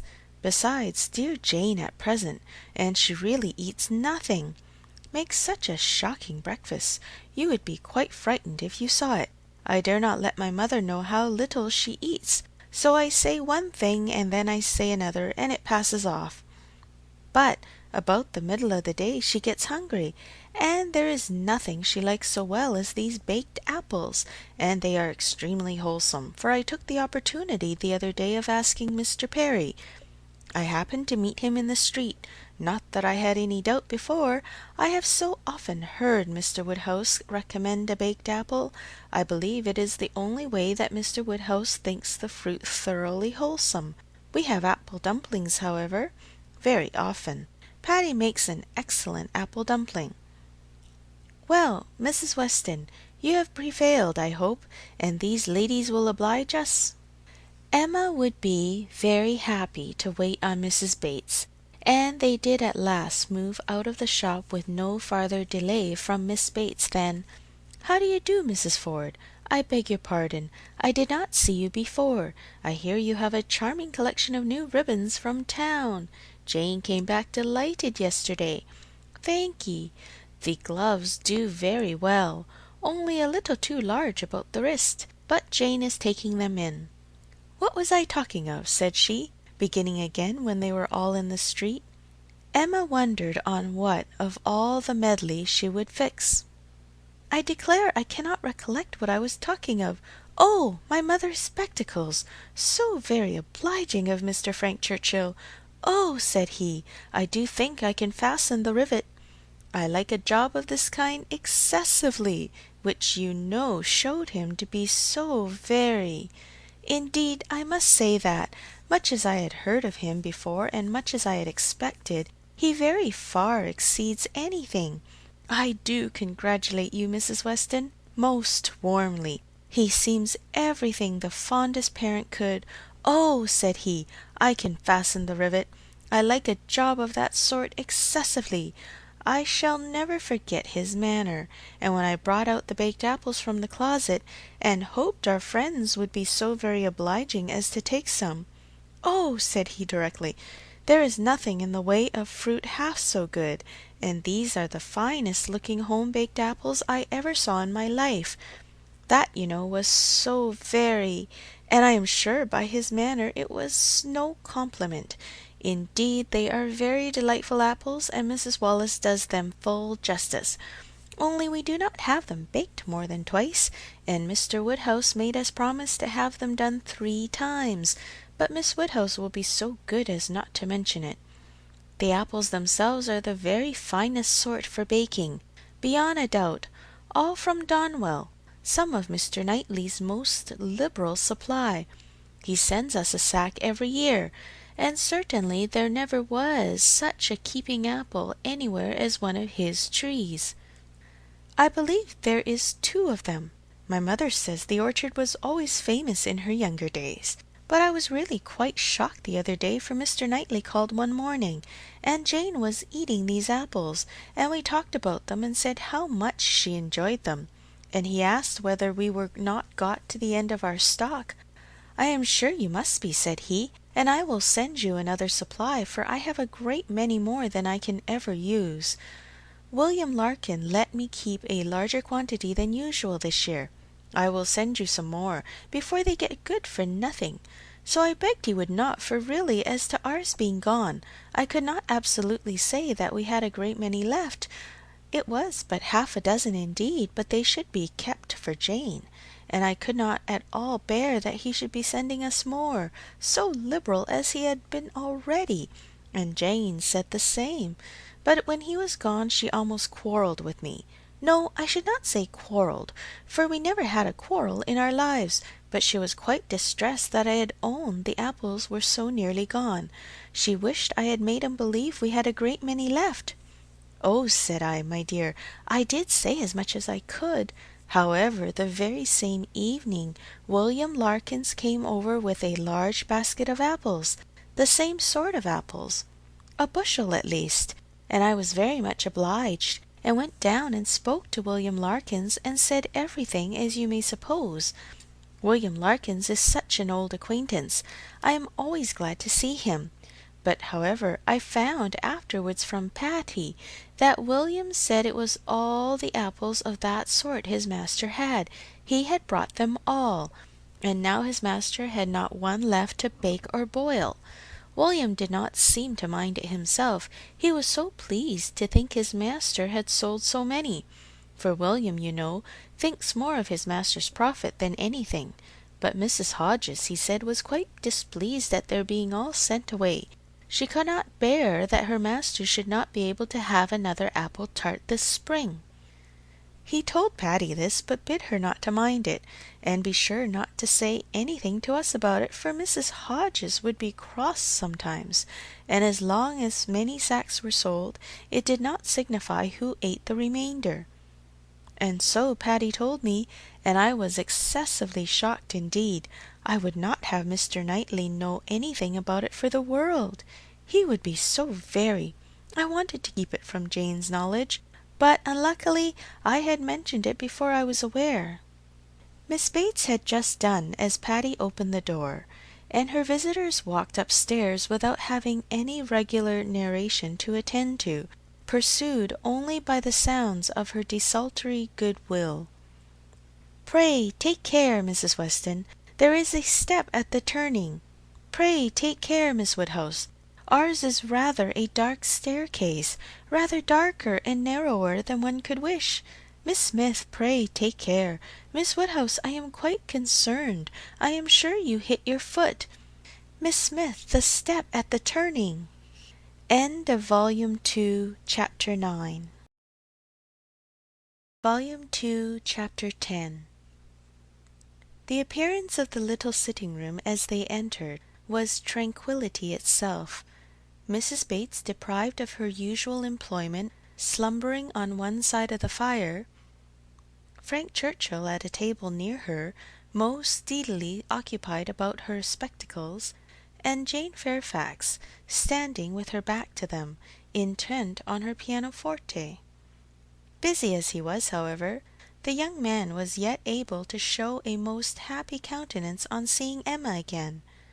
"This is a pleasure," said he, in rather a low voice, "coming at least 10 minutes earlier than I had calculated. You find me trying to be useful. Tell me if you think I shall succeed." "What?" said Mrs. Weston. "Have you not finished it yet? You would not earn a very good livelihood as a working silversmith at this rate." "I have not been working uninterruptedly," he replied. "I have been assisting Miss Fairfax in trying to make her instrument stand steadily. It was not quite firm. An unevenness in the floor, I believe. You see, we have been wedging one leg with paper. This was very kind of you to be persuaded to come. I am almost afraid you would be hurrying home." He contrived that she should be seated by him, and was sufficiently employed in looking out the best baked apple for her, and trying to make her help or advise him in his work. till Jane Fairfax was quite ready to sit down to the pianoforte again.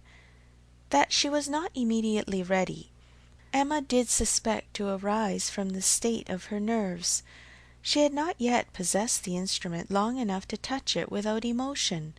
She must reason herself into the power of performance, and Emma could not but pity such feelings, whatever their origin, and could not but resolve never to expose them to her neighbour again. At last Jane began, and though the first bars were feebly given, the powers of the instrument were gradually done full justice to. Mrs. Weston had been delighted before, and was delighted again. Emma joined her in all her praise, and the pianoforte, with every proper discrimination, was pronounced to be altogether of the highest promise. Whoever Colonel Campbell might employ, said Frank Churchill, with a smile at Emma, the person has not chosen ill. I heard a good deal of Colonel Campbell's taste at Weymouth, and the softness of the upper notes I am sure is exactly what he and all that party would particularly prize. I dare say, Miss Fairfax, that he either gave his friend very minute directions, or wrote to Broadwood himself. Do not you think so? Jane did not look round. She was not obliged to hear. Mrs. Weston had been speaking to her at the same moment.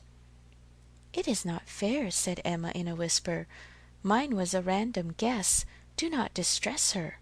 He shook his head with a smile, and looked as if he had very little doubt and very little mercy. Soon afterwards he began again. How much your friends in Ireland must be enjoying your pleasure on this occasion, Miss Fairfax. I dare say they often think of you, and wonder which will be the precise day of the instrument's coming to hand. Do you imagine Colonel Campbell knows the business to be going forward just at this time?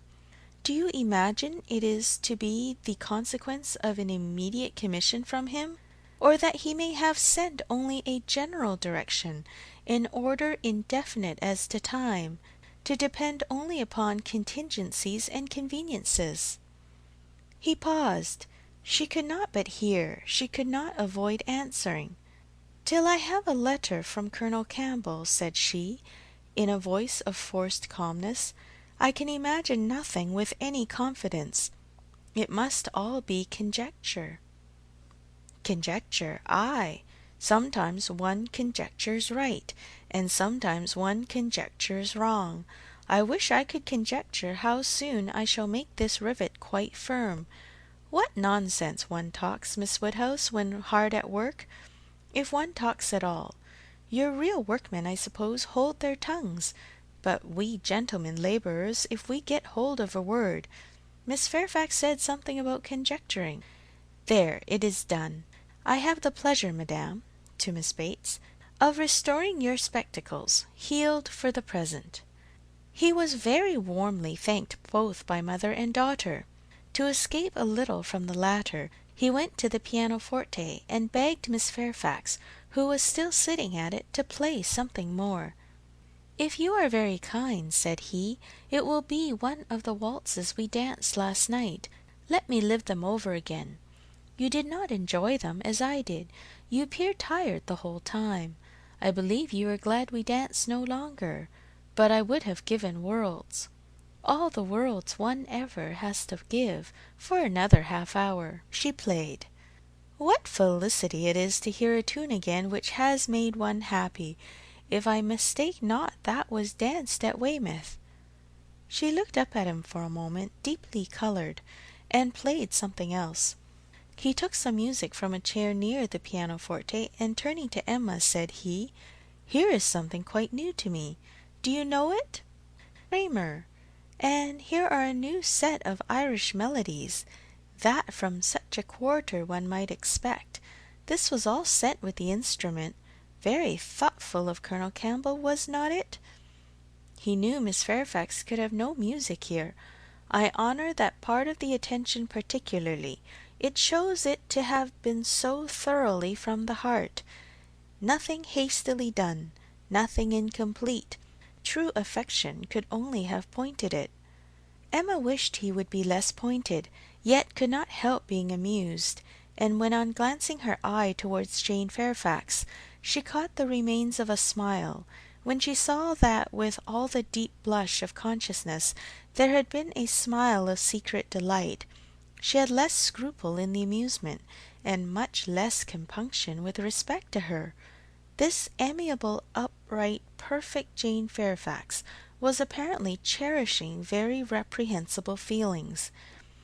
He brought all the music to her, and they looked it over together. Emma took the opportunity of whispering, "You speak too plain. She must understand you." "I hope she does. I would have her understand me. I am not in the least ashamed of my meaning. But really I am half ashamed, and wish I had never taken up the idea. I am very glad you did, and that you communicated it to me. I have now a key to all her odd looks and ways. Leave shame to her. If she does wrong, she ought to feel it. She is not entirely without it, I think. I do not see much sign of it. She is playing Robin Adair at this moment, his favourite." Shortly afterwards, Miss Bates, passing near the window, descried Mr. Knightley on horseback not far off. "Mr. Knightley, I declare! I must speak to him if possible, just to thank him. I will not open the window here, it would give you all cold, but I can go into my mother's room, you know. I dare say he will come in when he knows who's here. Quite delightful to have you all meet so. Our little room's so honoured." She was in the adjoining chamber while she still spoke, and opening the casement there immediately called Mr. Knightley's attention, and every syllable of their conversation was as distinctly heard by the others as if it had passed within the same apartment. "How do you do? How do you do? Very well, I thank you. So obliged to you for the carriage last night. We were just in time. My mother just ready for us. Pray come in, do come in. You will find some friends here." So began Miss Bates, and Mr. Knightley seemed determined to be heard in his turn, for most resolutely and commandingly did he say, "How is your niece, Miss Bates? I want to inquire after you all, but particularly your niece. How is Miss Fairfax? I hope she caught no cold last night. How is she to-day? Tell me how Miss Fairfax is." And Miss Bates was obliged to give a direct answer before he would hear her in anything else. The listeners were amused, and Mrs. Weston gave Emma a look of particular meaning, but Emma still shook her head in steady scepticism. "So obliged to you, so very much obliged to you for the carriage," resumed Miss Bates. He cut her short with, "I am going to Kingston. Can I do anything for you?" "Oh, dear, Kingston, are you? Mrs. Cole was saying the other day she wanted something from Kingston." "Mrs. Cole has servants to send. Can I do anything for you?" "No, thank you, but do come in. Who do you think is here? Miss Woodhouse and Miss Smith, so kind as to call to hear the new pianoforte. Do put up your horse at the Crown and come in." "Well," said he in a deliberating manner, "for 5 minutes, perhaps. And here is Mrs. Weston and Mr. Frank Churchill too. Quite delightful. So many friends. No, not now, I thank you. I could not stay 2 minutes. I must get on to Kingston as fast as I can." "Oh, do come in. They will be so very happy to see you. No, no, your room is full enough. I will call another day and hear the pianoforte." "Well, I am so sorry. Oh, Mr. Knightley, what a delightful party last night! How extremely pleasant! Did you ever see such dancing? Was not it delightful? Miss Woodhouse and Mr. Frank Churchill, I never saw anything equal to it." "Oh, very delightful indeed. I can say nothing less, for I suppose Miss Woodhouse and Mr. Frank Churchill are hearing everything that passes. And," raising his voice still more, "I do not see why Miss Fairfax should not be mentioned too.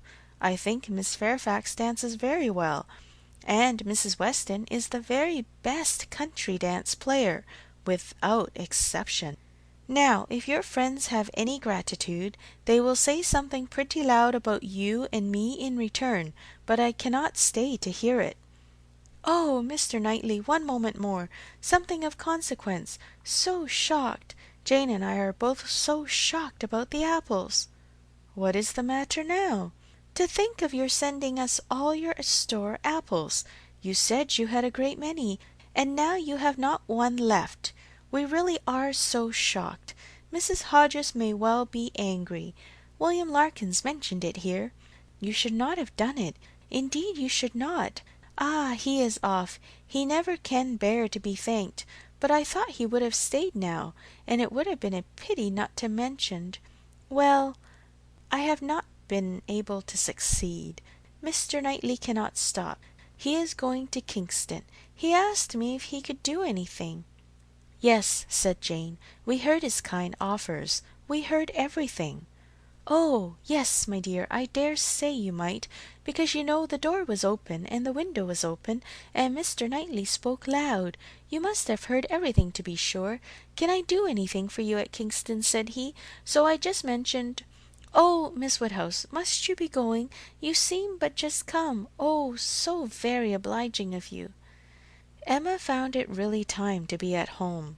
The visit had already lasted long, and on examining watches, so much of the morning was perceived to be gone, that Mrs. Weston and her companion, taking leave also, could allow themselves only to walk with the two young ladies to Hartfield gates before they set off for Randalls.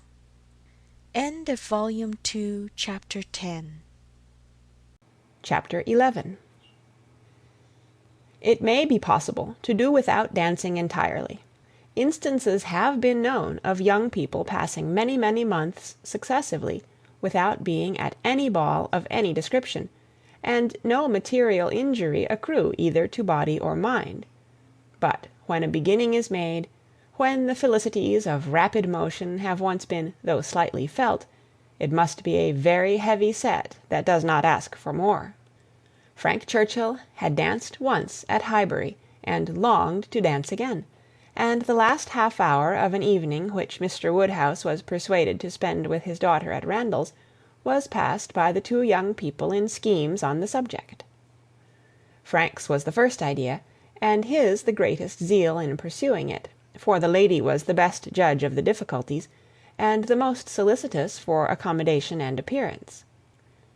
But still she had inclination enough for showing people again how delightfully Mr. Frank Churchill and Miss Woodhouse danced, for doing that in which she need not blush to compare herself with Jane Fairfax, and even for simple dancing itself, without any of the wicked aids of vanity, to assist him first in pacing out the room they were in to see what it could be made to hold, and then in taking the dimensions of the other parlour, in the hope of discovering, in spite of all that Mr. Weston could say of their exactly equal size, that it was a little the largest. His first proposition and request, that the dance begun at Mr. Cole's should be finished there, that the same party should be collected, and the same musician engaged, met with the readiest acquiescence. Mr. Weston entered into the idea with thorough enjoyment, and Mrs. Weston most willingly undertook to play as long as they could wish to dance, and the interesting employment had followed of reckoning up exactly who there would be, and portioning out the indispensable division of space to every couple. "You and Miss Smith and Miss Fairfax will be 3, and the 2 Miss Coxes 5," had been repeated many times over. "And there will be the 2 Gilberts, young Cox, my father and myself, besides Mr. Knightley. Yes, that will be quite enough for pleasure. You and Miss Smith and Miss Fairfax will be 3, and the 2 Miss Coxes 5, and for 5 couple there will be plenty of room." But soon it came to be on one side, "But will there be good room for 5 couple? I really do not think there will." On another, "And after all, 5 couple are not enough to make it worth while to stand up. 5 couple are nothing, when one thinks seriously about it. It will not do to invite 5 couple. It can be allowable only as the thought of the moment." Somebody said that Miss Gilbert was expected at her brother's, and must be invited with the rest. Somebody else believed Mrs. Gilbert would have danced the other evening, if she had been asked. A word was put in for a second young Cox, and at last Mr. Weston naming one family of cousins who must be included, and another of very old acquaintance who could not be left out, it became a certainty that the 5 couple would be at least 10, and a very interesting speculation in what possible manner they could be disposed of. The doors of the 2 rooms were just opposite each other. Might not they use both rooms, and dance across the passage? It seemed the best scheme, and yet it was not so good but that many of them wanted a better. Emma said it would be awkward. Mrs. Weston was in distress about the supper, and Mr. Woodhouse opposed it earnestly on the score of health. It made him so very unhappy indeed that it could not be persevered in. "Oh, no," said he. "It would be the extreme of imprudence. I could not bear it for Emma. Emma is not strong. She would catch a dreadful cold. So would poor little Harriet. So you would all. Mrs. Weston, you would be quite laid up. Do not let them talk of such a wild thing. Pray do not let them talk of it. That young man," speaking lower, "is very thoughtless. Do not tell his father, but that young man is not quite the thing. He has been opening the doors very often this evening, and keeping them open very inconsiderately. He does not think of the draught. I do not mean to set you against him, but indeed he is not quite the thing." Mrs. Weston was sorry for such a charge. She knew the importance of it, and said everything in her power to do it away. Every door was now closed, the passage plan given up, and the first scheme of dancing only in the room they were in resorted to again, and with such good will on Frank Churchill's part, that the space which a quarter of an hour before had been deemed barely sufficient for 5 couple, was now endeavoured to be made out quite enough for 10. "We were too magnificent," said he. "We allowed unnecessary room. 10 couple may stand here very well." Emma demurred. It would be a crowd, a sad crowd, and what could be worse than dancing without space to turn in? "Very true," he gravely replied. "It was very bad." But still he went on measuring, and still he ended with, "I think there will be very tolerable room for 10 couple." "No, no," said she, "you are quite unreasonable. It would be dreadful to be standing so close. Nothing can be farther from pleasure than to be dancing in a crowd, and a crowd in a little room." "There is no denying it," he replied. "I agree with you exactly. A crowd in a little room. Miss Woodhouse, you have the art of giving pictures in a few words. Exquisite, quite exquisite. Still, however, having proceeded so far, one is unwilling to give the matter up. It would be a disappointment to my father, and altogether, I do not know that I am rather of opinion that 10 couple might stand here very well." Emma perceived that the nature of his gallantry was a little self-willed, and that he would rather oppose than lose the pleasure of dancing with her, but she took the compliment, and forgave the rest. Had she intended ever to marry him, it might have been worth while to pause and consider, and try to understand the value of his preference, and the character of his temper, but for all the purposes of their acquaintance he was quite amiable enough. Before the middle of the next day he was at Hartfield, and he entered the room with such an agreeable smile as certified the continuance of the scheme. It soon appeared that he came to announce an improvement. "Well, Miss Woodhouse," he almost immediately began, "your inclination for dancing has not been quite frightened away, I hope, by the terrors of my father's little rooms. I bring a new proposal on the subject, a thought of my father's, which waits only your approbation to be acted upon. May I hope for the honour of your hand for the first 2 dances of this little projected ball, to be given, not at Randalls, but at the Crown Inn?" "The Crown?" "Yes, if you and Mr. Woodhouse see no objection, and I trust you cannot, my father hopes his friends will be so kind as to visit him there. Better accommodations he can promise them, and not a less grateful welcome than at Randalls. It is his own idea.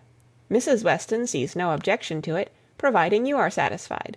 This is what we all feel. Oh, you were perfectly right. 10 couple in either of the Randalls rooms would have been insufferable, dreadful. I felt how right you were the whole time, but was too anxious for securing anything to like to yield. Is not it a good exchange? You consent? I hope you consent." It appears to me a plan that nobody can object to, if Mr. and Mrs. Weston do not. I think it admirable, and, as far as I can answer for myself, shall be most happy. It seems the only improvement that could be. Papa, do you not think it an excellent improvement?" She was obliged to repeat and explain it, before it was fully comprehended, and then, being quite new, farther representations were necessary to make it acceptable. No, he thought it very far from an improvement, a very bad plan, much worse than the other. A room at an inn was always damp and dangerous, never properly aired or fit to be inhabited. If they must dance, they had better dance at Randalls.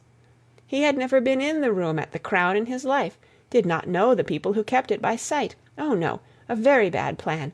They would catch worse colds at the Crown than anywhere. "I was going to observe, sir," said Frank Churchill, "that one of the great recommendations of this change would be the very little danger of anybody's catching cold. So much less danger at the Crown than at Randalls. Mr. Perry might have reason to regret the alteration, but nobody else could." "Sir," said Mr. Woodhouse, rather warmly, "you are very much mistaken if you suppose Mr. Perry to be that sort of character. Mr. Perry is extremely concerned when any of us are ill. But I do not understand how the room at the Crown can be safer for you than your father's house.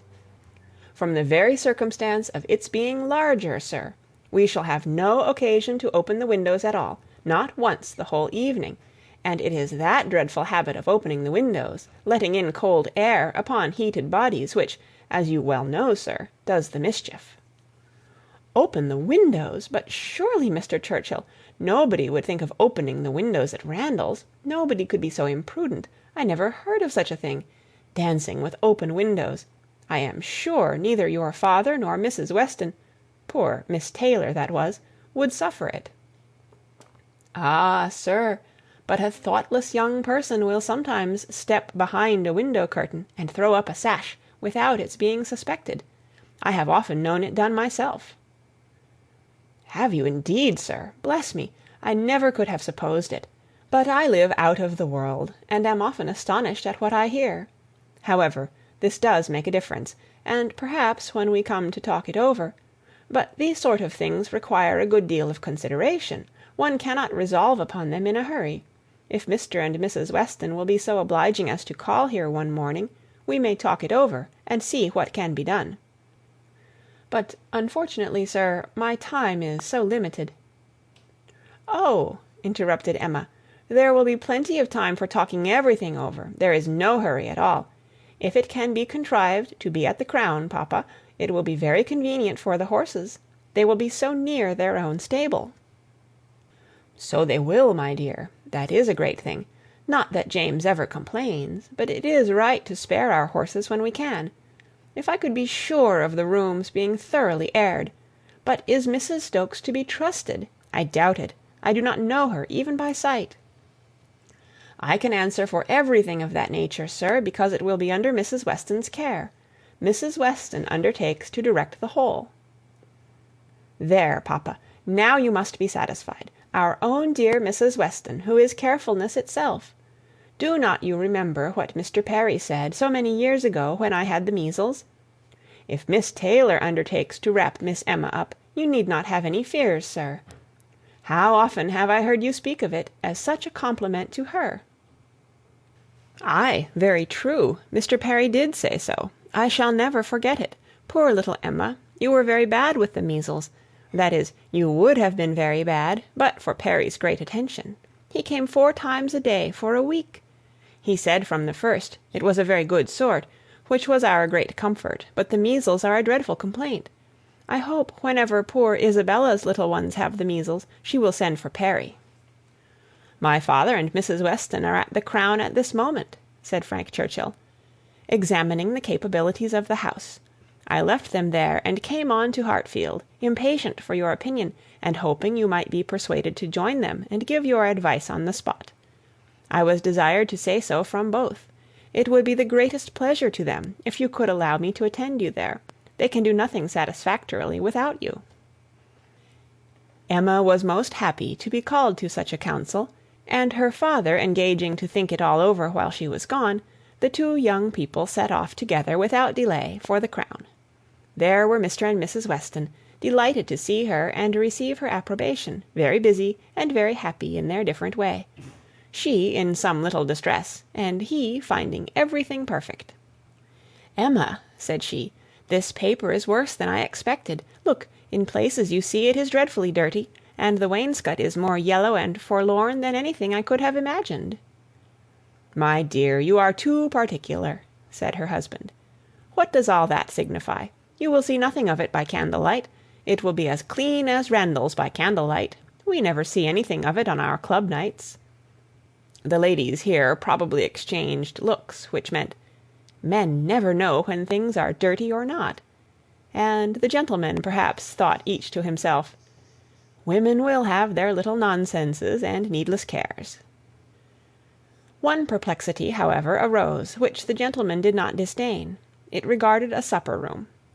At the time of the ballrooms being built, suppers had not been in question, and a small card room adjoining was the only addition. What was to be done?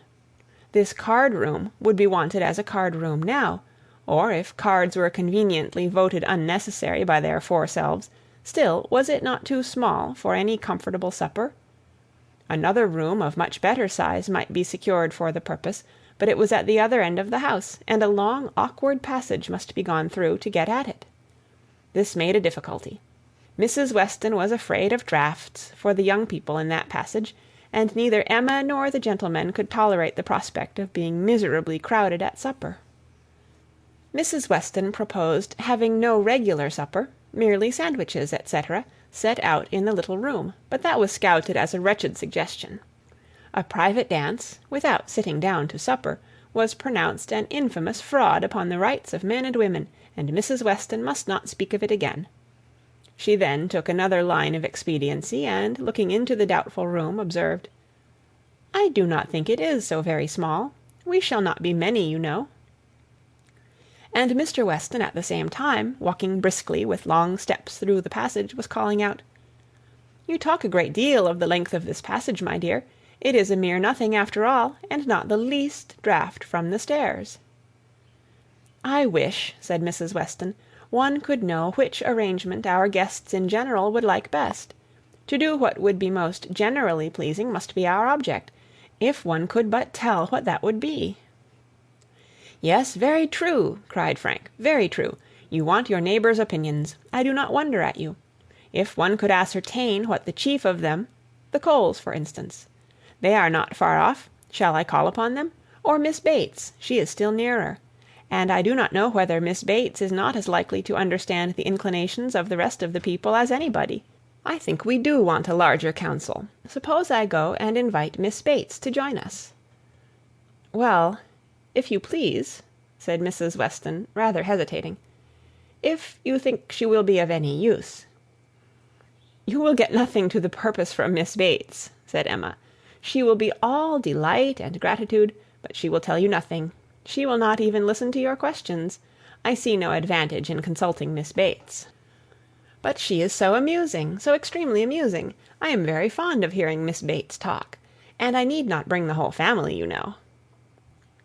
Here Mr. Weston joined them, and on hearing what was proposed, gave it his decided approbation.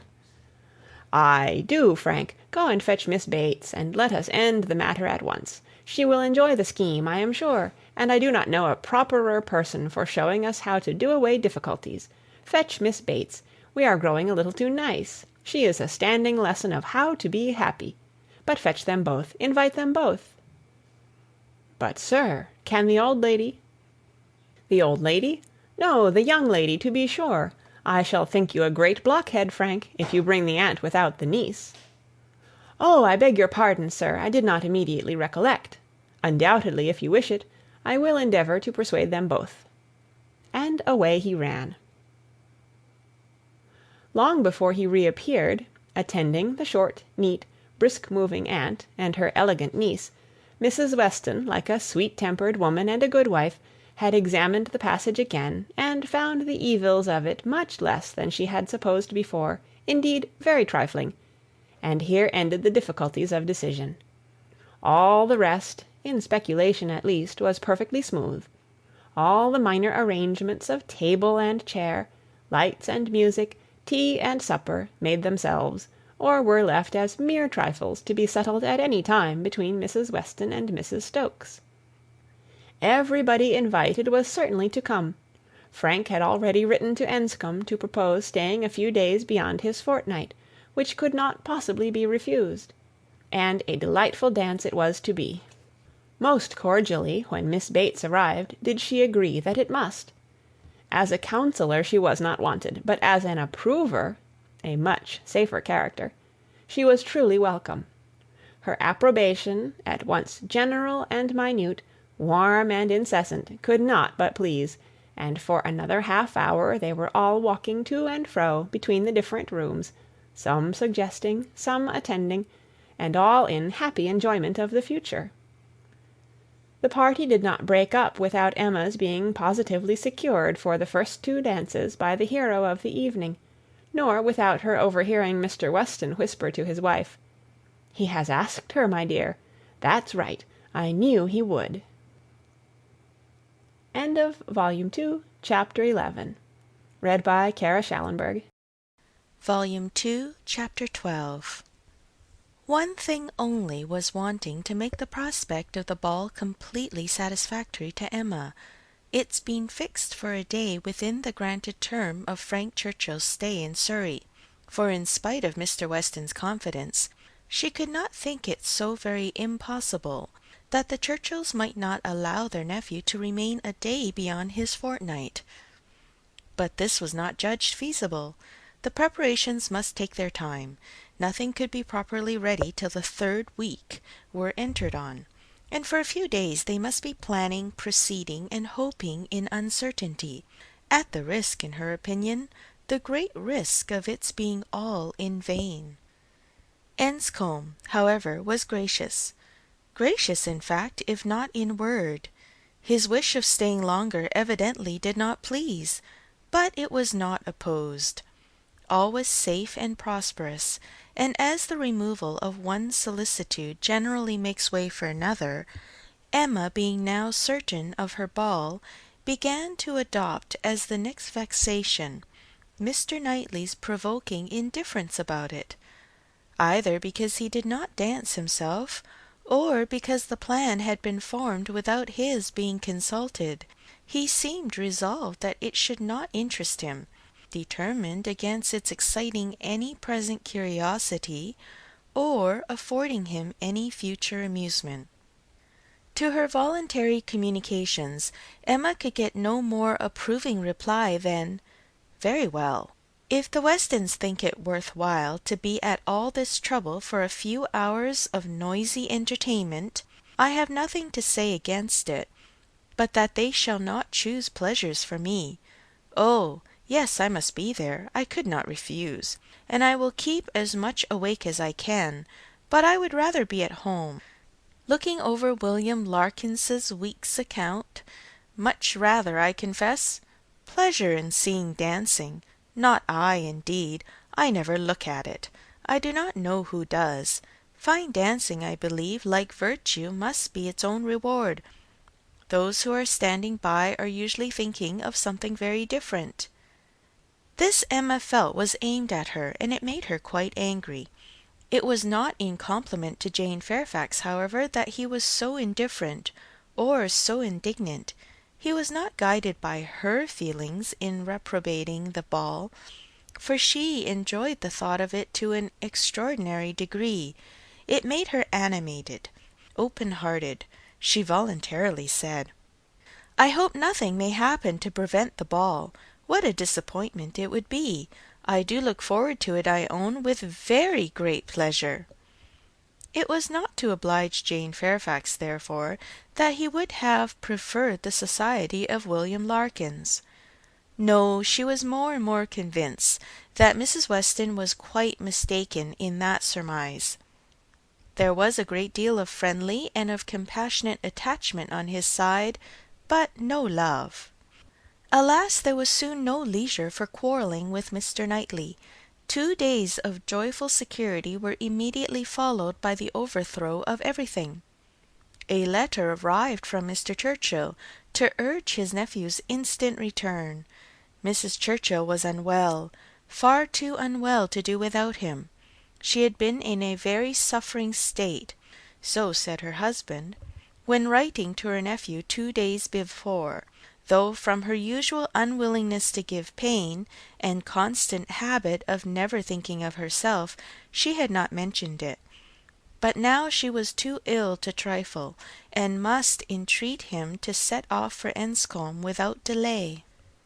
The substance of this letter was forwarded to Emma, in a note from Mrs. Weston instantly. As to his going, it was inevitable. He must be gone within a few hours, though without feeling any real alarm for his aunt, to lessen his repugnance. He knew her illnesses; they never occurred but for her own convenience. Mrs. Weston added, that he could only allow himself time to hurry to Highbury after breakfast, and take leave of the few friends there whom he could suppose to feel any interest in him, and that he might be expected at Hartfield very soon. This wretched note was the finale of Emma's breakfast.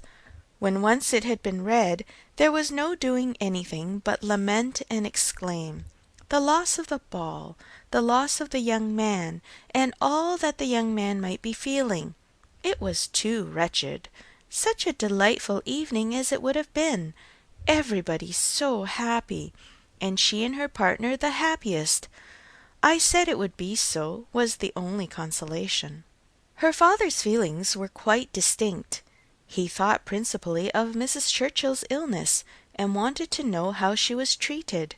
But as for the ball, it was shocking to have dear Emma disappointed. But they would all be safer at home. Emma was ready for her visitor some time before he appeared, but if this reflected at all upon his impatience, his sorrowful look and total want of spirits when he did come might redeem him. He felt the going away almost too much to speak of it. His dejection was most evident. He sat really lost in thought for the first few minutes, and when rousing himself, it was only to say, "Of all horrid things, leave-taking is the worst. This will not be your only visit to Randalls." "Ah," shaking his head, "the uncertainty of when I may be able to return. I shall try for it with a zeal.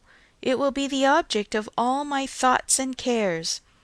And if my uncle and aunt go to town this spring, but I am afraid they did not stir last spring, I am afraid it is a custom gone for ever. Our poor ball must be quite given up. Ah, that ball! Why did we wait for anything? Why not seize the pleasure at once? How often is happiness destroyed by preparation, foolish preparation? You told us it would be so. Oh, Miss Woodhouse, why are you always so right? Indeed, I am very sorry to be right in this instance. I would much rather have been merry than wise. If I can come again, we are still to have our ball. My father depends on it.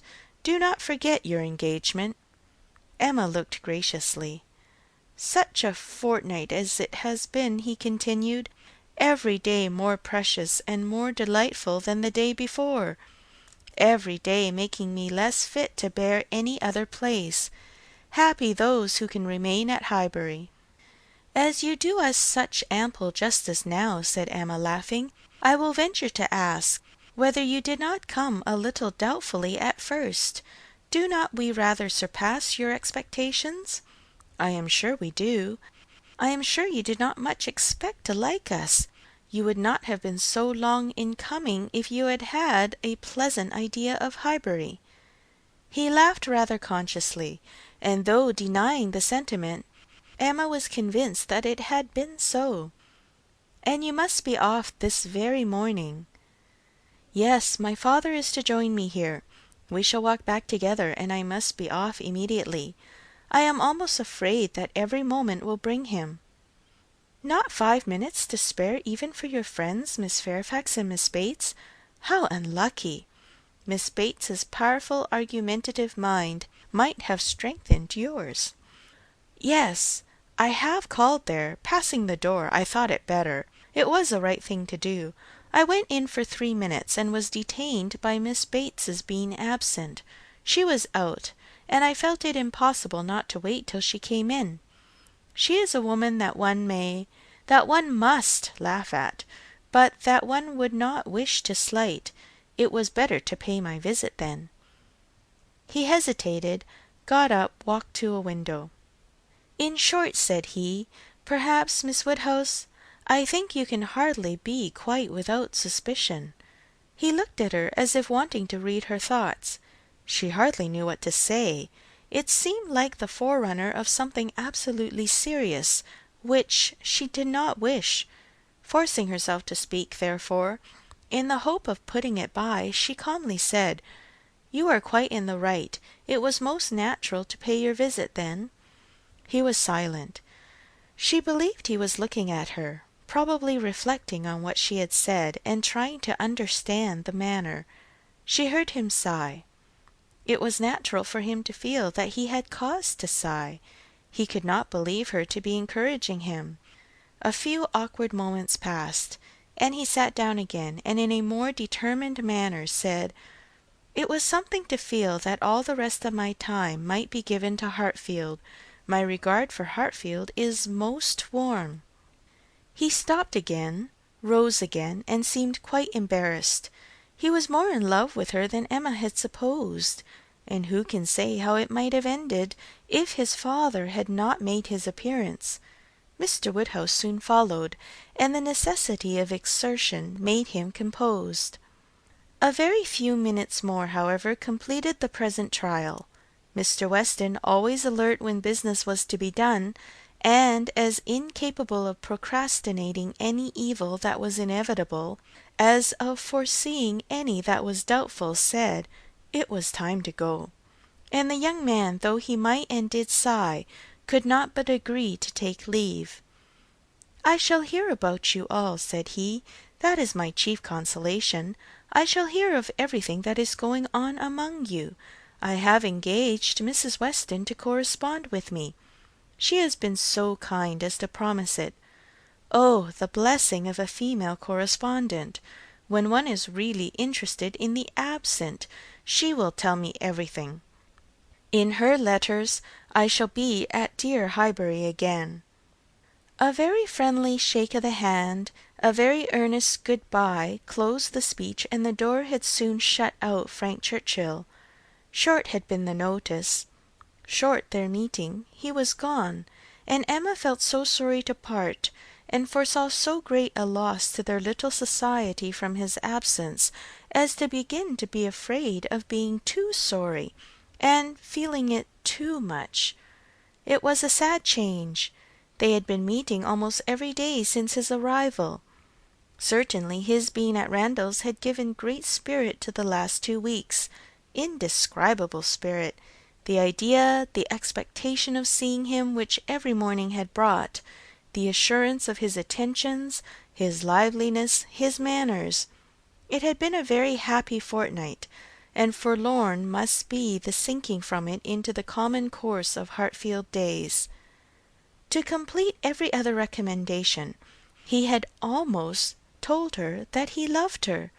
What strength or what constancy of affection he might be subject to was another point, but at present she could not doubt his having a decidedly warm admiration, a conscious preference of herself, and this persuasion, joined to all the rest, made her think that she must be a little in love with him, in spite of every previous determination against it. "I must be certain," said she. "This sensation of listlessness, weariness, stupidity, this disinclination to sit down and employ myself, this feeling of everything's being dull and insipid about the house, I must be in love. I should be the oddest creature in the world if I were not, for a few weeks at least. Well, evil to some is always good to others. I shall have many fellow mourners for the ball, if not for Frank Churchill, but Mr. Knightley will be happy. He may spend the evening with his dear William Larkins now if he likes." Mr. Knightley, however, showed no triumphant happiness. He could not say that he was sorry on his own account. His very cheerful look would have contradicted him if he had, but he said, and very steadily, that he was sorry for the disappointment of the others, and with considerable kindness added, "You, Emma, who have so few opportunities of dancing, you are really out of luck. You are very much out of luck." It was some days before she saw Jane Fairfax, to judge of her honest regret in this woeful change, but when they did meet, her composure was odious. She had been particularly unwell, however, suffering from headache to a degree which made her aunt declare that had the ball taken place she did not think Jane could have attended it, and it was charity to impute some of her unbecoming indifference to the languor of ill health. End of Volume 2, Chapter 12. Volume 2, Chapter 13. Emma continued to entertain no doubt of her being in love. Her ideas only varied as to the how much. At first she thought it was a good deal, and afterwards but little. She had great pleasure in hearing Frank Churchill talked of, and, for his sake, greater pleasure than ever in seeing Mr. and Mrs. Weston. She was very often thinking of him, and quite impatient for a letter, that she might know how he was. How were his spirits? How was his aunt? And what was the chance of his coming to Randalls again this spring? But, on the other hand, she could not admit herself to be unhappy, nor, after the first morning, to be less disposed for employment than usual. She was still busy and cheerful, and, pleasing as he was, she could yet imagine him to have faults. And farther, though thinking of him so much, and, as she sat drawing or working, forming 1,000 amusing schemes for the progress and close of their attachment, fancying interesting dialogues, and inventing elegant letters, the conclusion of every imaginary declaration on his side was that she refused him. Their affection was always to subside into friendship. Everything tender and charming was to mark their parting, but still they were to part.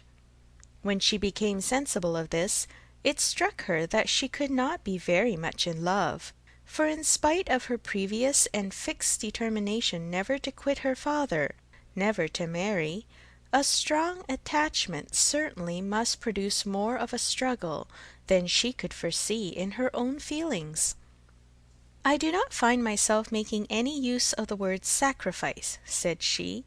"In not one of all my clever replies, my delicate negatives, is there any allusion to making a sacrifice. I do suspect that he is not really necessary to my happiness. So much the better. I certainly will not persuade myself to feel more than I do. I am quite enough in love. I should be sorry to be more." Upon the whole, she was equally contented with her view of his feelings. He is undoubtedly very much in love. Everything denotes it. Very much in love indeed. And when he comes again, if his affection continue, I will be on my guard not to encourage it. It would be most inexcusable to do otherwise, as my own mind is quite made up. Not that I imagine he can think I have been encouraging him hitherto. No, if he had believed me at all to share his feelings, he would not have been so wretched. Could he have thought himself encouraged, his looks and language at parting would have been different. Still, however, I must be on my guard. This is in the supposition of his attachment continuing what it is now, but I do not know that I expect it will. I do not look upon him to be quite that sort of man. I do not altogether build upon his steadiness or constancy. His feelings are warm, but I can imagine them rather changeable. Every consideration of the subject, in short, makes me thankful that my happiness is not more deeply involved. I shall do very well again after a little while, and then it will be a good thing over. For they say everybody is in love once in their lives, and I shall have been let off easily." When his letter to Mrs. Weston arrived, Emma had the perusal of it, and she read it with a degree of pleasure and admiration which made her at first shake her head over her own sensations, and think she had undervalued their strength. It was a long, well-written letter, giving the particulars of his journey and of his feelings, expressing all the affection, gratitude, and respect which was natural and honourable, and describing everything exterior and local that could be supposed attractive, with spirit and precision. No suspicious flourishes now of apology or concern. It was the language of real feeling towards Mrs. Weston, and the transition from Highbury to Enscombe, the contrast between the places in some of the first blessings of social life, was just enough to touch on to show how keenly it was felt, and how much more might have been said but for the restraints of propriety. The charm of her own name was not wanting. Miss Woodhouse appeared more than once, and never without a something of pleasing connection, either a compliment to her taste, or remembrance of what she had said, and in the very last time of its meeting her eye, unadorned as it was by any such broad wreath of gallantry, she yet could discern the effect of her influence and acknowledge the greatest compliment perhaps of all conveyed. Compressed into the very lowest vacant corner were these words: "I had not a spare moment on Tuesday, as you know, for Miss Woodhouse's beautiful little friend. Pray make my excuses, and add yours to her." This Emma could not doubt was all for herself. Harriet was remembered only from being her friend. His information and prospects as to Enscombe were neither worse nor better than had been anticipated. Mrs. Churchill was recovering, and he dared not yet, even in his own imagination, fix a time for coming to Randalls again. Gratifying, however, and stimulative as was the letter in the material part, its sentiments she yet found, when it was folded up and returned to Mrs. Weston, that it had not added any lasting warmth, that she could still do without the writer, and that he must learn to do without her. Her intentions were unchanged. Her resolution of refusal only grew more interesting by the addition of a scheme for his subsequent consolation and happiness. His recollection of Harriet, and the words which clothed it, "the beautiful little friend," suggested to her the idea of Harriet's succeeding her in his affections. Was it possible? No. Harriet undoubtedly was greatly his inferior in understanding, but he had been very much struck with the loveliness of her face, and the warm simplicity of her manner, and all the probabilities of circumstance and connection were in her favour. For Harriet it would be advantageous and delightful indeed. "I must not dwell upon it," said she. "I must not think of it. I know the danger of indulging such speculations, but stranger things have happened, and when we cease to care for each other as we do now, it will be the means of confirming us in that sort of true disinterested friendship which I can already look forward to with pleasure." It was well to have a comfort in store on Harriet's behalf, though it might be wise to let the fancy touch it seldom, for evil in that quarter was at hand. As Frank Churchill's arrival had succeeded Mr. Elton's engagement in the conversation of Highbury, as the latest interest had entirely borne down the first, so now upon Frank Churchill's disappearance Mr. Elton's concerns were assuming the most irresistible form. His wedding day was named. He would soon be among them again. Mr. Elton and his bride. There was hardly time to talk over the first letter from Enscombe before Mr. Elton and his bride was in everybody's mouth, and Frank Churchill was forgotten. Emma grew sick at the sound. She had had 3 weeks of happy exemption from Mr. Elton. and Harriet's mind, she had been willing to hope, had been lately gaining strength. With Mr. Weston's ball in view at least, there had been a great deal of insensibility to other things, but it was now too evident that she had not attained such a state of composure as could stand against the actual approach, new carriage, bell ringing, and all. Poor Harriet was in a flutter of spirits which required all the reasonings and soothings and attentions of every kind that Emma could give. Emma felt that she could not do too much for her, and Harriet had a right to all her ingenuity and all her patience. But it was heavy work to be for ever convincing without producing any effect, for ever agreed to without being able to make their opinions the same. Harriet listened submissively, and said it was very true, it was just as Miss Woodhouse described. It was not worth while to think about them, and she would not think about them any longer. But no change of subject could have failed, and the next half-hour saw her as anxious and restless about the Eltons as before. At last Emma attacked her on another ground. "Your allowing yourself to be so occupied and so unhappy about Mr. Elton's marrying Harriet is the strongest reproach you can make me. You could not give me a greater reproof for the mistake I fell into. It was all my doing, I know. I have not forgiven it, I assure you. Deceived myself, I did very miserably deceive you, and it will be a painful reflection to me for ever. Do not imagine me in danger of forgetting it." Harriet felt too much to utter more than a few words of eager exclamation. Emma continued, "I have not said, exert yourself, Harriet, for my sake. Think less, talk less of Mr. Elton for my sake, because for your own sake rather I would wish it to be done, for the sake of what is more important than my comfort, a habit of self-command in you, a consideration of what is your duty, an attention to propriety, an endeavour to avoid the suspicions of others, to save your health and credit, and restore your tranquillity. These are the motives which I have been pressing on you. They are very important, and sorry I am that you cannot feel them sufficiently to act upon them.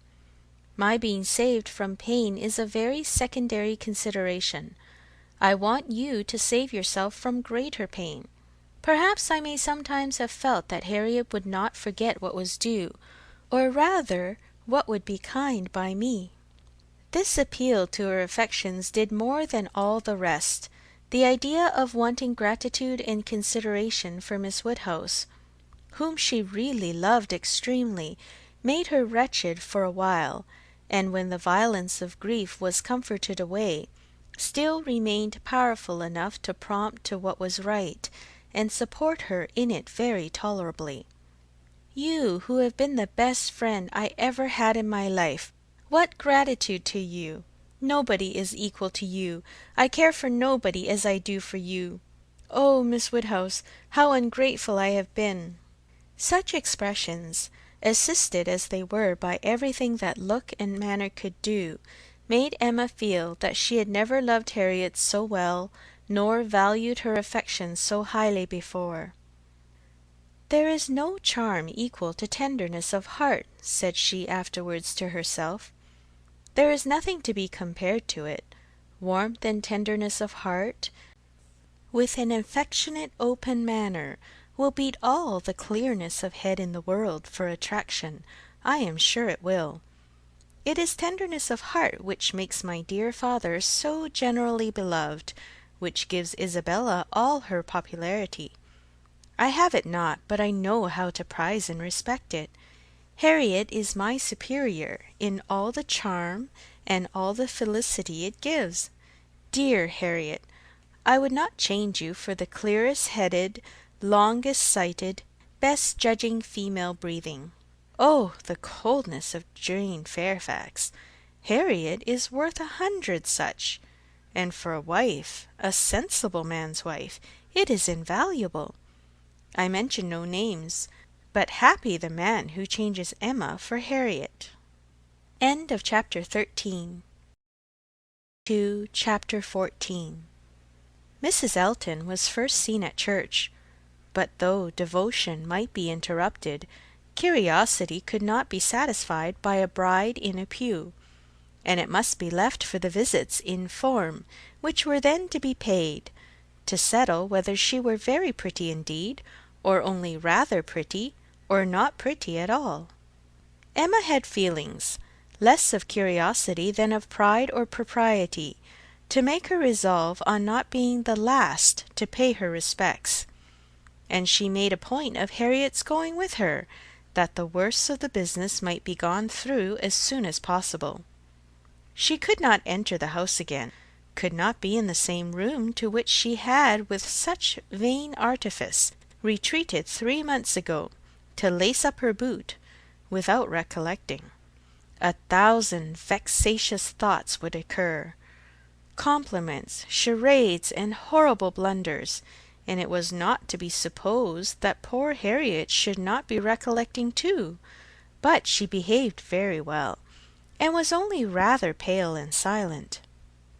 The visit was of course short, and there was so much embarrassment and occupation of mind to shorten it, that Emma would not allow herself entirely to form an opinion of the lady, and on no account to give one, beyond the nothing meaning terms of being elegantly dressed and very pleasing.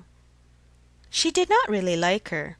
She would not be in a hurry to find fault, but she suspected that there was no elegance.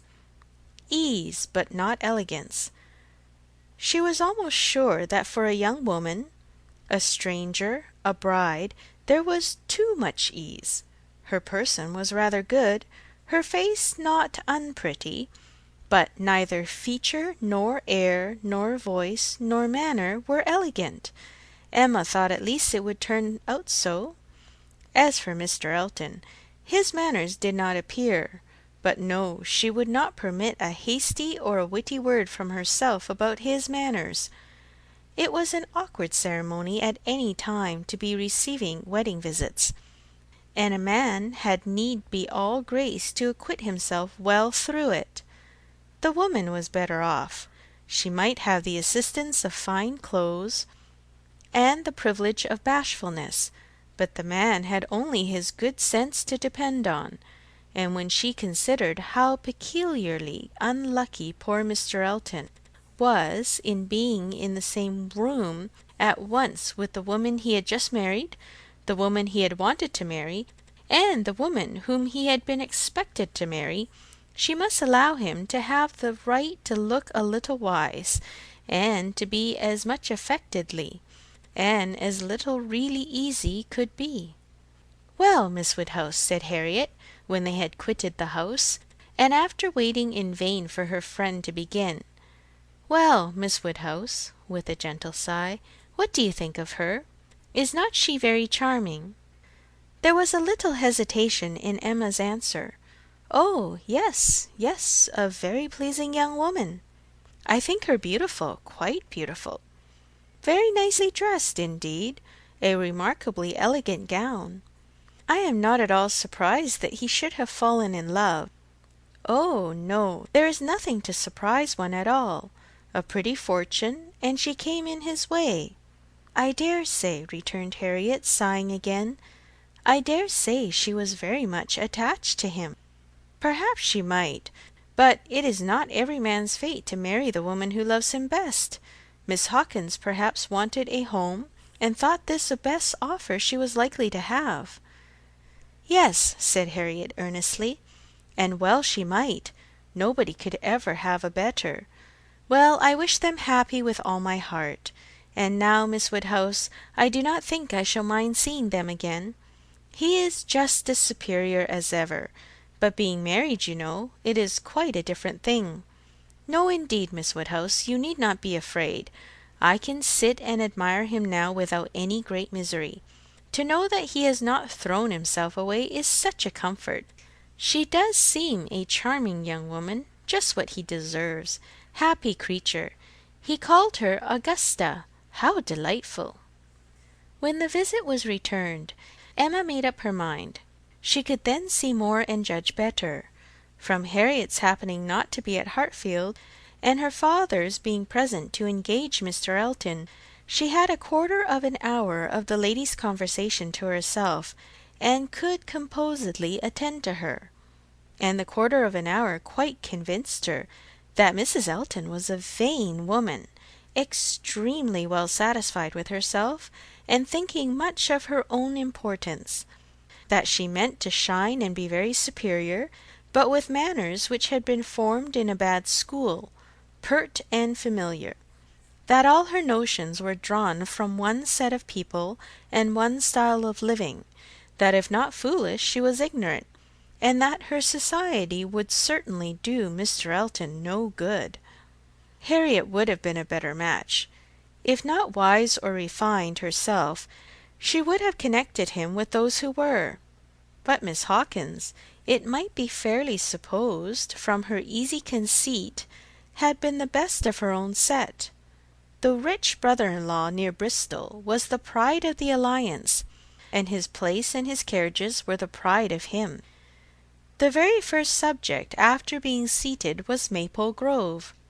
My brother, Mr. Suckling's seat, a comparison of Hartfield to Maple Grove. The grounds of Hartfield were small, but neat and pretty, and the house was modern and well built. Mrs. Elton seemed most favourably impressed by the size of the room, the entrance, and all that she could see or imagine. Very like Maple Grove indeed. She was quite struck by the likeness. The room was the very shape and size of the morning-room at Maple Grove, her sister's favourite room. Mr. Elton was appealed to. Was not it astonishingly like? She could really almost fancy herself at Maple Grove. And the staircase.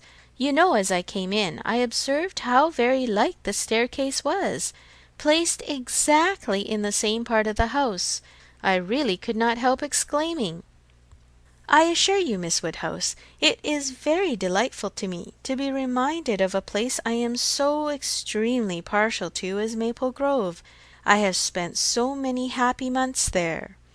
With a little sigh of sentiment. A charming place, undoubtedly. Everybody who sees it is struck by its beauty, but to me it has been quite a home. Whenever you are transplanted, like me, Miss Woodhouse, you will understand how very delightful it is to meet with anything at all, like what one has left behind. I always say this is quite one of the evils of matrimony. Emma made as slight a reply as she could, but it was fully sufficient for Mrs. Elton, who only wanted to be talking herself. So extremely like Maple Grove, and it is not merely the house. The grounds, I assure you, as far as I could observe, are strikingly like. The laurels at Maple Grove are in the same profusion as here, and stand very much in the same way, just across the lawn. And I had a glimpse of a fine large tree, with a bench around it, which put me so exactly in mind. My brother and sister will be enchanted with this place. People who have extensive grounds themselves are always pleased with anything in the same style. Emma doubted the truth of this sentiment.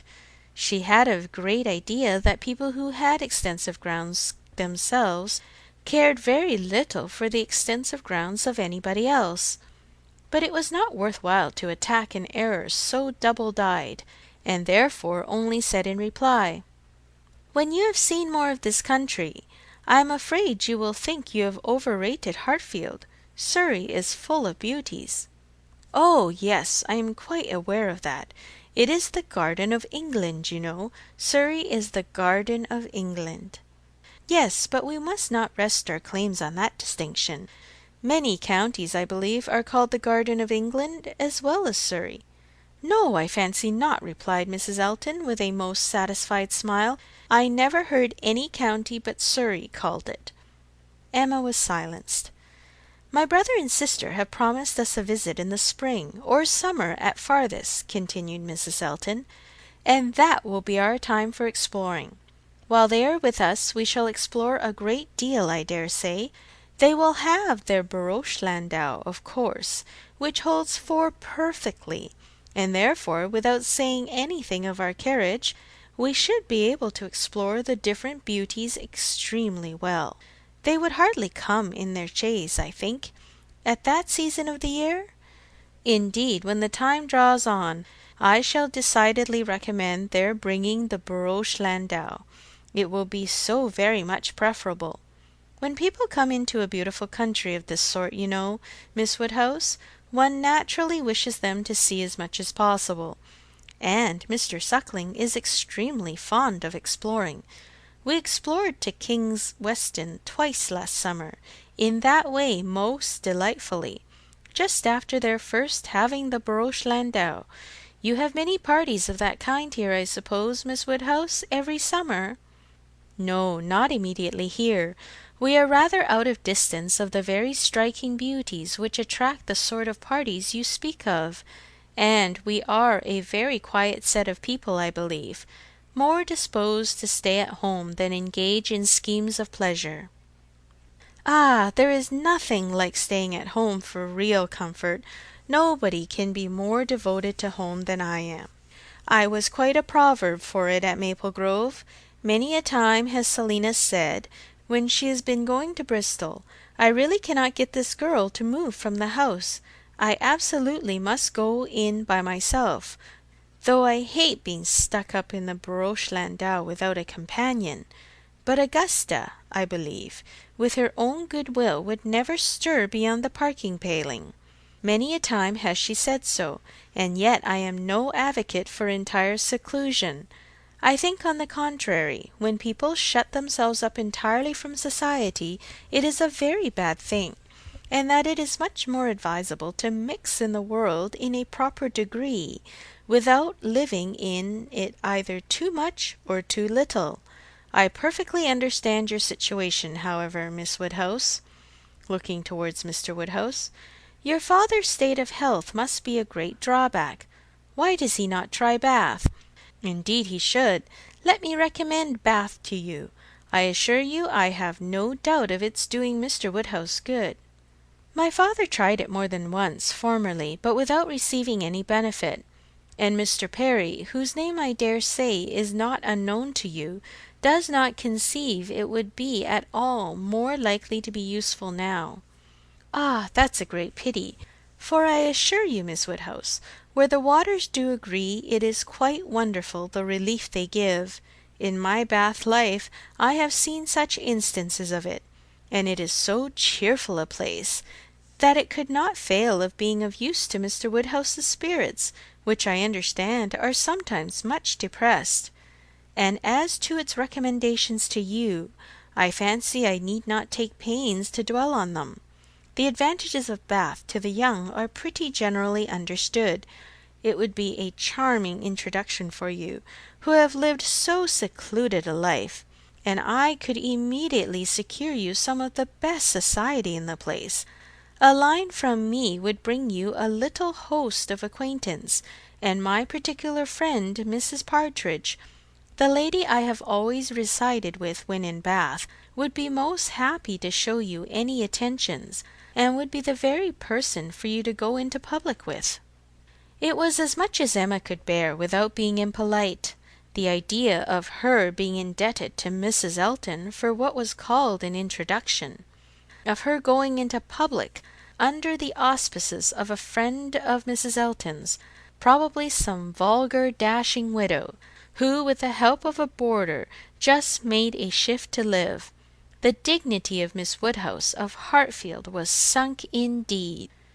She restrained herself, however, from any of the reproofs she could have given, and only thanked Mrs. Elton coolly, but their going to Bath was quite out of the question, and she was not perfectly convinced that the place might suit her better than her father, and then, to prevent farther outrage and indignation, changed the subject directly.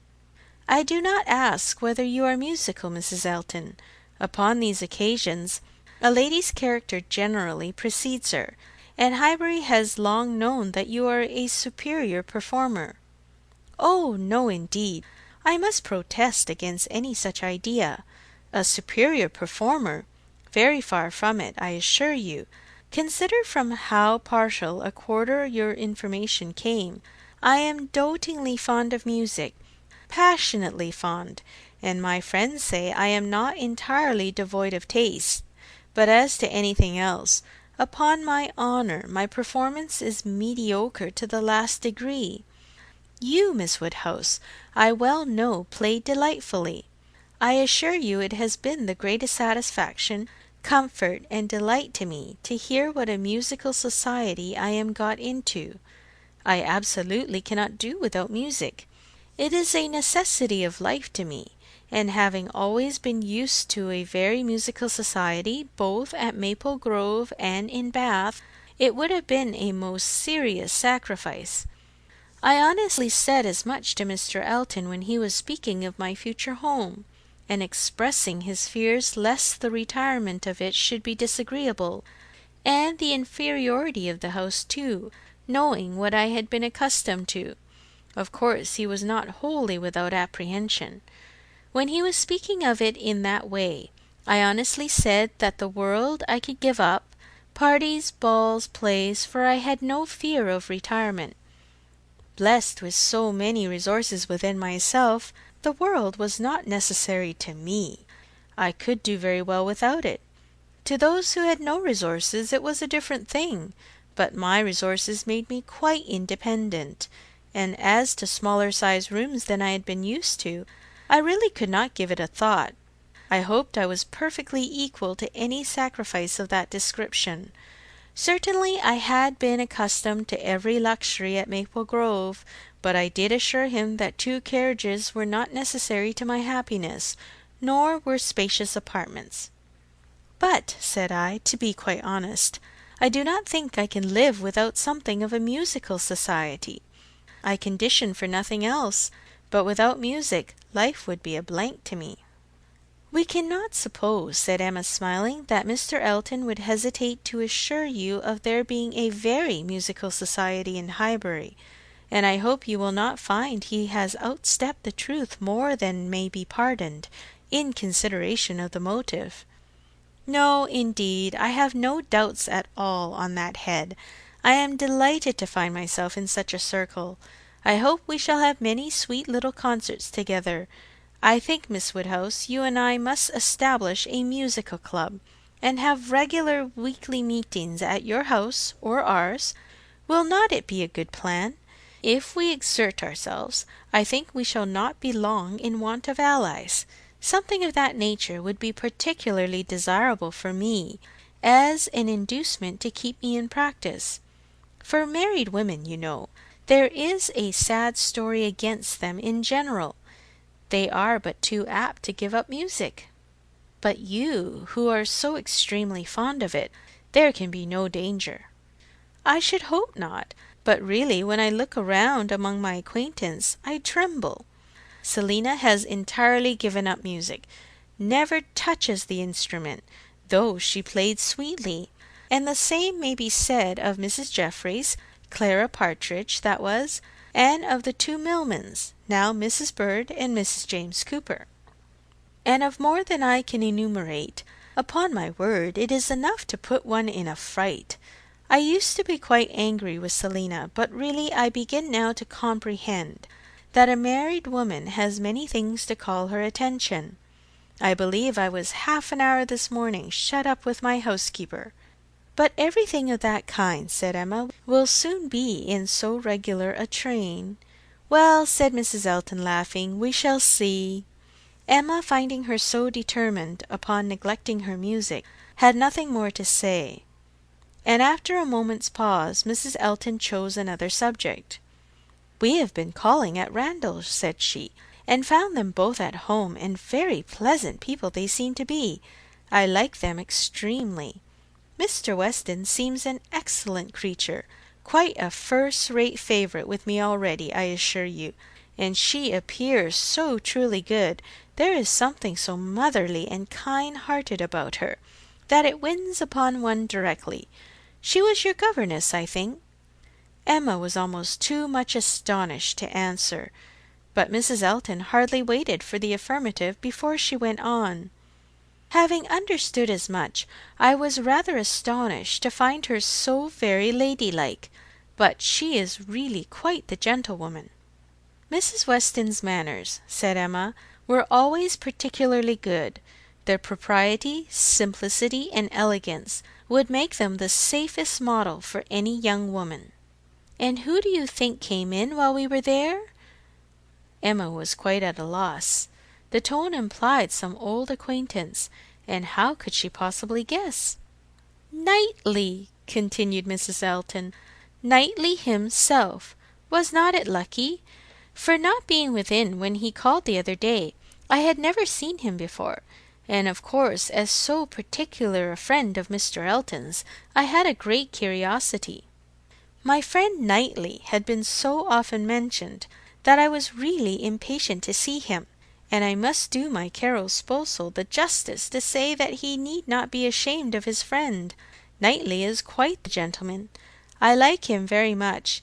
Decidedly, I think, a very gentlemanlike man." Happily, it was now time to be gone. They were off, and Emma could breathe. "Insufferable woman!" was her immediate exclamation. "Worse than I had supposed. Absolutely insufferable. Knightley! I could not have believed it. Knightley! Never seen him in her life before, and call him Knightley, and discover that he is a gentleman! A little upstart vulgar being, with her Mr. Elton, and her caro sposo, and her resources, and all her airs of pert pretension and underbred finery, actually to discover that Mr. Knightley is a gentleman! I doubt whether he will return the compliment and discover her to be a lady. I could not have believed it, and to propose that she and I should unite to form a musical club! One would fancy we were bosom friends. And Mrs. Weston! Astonished that the person who had brought me up should be a gentlewoman. Worse and worse. I never met with her equal. Much beyond my hopes. Harriet is disgraced by any comparison. Oh, what would Frank Churchill say to her, if he were here? How angry and how diverted he would be! Ah, there I am, thinking of him directly. Always the first person to be thought of. How I catch myself out! Frank Churchill comes as regularly into my mind." All this ran so glibly through her thoughts, that by the time her father had arranged himself, after the bustle of the Eltons' departure, and was ready to speak, she was very tolerably capable of attending. "Well, my dear," he deliberately began, "considering we never saw her before, she seems a very pretty sort of young lady, and I dare say she was very much pleased with you. She speaks a little too quick. A little quickness of voice there is which rather hurts the ear. But I believe I am nice. I do not like strange noises, and nobody speaks like you and poor Miss Taylor. However, she seems a very obliging, pretty behaved young lady, and no doubt will make him a very good wife, though I think he had better not have married. I made the best excuses I could for not having been able to wait on him. And Mrs. Elton, on this happy occasion, I said that I hoped I should in the course of the summer, but I ought to have gone before. Not to wait upon a bride is very remiss. Ah, it shows what a sad invalid I am. But I do not like the corner into Vicarage Lane. I dare say your apologies were accepted, sir. Mr. Elton knows you. Yes, but a young lady, a bride. I ought to have paid my respects to her if possible. It was being very deficient. But, my dear papa, you are no friend to matrimony, and therefore why should you be so anxious to pay your respects to a bride? It ought to be no recommendation to you. It is encouraging people to marry if you make so much of them. No, my dear, I never encouraged anybody to marry, but I would always wish to pay every proper attention to a lady, and a bride especially is never to be neglected. More is avowedly due to her. A bride, you know, my dear, is always the first in company, let the others be who they may. Well, papa, if this is not encouragement to marry, I do not know what is, and I should never have expected you to be lending your sanction to such vanity baits for poor young ladies. My dear, you do not understand me. This is a matter of mere common politeness and good breeding, and has nothing to do with any encouragement to people to marry." Emma had done. Her father was growing nervous, and could not understand her. Her mind returned to Mrs. Elton's offences, and long, very long, did they occupy her. End of Volume 2, Chapter 14.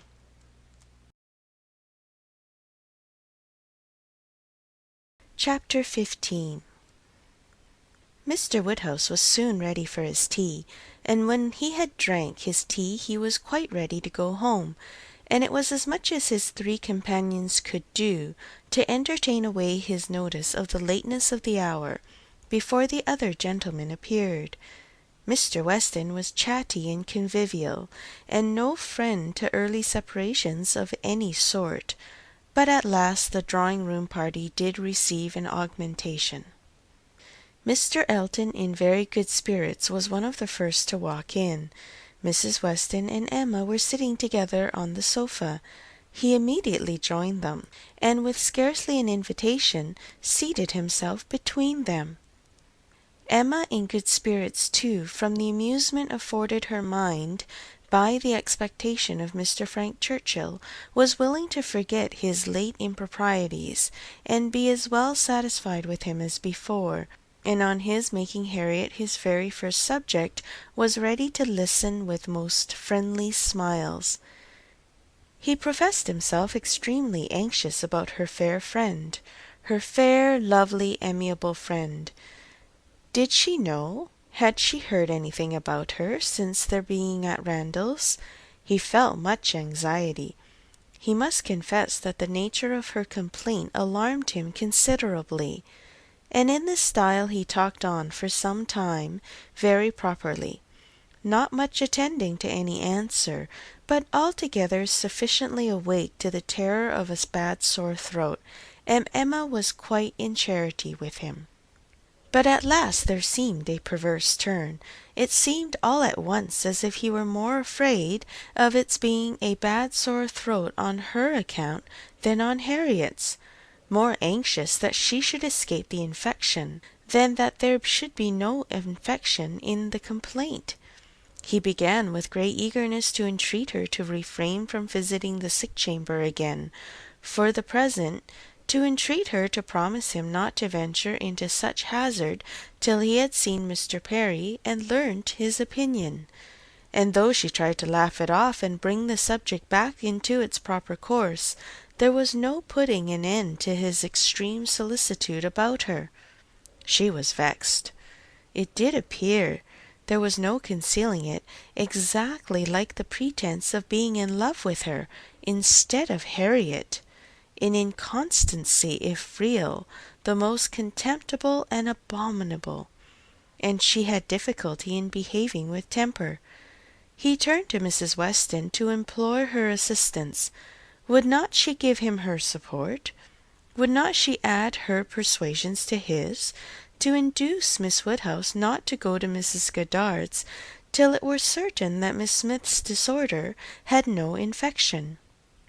He could not be satisfied without a promise. Would not she give him her influence in procuring it? So scrupulous for others, he continued, and yet so careless for herself. If she wanted me to nurse my cold by staying at home to-day, and yet will not promise to avoid the danger of catching an ulcerated sore throat herself, is this fair, Mrs. Weston? Judge between us. Have not I some right to complain? I am sure of your kind support and aid. Emma saw Mrs. Weston's surprise, and felt that it must be great at an address which, in words and manner, was assuming to himself the right of first interest in her, and as for herself, she was too much provoked and offended to have the power of directly saying anything to the purpose. She could only give him a look, but it was such a look as she thought must restore him to his senses, and then left the sofa, removing to a seat by her sister, and giving her all her attention. She had not time to know how Mr. Elton took the reproof, so rapidly did another subject succeed, for Mr. John Knightley now came into the room from examining the weather, and opened on them all with the information of the ground being covered with snow, and of its still snowing fast, with a strong drifting wind, concluding with these words to Mr. Woodhouse: "This will prove a spirited beginning of your winter engagements, sir. Something new for your coachman and horses to be making their way through a storm of snow." Poor Mr. Woodhouse was silent from consternation. But everybody else had something to say. Everybody was either surprised or not surprised, and had some question to ask or some comfort to offer. Mrs. Weston and Emma tried earnestly to cheer him and turn his attention from his son-in-law, who was pursuing his triumph rather unfeelingly. "I admire your resolution very much, sir," said he, "in venturing out in such weather, for of course you saw there would be snow very soon. Everybody must have seen the snow coming. I admired your spirit, and I dare say we shall get home very well. Another hour or two's snow can hardly make the road impassable, and we are two carriages. If one is blown over in the bleak part of the common field, there will be the other at hand. I dare say we shall all be safe at Hartfield before midnight." Mr. Weston, with triumph of a different sort, was confessing that he had known it to be snowing some time, but had not said a word, lest it should make Mr. Woodhouse uncomfortable, and be an excuse for his hurrying away. As to there being any quantity of snow fallen, or likely to fall to impede their return, that was a mere joke. He was afraid they would find no difficulty. He wished the road might be impassable, that he might be able to keep them all at Randalls, and with the utmost good-will was sure that accommodation might be found for everybody, calling on his wife to agree with him, that with a little contrivance everybody might be lodged, which she hardly knew how to do, from the consciousness of there being only 2 spare rooms in the house.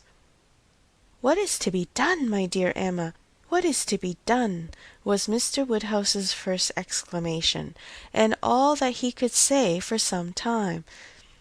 To her he looked for comfort, and her assurances of safety, her representation of the excellence of the horses and of James, and of their having so many friends about them, revived him a little. His eldest daughter's alarm was equal to his own. The horror of being blocked up at Randalls, while her children were at Hartfield, was full in her imagination, and fancying the road to be now just passable for adventurous people, but in a state that admitted no delay, she was eager to have it settled that her father and Emma should remain at Randalls, while she and her husband set forward instantly through all the possible accumulations of drifted snow that might impede them. "You had better order the carriage directly, my love," said she. "I dare say we shall be able to get along if we set off directly, and if we do come to anything very bad, I can get out and walk. I am not at all afraid. I should not mind walking half the way. I could change my shoes, you know, the moment I got home, and it is not the sort of thing that gives me cold." "Indeed," replied he, "then, my dear Isabella, it is the most extraordinary sort of thing in the world, for in general everything does give you cold. Walk home! You are prettily shod for walking home, I dare say. It will be bad enough for the horses." Isabella turned to Mrs. Weston for her approbation of the plan. Mrs. Weston could only approve. Isabella then went to Emma, but Emma could not so entirely give up hope of their being all able to get away, and they were still discussing the point, when Mr. Knightley, who had left the room immediately after his brother's first report of the snow, came back again, and told them that he had been out of doors to examine, and could answer for there not being the smallest difficulty in their getting home whenever they liked, either now or an hour hence. He had gone beyond the sweep, some way along the Highbury road. The snow was nowhere above half an inch deep, in many places hardly enough to whiten the ground. A very few flakes were falling at present, but the clouds were parting, and there was every appearance of its being soon over. He had seen the coachman, and they both agreed with him in there being nothing to apprehend. To Isabella the relief of such tidings was very great, and they were scarcely less acceptable to Emma on her father's account, who was immediately set as much at ease on the subject as his nervous constitution allowed. But the alarm that had been raised could not be appeased so as to admit of any comfort for him while he continued at Randalls. He was satisfied of there being no present danger in returning home, but no assurances could convince him that it was safe to stay, and while the others were variously urging and recommending, Mr. Knightley and Emma settled it in a few brief sentences thus: "Your father will not be easy. Why do you not go?" "I am ready if the others are." "Shall I ring the bell?" "Yes, do." And the bell was rung, and the carriages spoken for. A few minutes more, and Emma hoped to see one troublesome companion deposited in his own house, to get sober and cool, and the other recover his temper and happiness when this visit of hardship were over. The carriages came, and Mr. Woodhouse, always the first object on such occasions, was carefully attended to his own by Mr. Knightley and Mr. Weston, but not all that either could say could prevent some renewal of alarm at the sight of the snow which had actually fallen, and the discovery of a much darker night than he had been prepared for. He was afraid they should have a very bad drive. He was afraid poor Isabella would not like it, and there would be poor Emma in the carriage behind. He did not know what they would best do.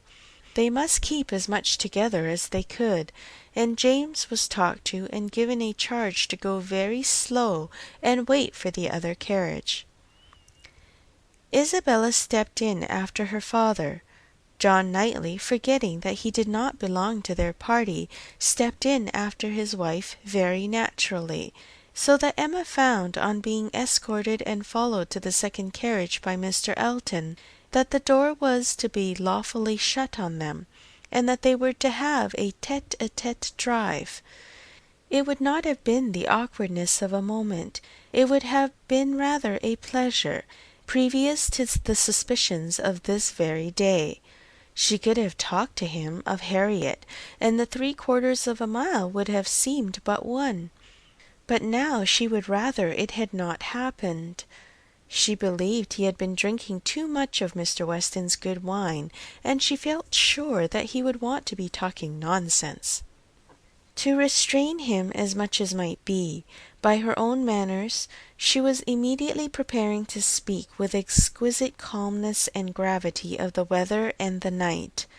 But scarcely had she begun, scarcely had they passed the sweet gate and joined the other carriage, than she found her subject cut up, her hand seized, her attention demanded, and Mr. Elton actually making violent love to her, availing himself to the precious opportunity, declaring sentiments which must be already well known, hoping, fearing, adoring, ready to die if she refused him, but flattering himself that his ardent attachment and unequalled love and unexampled passion could not fail of having some effect, and in short very much resolved on being seriously accepted as soon as possible.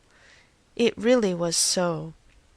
Without scruple, without apology, without much apparent diffidence, Mr. Elton, the lover of Harriet, was professing himself her lover.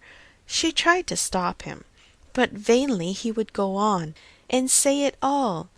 Angry as she was, the thought of the moment made her resolve to restrain herself when she did speak.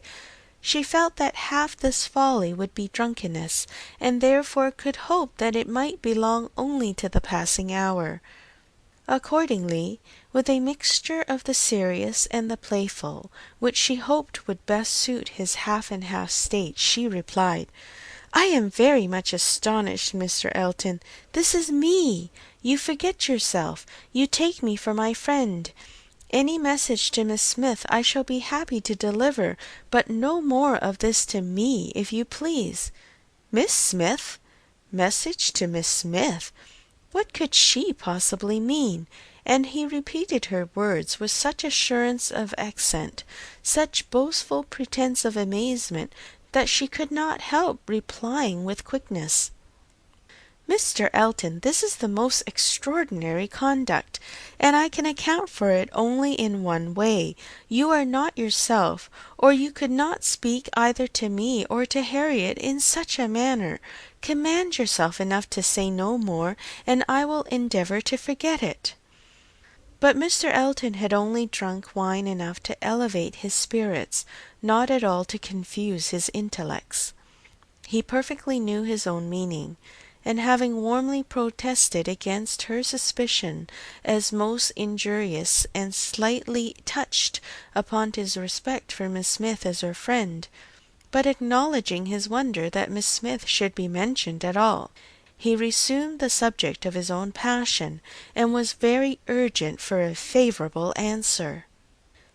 As she thought less of his drunkenness, she thought more of his inconstancy and presumption, and with fewer struggles for politeness replied, "It is impossible for me to doubt any longer. You have made yourself too clear. Mr. Elton, my astonishment is much beyond anything I can express. After such behaviour as I have witnessed during the last month to Miss Smith, such attentions as I have been in the daily habit of observing, to be addressing me in this manner, this is an unsteadiness of character indeed which I had not supposed possible. Believe me, sir, I am far, very far from gratified in being the object of such professions." "Good heavens!" cried Mr. Elton, "what can be the meaning of this? Miss Smith? I never thought of Miss Smith in the whole course of my existence, never paid her any attentions but as your friend, never cared whether she were dead or alive but as your friend. If she has fancied otherwise, her own wishes have misled her, and I am very sorry, extremely sorry, but Miss Smith indeed! Oh, Miss Woodhouse! Who can think of Miss Smith when Miss Woodhouse is near? No, upon my honour, there was no unsteadiness of character. I have thought only of you. I protest against having paid the smallest attention to any one else. Everything that I have said or done for many weeks past has been the sole view of marking my adoration of yourself. You cannot really seriously doubt it. No," in an accent meant to be insinuating, "I am sure you have seen and understood me." It would be impossible to say what Emma felt on hearing this, which of all her unpleasant sensations was uppermost. She was too completely overpowered to be immediately able to reply, and 2 moments of silence being ample encouragement for Mr. Elton's sanguine state of mind, he tried to take her hand again, as he joyously exclaimed, "Charming Miss Woodhouse, allow me to interpret this interesting silence. It confesses that you have long understood me." "No, sir," cried Emma, "it confesses no such thing. So far from having long understood you, I have been in a most complete error with respect to your views till this moment. As to myself, I am very sorry that you should have been giving way to any feelings. Nothing could be farther from my wishes. Your attachment to my friend Harriet, your pursuit of her, pursuit it appeared, gave me great pleasure, and I have been very earnestly wishing you success. But had I supposed that she were not your attraction to Hartfield, I should certainly have thought you judged ill in making your visits so frequent, Am I to believe that you have never sought to recommend yourself particularly to Miss Smith? That you have never thought seriously of her?" "Never, madam," cried he, affronted in his turn. "Never, I assure you. I think seriously of Miss Smith. Miss Smith is a very good sort of girl, and I should be happy to see her respectably settled. I wish her extremely well, and no doubt there are men who might not object to. Everybody has their level, but as for myself, I am not, I think, quite so much at a loss. I need not so totally despair of an equal alliance as to be addressing myself to Miss Smith. No, madam, my visits to Hartfield have been for yourself only, and the encouragement I received—" "Encouragement! I give you encouragement! Sir, you have been entirely mistaken in supposing it. I have seen you only as the admirer of my friend. In no other light could you have been more to me than a common acquaintance. I am exceedingly sorry, but it is well that the mistake ends where it does. Had the behaviour continued, Miss Smith might have been led into a misconception of your views, not being aware probably any more than myself of the very great inequality which you are so sensible of. But as it is, the disappointment is single, and I trust will not be lasting. I have no thoughts of matrimony at present." He was too angry to say another word, her manner too decided to invite supplication, and in this state of swelling resentment and mutually deep mortification they had to continue together for a few minutes longer, for the fears of Mr. Woodhouse had confined them to a foot pace. If there had not been so much anger, there would have been desperate awkwardness, but their straightforward emotions left no room for the little zigzags of embarrassment. Without knowing when the carriage turned into Vicarage Lane, or when it stopped, they found themselves all at once at the door of his house, and he was out before another syllable passed. Emma then felt it indispensable to wish him a good night. The compliment was just returned, coldly and proudly, and under indescribable irritation of spirits she was then conveyed to Hartfield. There she was welcomed with the utmost delight by her father, who had been trembling for the dangers of a solitary drive from Vicarage Lane, turning a corner which he could never bear to think of, and in strange hands, a mere common coachman, no James, and there it seemed as if her return only were wanted to make everything go well. For Mr. John Knightley, ashamed of his ill humour, was now all kindness and attention, and so particularly solicitous for the comfort of her father as to seem, if not quite ready to join him in a basin of gruel, perfectly sensible of its being exceedingly wholesome, and the day was concluding in peace and comfort to all their little party, except herself. But her mind had never been in such perturbation, and it needed a very strong effort to appear attentive and cheerful till the usual hour of separating allowed her the relief of quiet reflection. Chapter 15.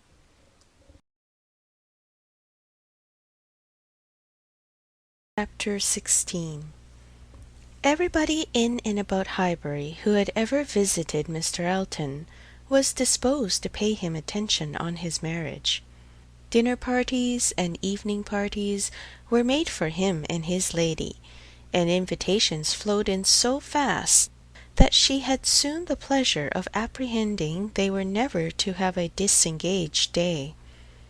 "I see how it is," said she. "I see what a life I am to lead among you. Upon my word, we shall be absolutely dissipated. We really seem quite the fashion. If this is living in the country, it is nothing very formidable. From Monday next to Saturday, I assure you we have not a disengaged day. A woman with fewer resources than I have need not have been at a loss." No invitation came amiss to her. Her Bath habits made evening parties perfectly natural to her, and Maple Grove had given her a taste for dinners. She was a little shocked at the want of 2 drawing-rooms, at the poor attempt at root cakes, and there being no ice in the Highbury card parties. Mrs. Bates, Mrs. Perry, Mrs. Goddard, and others were a good deal behindhand in knowledge of the world, but she would soon show them everything ought to be arranged. In the course of the spring she must return their civilities by one very superior party, in which her card-table should be set out with their separate candles and unbroken packs in the true style, and more waiters engaged for the evening than their own establishment could furnish, to carry round the refreshments at exactly the proper hour and in the proper order. Emma, in the meanwhile, could not be satisfied without a dinner at Hartfield for the Eltons. They must not do less than others, or she should be exposed to odious suspicions, and imagined capable of pitiful resentment. A dinner must be there. After Emma had talked about it for 10 minutes, Mr. Woodhouse felt no unwillingness, and only made the usual stipulation of not sitting at the bottom of the table himself, with the usual regular difficulty of deciding who should do it for him. The persons to be invited required little thought. Besides the Eltons, it must be the Westons and Mr. Knightley. So far it was all of course, and it was hardly less inevitable that poor little Harriet must be asked to make the 8th. But this invitation was not given with equal satisfaction, and on many accounts Emma was particularly pleased by Harriet's begging to be allowed to decline it. She would rather not be in his company more than she could help. She was not yet quite able to see him and his charming happy wife together without feeling uncomfortable. If Miss Woodhouse would not be displeased, she would rather stay home. It was precisely what Emma would have wished, had she deemed it possible enough for wishing. She was delighted with the fortitude of her little friend, for fortitude she knew it was in her, to give up being in company and stay at home. And she could now invite the very person whom she really wanted to make the 8th, Jane Fairfax. Since her last conversation with Mrs. Weston and Mr. Knightley, she was more conscience-stricken about Jane Fairfax than she had often been. Mr. Knightley's words dwelt with her. He had said that Jane Fairfax received attentions from Mrs. Elton, which nobody else paid her. "This is very true," said she, "at least as far as relates to me, which was all that was meant, and it is very shameful. Of the same age, and always knowing her, I ought to have been more her friend. She will never like me now. I have neglected her too long, but I will show her greater attention than I have done." Every invitation was successful. They were all disengaged and all happy. The preparatory interest of this dinner, however, was not yet over. A circumstance rather unlucky occurred. The 2 eldest little Knightleys were engaged to pay their grandpapa and aunt a visit of some weeks in the spring, and their papa now proposed bringing them, and staying one whole day at Hartfield, which one day would be the very day of this party. His professional engagements did not allow of his being put off, but both father and daughter were disturbed by its happening so soon. Mr. Woodhouse considered 8 persons at dinner together as the utmost that his nerves could bear, and here would be a 9th, and Emma apprehended that it would be a 9th very much out of humour at not being able to come even to Hartfield for 48 hours without falling in with a dinner party. She comforted her father better than she could comfort herself, by representing that though he certainly would make them 9, yet he always said so little that the increase of noise would be very immaterial. She thought it in reality a sad exchange for herself, to have him with his grave looks and reluctant conversation opposed to her, instead of his brother. The event was more favourable to Mr. Woodhouse than to Emma. John Knightley came, but Mr. Weston was unexpectedly summoned to town, and must be absent on the very day. He might be able to join them in the evening, but certainly not to dinner. Mr. Woodhouse was quite at ease, and the seeing him so, with the arrival of the little boys and the philosophic composure of her brother on hearing his fate, removed the chief of Emma's vexation.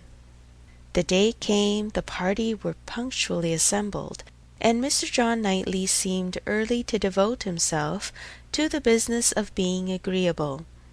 Instead of drawing his brother off to a window while they were waited for dinner, he was talking to Miss Fairfax. Mrs. Elton, as elegant as lace and pearls could make her, he looked at in silence, wanting only to observe enough for Isabella's information. But Miss Fairfax was an old acquaintance and a quiet girl, and he could talk to her. He had met her before breakfast as he was returning from a walk with his little boys, when it had just begun to rain. It was natural to have some civil hopes on the subject, and he said, "I hope you did not venture far, Miss Fairfax, this morning, or I am sure you must have been wet. We scarcely got home in time. I hope you turned directly." "I went only to the post office," said she, "and reached home before the rain was much. It is my daily errand. I always fetch the letters when I am here. It saves trouble, and it is something to get me out. A walk before breakfast does me good." "Not a walk in the rain, I should imagine." "No, but it did not absolutely rain when I set out." Mr. John Knightley smiled, and replied, "That is to say, you chose to have your walk, for you were not 6 yards from your own door when I had the pleasure of meeting you, and Henry and John had seen more drops than they could count before long. The post office has a great charm at one period of our lives. When you have lived to my age, you will begin to think letters are never worth going through the rain for." There was a little blush, and then this answer: "I must not hope to be ever situated as you are, in the midst of every dearest connection, and therefore I cannot expect that simply growing older should make me indifferent about letters." "Indifferent! No, no. I never conceived you could become indifferent. Letters are no matter of indifference. They are generally a very positive curse." "You are speaking of letters of business. Mine are letters of friendship." "I have often thought them the worst of the two," replied he coolly. "Business, you know, may bring money, but friendship hardly ever does." "Ah, you are not serious now. I know Mr. John Knightley too well. I am very sure he understands the value of friendship as well as anybody. I can easily believe that letters are very little to you, much less than to me, but it is not your being 10 years older than myself which makes the difference. It is not age, but situation. You have everybody dearest to you always at hand.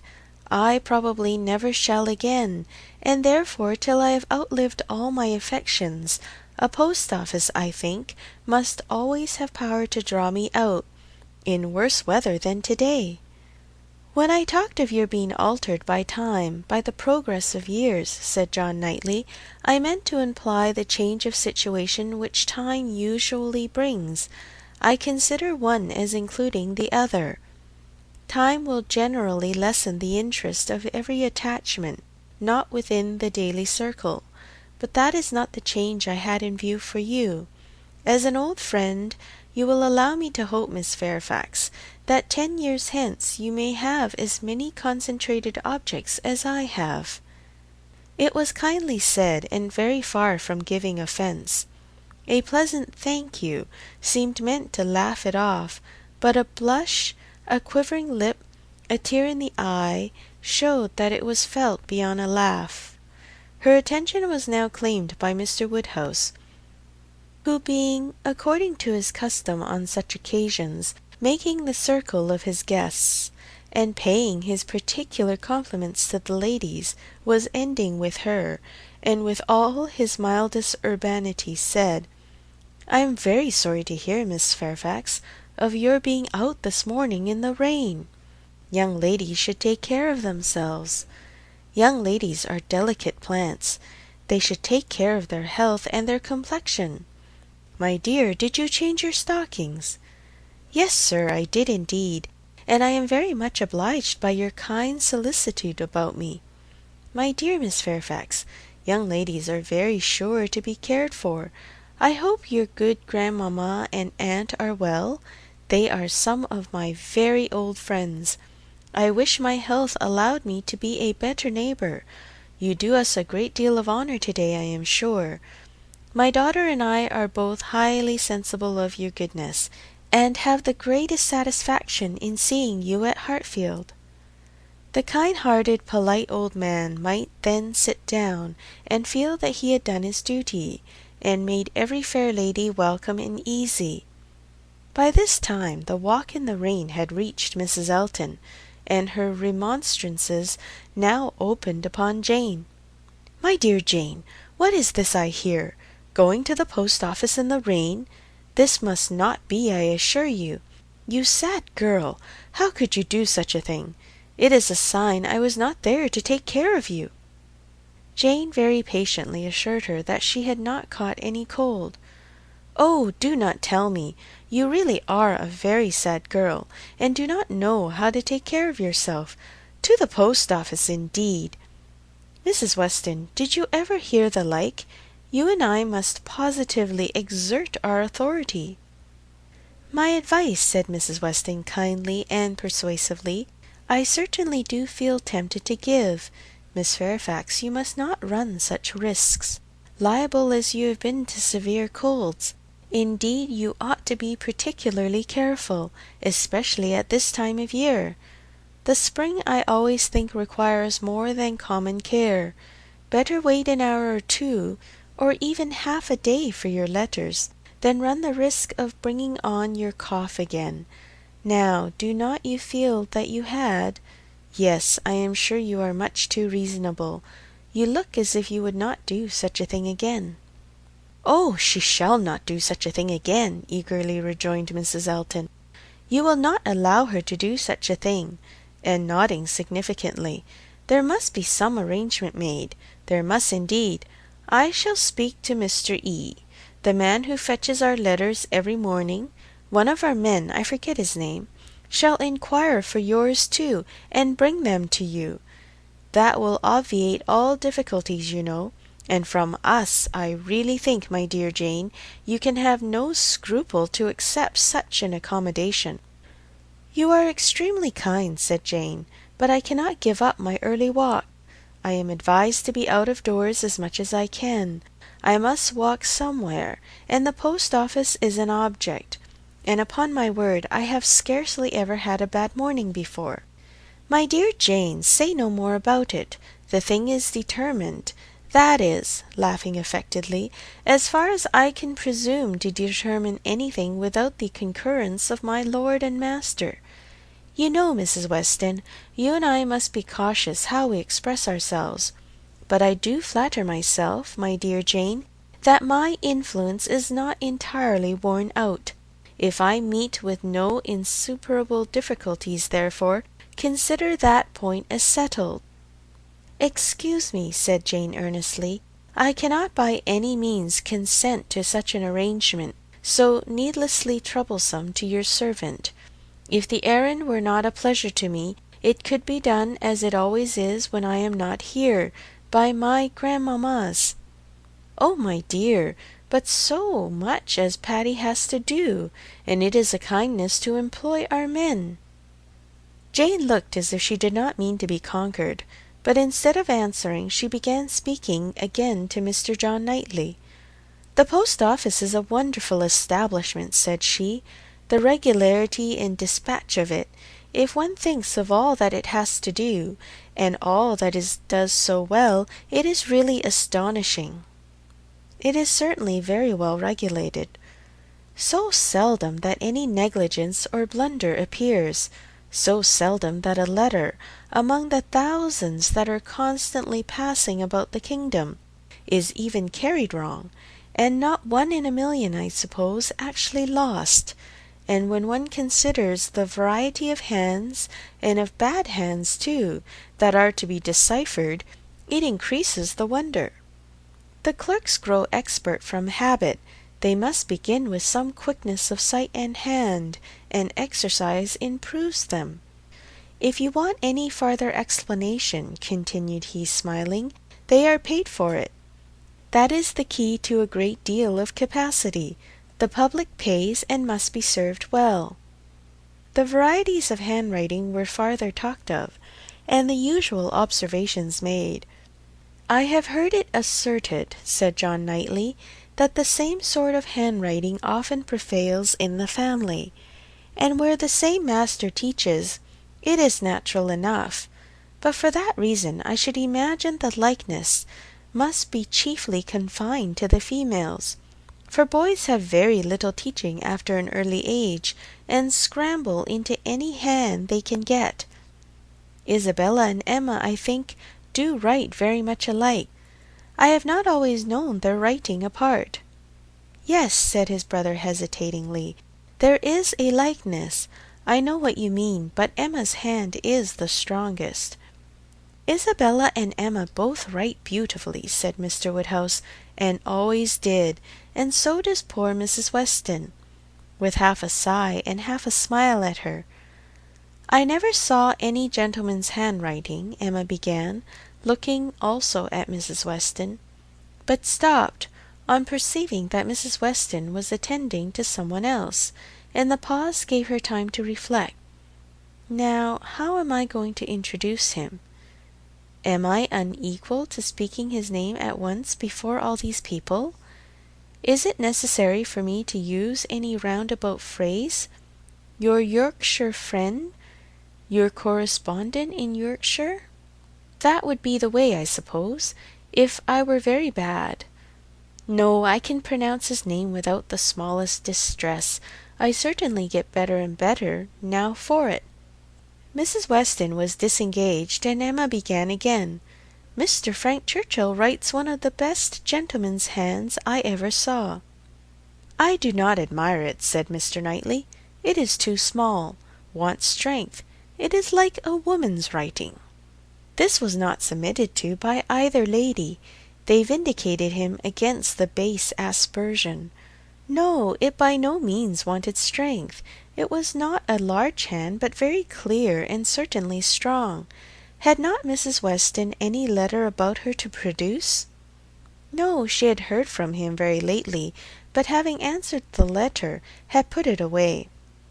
If we were in the other room, said Emma, if I had my writing desk, I am sure I could produce a specimen.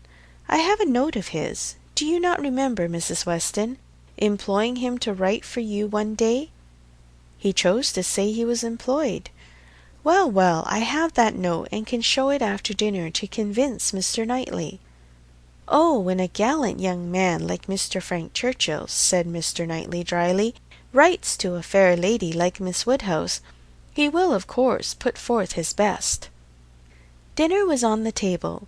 Mrs. Elton, before she could be spoken to, was ready, and before Mr. Woodhouse had reached her with his request to be allowed to hand her into the dining-room parlour, was saying, "Must I go first? I really am ashamed of always leading the way." Jane's solicitude about fetching her letters had not escaped Emma. She had heard and seen it all, and felt some curiosity to know whether the wet walk of this morning had produced any. She suspected that it had, that it would not have been so resolutely encountered but in full expectation of hearing from some one very dear, and that it had not been in vain.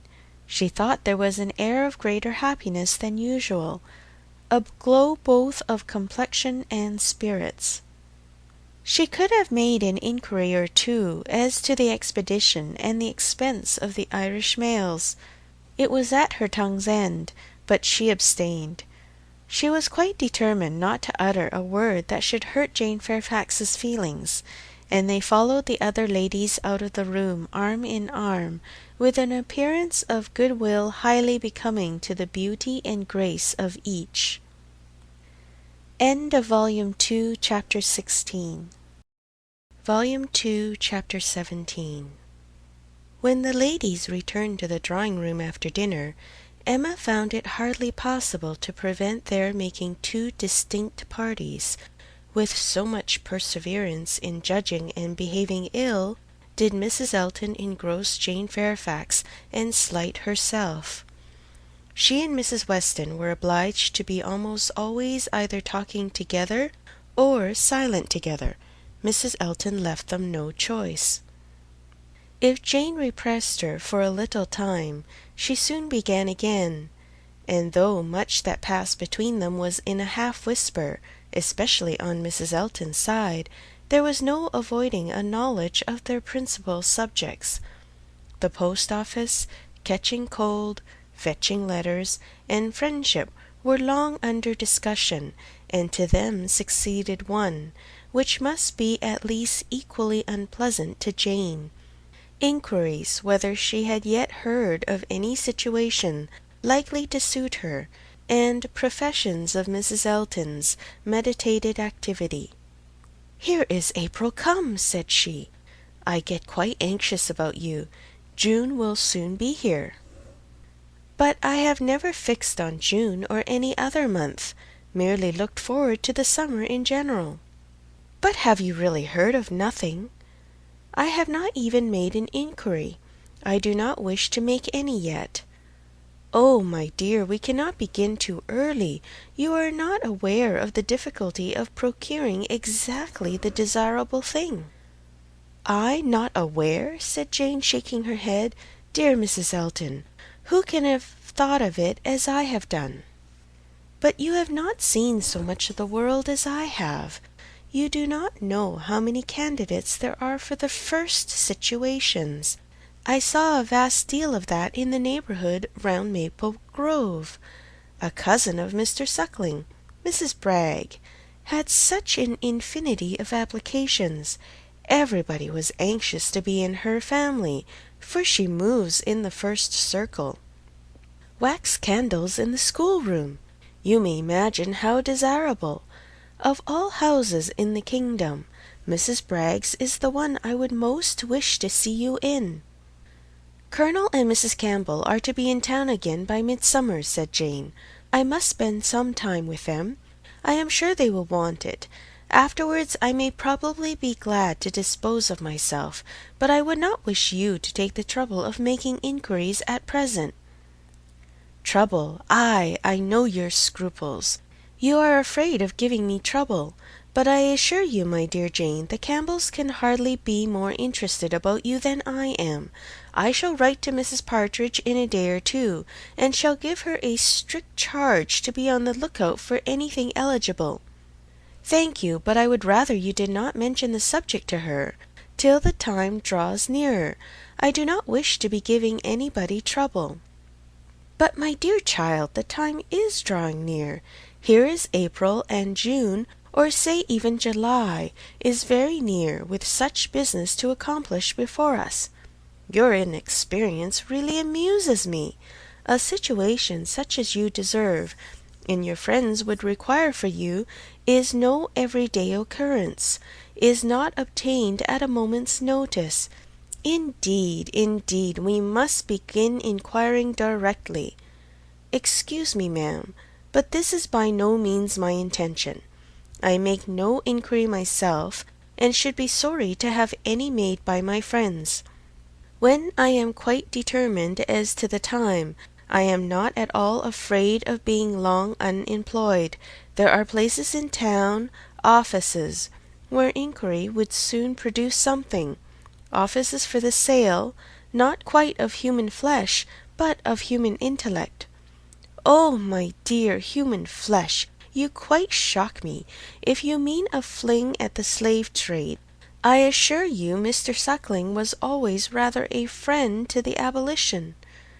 "I do not mean I was not thinking of the slave trade," replied Jane.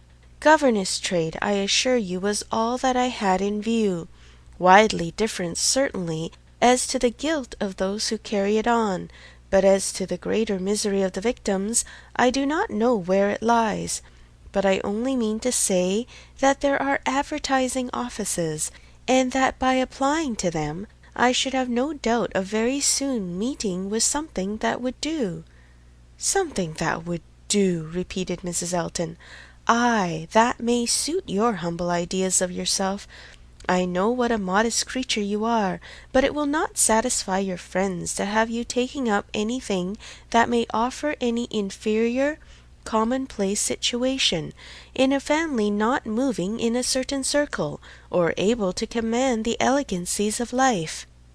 "You are very obliging, but as to all that I am very indifferent. It would be no object to me to be with the rich. My mortifications, I think, would only be the greater. I should suffer more from comparison. A gentleman's family is all that I should consider for." "I know you, I know you. You would take up with anything. But I shall be a little more nice, and I am sure the good Campbells will be quite on my side. With your superior talents, you have a right to move in the first circle. Your musical knowledge alone would entitle you to name your own terms, have as many rooms as you like, and mix in the family as much as you chose. That is, I do not know if you knew the harp. You might do all that, I am very sure, but you sing as well as play." "Yes, I really believe you might, even without the harp, stipulate for what you chose, and you must and shall be delightfully, honourably, and comfortably settled before the Campbells, or I have any rest." "You may well class the delight, the honour, and the comfort of such a situation," said Jane. "They are pretty sure to be equal. However, I am very serious in not wishing anything to be attempted at present for me. I am exceedingly obliged to you, Mrs. Elton. I am obliged to anybody who feels for me. But I am quite serious in wishing nothing to be done till the summer. For 2 or 3 months longer I shall remain where I am, and as I am." "And I am quite serious too, I assure you," replied Mrs. Elton gaily, "in resolving to be always on the watch, and employing my friends to watch also, that nothing really unexceptionable may pass us." In this style she ran on, never thoroughly stopped by anything till Mr. Woodhouse came into the room. Her vanity had then a change of object, and Emma heard her saying in the same half whisper to Jane, "Here comes this dear old beau of mine, I protest. Only think of his gallantry in coming away before the other men. What a dear creature he is! I assure you I like him excessively. I admire all that quaint old-fashioned politeness. It is much more to my taste than modern ease. Modern ease often disgusts me. But this good old Mr. Woodhouse, I wish you had heard his gallant speeches to me at dinner. Oh, I assure you I began to think my caro sposo would be absolutely jealous. I fancy I am rather a favourite. He took notice of my gown. How do you like it? Selina's choice. Handsome, I think, but I do not know whether it is not over-trimmed.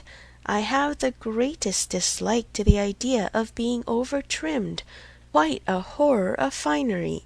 I must put on a few ornaments now, because it is expected of me. A bride, you know, must appear like a bride, but my natural taste is all for simplicity. A simple style of dress is so infinitely preferable to finery. But I am quite in the minority, I believe. Few people seem to value simplicity of dress. Show and finery are everything. I have some notion of putting such a trimming as this to my white and silver poplin. Do you think it will look well?" The whole party were but just reassembled in the drawing-room when Mr. Weston made his appearance among them. He had returned to a late dinner, and walked to Hartfield just as soon as it was over. He had been too much expected by the best judges for surprise, but there was great joy. Mr. Woodhouse was almost as glad to see him now as he would have been sorry to see him before. John Knightley only was in mute astonishment. that a man who might have spent his evening quietly at home after a day of business in London should set off again and walk half a mile to another man's house for the sake of being in mixed company till bedtime, of finishing his day in the efforts of civility and the noise of numbers, was a circumstance to strike him deeply. A man who had been in motion since 8 o'clock in the morning, and might now have been still, who had been long talking, and might have been silent, who had been in more than one crowd, and might have been alone. Such a man, to quit the tranquillity and independence of his own fireside, and on the evening of a cold, sleety April day, rush out again into the world! Could he, by a touch of his finger, have instantly taken back his wife, there would have been a motive, but his coming would probably prolong rather than break up the party. John Knightley looked at him with amazement, then shrugged his shoulders and said, "I could not have believed it even of him." Mr. Weston, meanwhile, perfectly unsuspicious of the indignation he was exciting, happy and cheerful as usual, and with all the right of being principal talker which a day spent anywhere from home confers, was making himself agreeable among the rest, and having satisfied the inquiries of his wife as to his dinner, convinced her that none of all her careful directions to the servants had been forgotten, and spread abroad what public news he had heard was proceeding to a family communication, which, though principally addressed to Mrs. Weston, he had not the smallest doubt of being highly interesting to everybody in the room. He gave her a letter. It was from Frank, and to herself he had met with it in his way, and had taken the liberty of opening. read it," said he. "It will give you pleasure. Only a few lines. Will not take you long. Read it to Emma."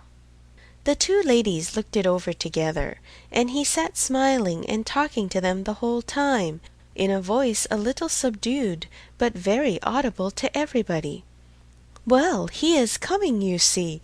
Good news, I think. Well, what do you say to it? I always told you he would be here again soon, did I not? Anne, my dear, did not I always tell you so? And you would not believe me.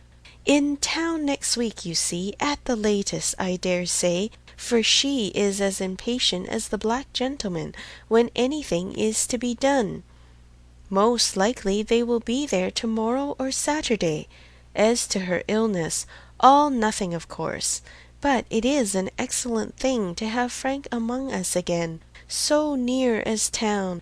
They will stay a good while when they do come, and he will be half his time with us. This is precisely what I wanted. Well, pretty good news, is not it? Have you finished it? Has Emma read it all? Put it up, put it up. We will have a good talk about it some other time, but it will not do now. I shall only just mention the circumstance to the others in a common way." Mrs. Weston was most comfortably pleased on the occasion. Her looks and words had nothing to restrain them. She was happy. She knew she was happy, and she knew she ought to be happy. Her congratulations were warm and open, but Emma could not speak so fluently. She was a little occupied in weighing her own feelings, and trying to understand the degree of her agitation, which she thought was considerable. Mr. Weston, however, too eager to be very observant, too communicative to want others to talk, was very well satisfied with what she did say, and soon moved away to make the rest of his friends happy by a partial communication of what the whole room must have overheard already. It was well that he took everybody's joy for granted, or he might not have thought either Mr. Woodhouse or Mr. Knightley particularly delighted. They were the first entitled, after Mrs. Weston and Emma, to be made happy. From them he would have proceeded to Miss Fairfax, but she was so deep in conversation with John Knightley that it would have been too positive an interruption, and finding himself close to Mrs. Elton, and her attention disengaged, he necessarily began on the subject with her. End of Volume 2, Chapter 17. Volume 2, Chapter 18. "I hope I shall soon have the pleasure of introducing my son to you," said Mr. Weston. Mrs. Elton, very willing to suppose a particular compliment intended her by such a hope, smiled most graciously. "You have heard of a certain Frank Churchill, I presume," he continued, "and know him to be my son, though he does not bear my name." "Oh, yes, and I shall be very happy in his acquaintance. I am sure Mr. Elton will lose no time in calling on him, and we shall both have great pleasure in seeing him at the vicarage." "You are very obliging. Frank will be extremely happy, I am sure. He is to be in town next week, if not sooner. We have notice of it in a letter to-day. I met the letters in my way this morning, and, seeing my son's hand, presumed to open it, though it was not directed to me, it was to Mrs. Weston. She is his principal correspondent, I assure you. I hardly ever get a letter." "And so you absolutely opened what was directed to her? Oh, Mr. Weston," laughing affectedly, "I must protest against that. A most dangerous precedent indeed. I beg you will not let your neighbours follow your example. Upon my word, if this is what I am to expect, we married women must begin to exert ourselves. Oh, Mr. Weston, I could not have believed it of you. Ay, we men are sad fellows. You must take care of yourself, Mrs. Elton. This letter tells us it is a short letter, written in a hurry, merely to give us notice. It tells us that they are all coming up to town directly, on Mrs. Churchill's account. She has not been well the whole winter, and thinks Enscombe too cold for her, so they are all to move southward without loss of time." "Indeed! From Yorkshire, I think. Enscombe is in Yorkshire?" "Yes, they are about 190 miles from London, a considerable journey." "Yes, upon my word, very considerable. 65 miles farther than from Maple Grove to London. But what is distance, Mr. Weston, to people of large fortune? You would be amazed to hear how my brother, Mr. Suckling, sometimes flies about.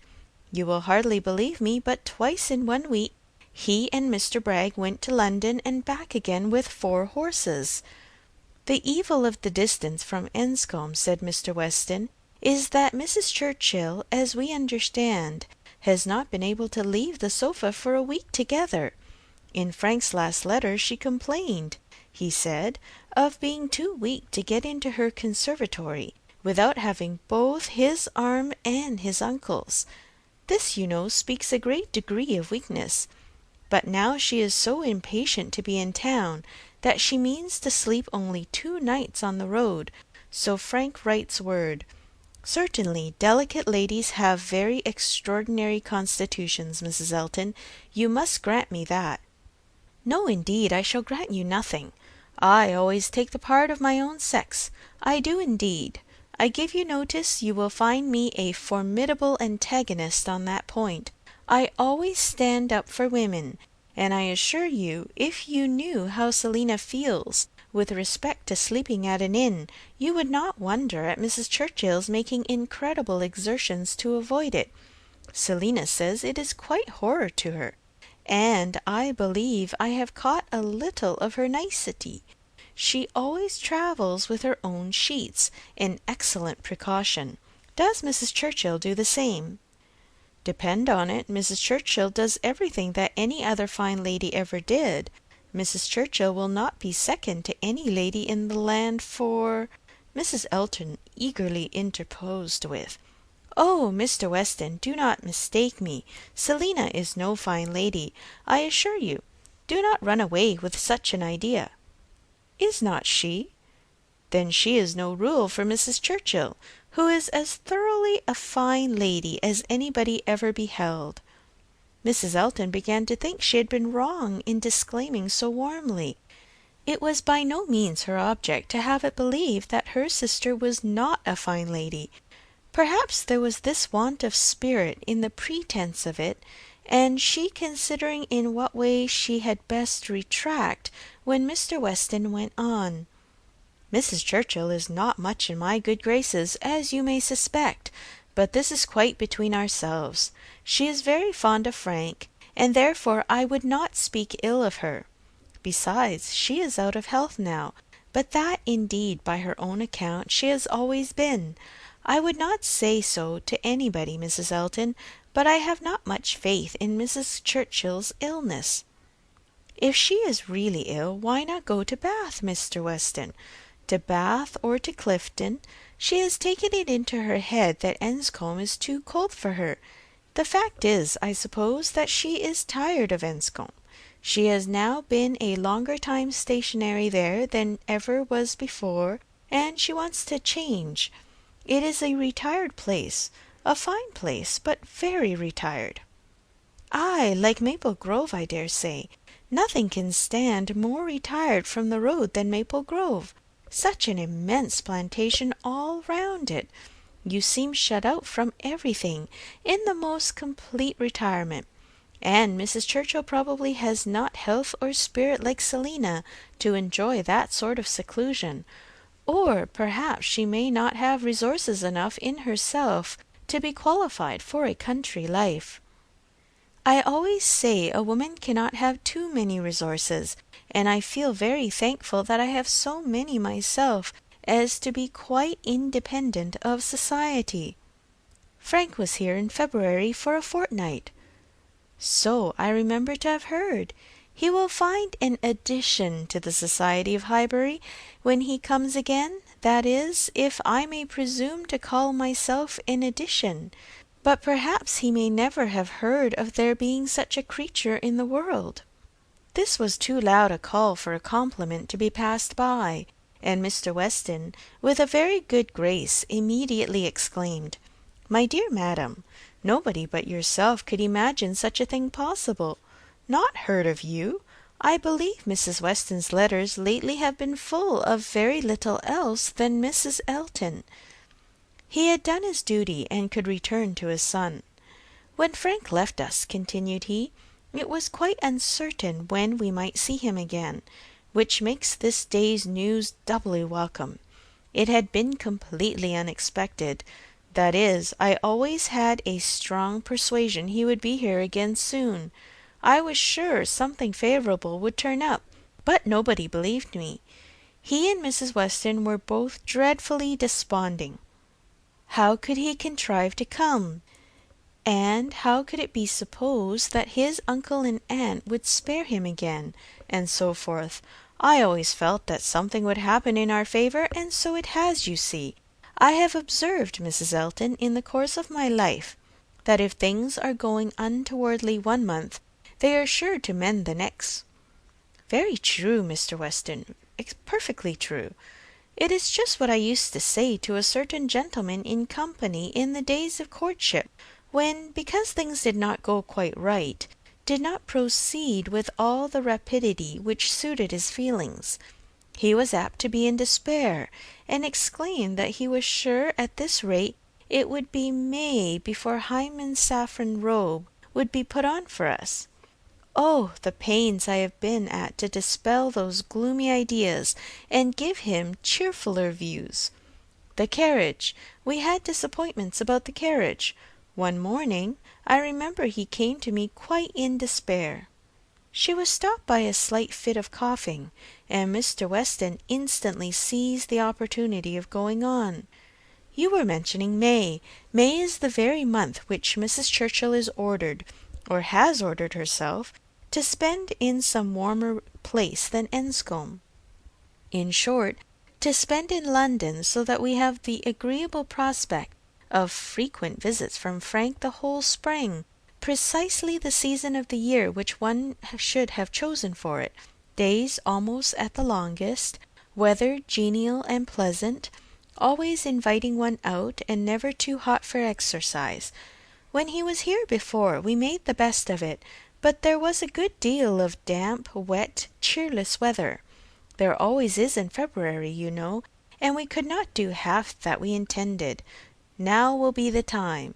This will be complete enjoyment, and I do not know, Mrs. Elton, whether the uncertainty of our meetings, the sort of constant expectation there, will be of his coming in to-day or to-morrow, and at any hour, may not be more friendly to happiness than having him actually in the house. I think it so. I think it is the state of mind which gives most spirit and delight.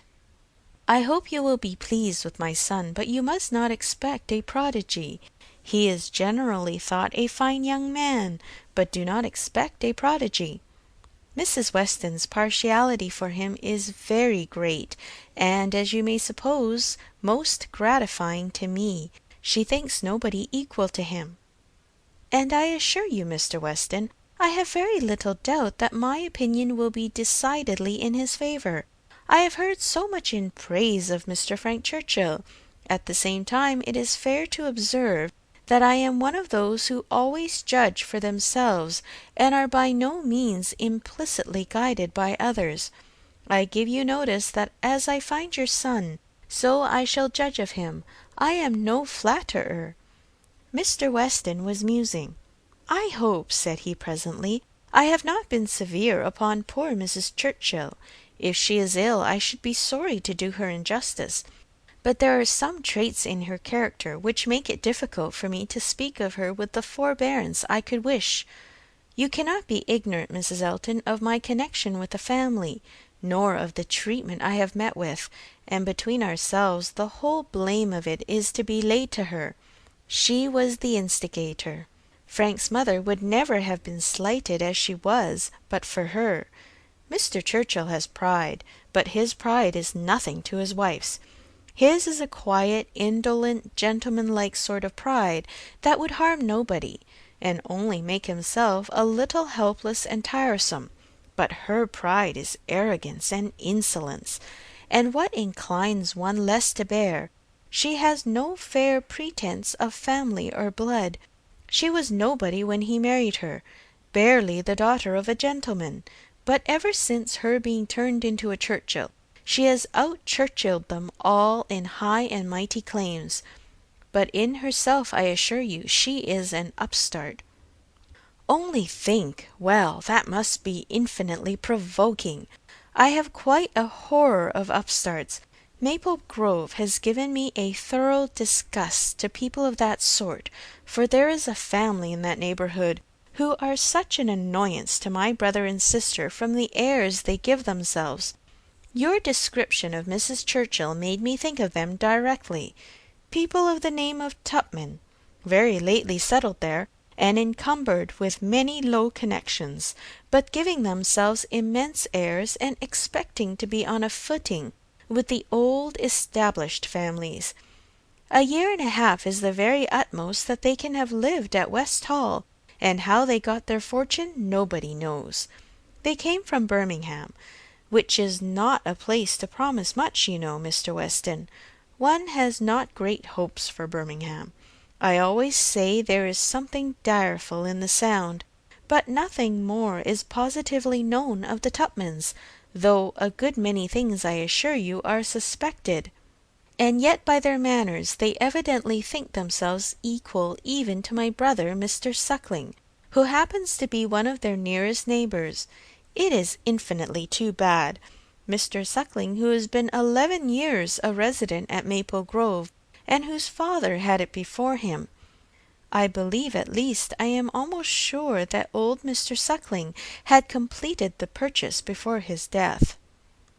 They were interrupted.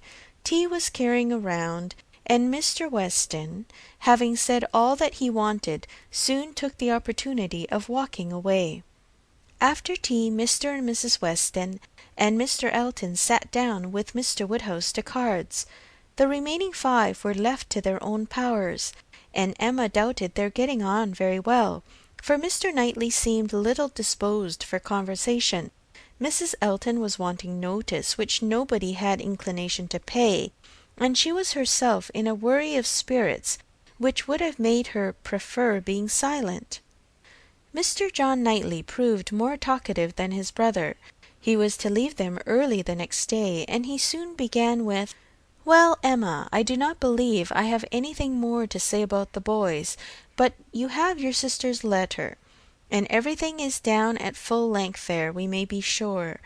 My charge would be much more concise than hers, and probably not much in the same spirit, all that I have to recommend being comprised in, do not spoil them, and do not physique them. I rather hope to satisfy you both, said Emma, for I shall do all in my power to make them happy, which will be enough for Isabella, and happiness must preclude false indulgence and physic, and if you find them troublesome, you must send them home again. That is very likely. You think so, do you not? I hope I am aware that they may be too noisy for your father, or even may be some encumbrance to you, if your visiting engagements continue to increase as much as they have done lately. Increase? Certainly. You must be sensible that the last half-year has made a great difference in your way of life. Difference? No, indeed I am not. There can be no doubt of your being much more engaged with company than you used to be. Witness this very time. Here am I come down for only one day, and you are engaged with a dinner party. When did it happen before, or anything like it? Your neighbourhood is increasing, and you mix more with it. A little while ago, every letter to Isabella brought an account of fresh gaieties, dinners at Mr. Cole's, or balls at the Crown. The difference which Randalls alone makes in your goings-on is very great. Yes, said his brother quickly, it is Randalls that does it all. Very well, and as Randalls, I suppose, is not likely to have less influence than heretofore, it strikes me as a possible thing, Emma, that Henry and John may be sometimes in the way, and if they are, I only beg you to send them home. No, cried Mr. Knightley, that need not be the consequence. Let them be sent to Donwell. I shall certainly be at leisure. Upon my word, exclaimed Emma, you amuse me. I should like to know how many of all my numerous engagements take place without your being at the party, and why I am to be supposed in danger of wanting leisure to attend to the little boys. These amazing engagements of mine, what have they been? Dining once with the Coles, and having a ball talked of which never took place. I can understand you, nodding at Mr. John Knightley, your good fortune in meeting with so many of your friends at once here, delights you too much to pass unnoticed, but you, turning to Mr. Knightley, who know how very, very seldom I am ever 2 hours from Hartfield, why you should foresee such a series of dissipation for me, I cannot imagine. And as to my dear little boys, I must say that if Aunt Emma has not time for them, I do not think they would fare much better with Uncle Knightley, who is absent from home about 5 hours where she is absent 1, and who, when he is at home, is either reading to himself or settling his accounts. Mr. Knightley seemed to be trying not to smile, and succeeded without difficulty upon Mrs. Elton's beginning to talk to him. End of Volume 2, Chapter 18.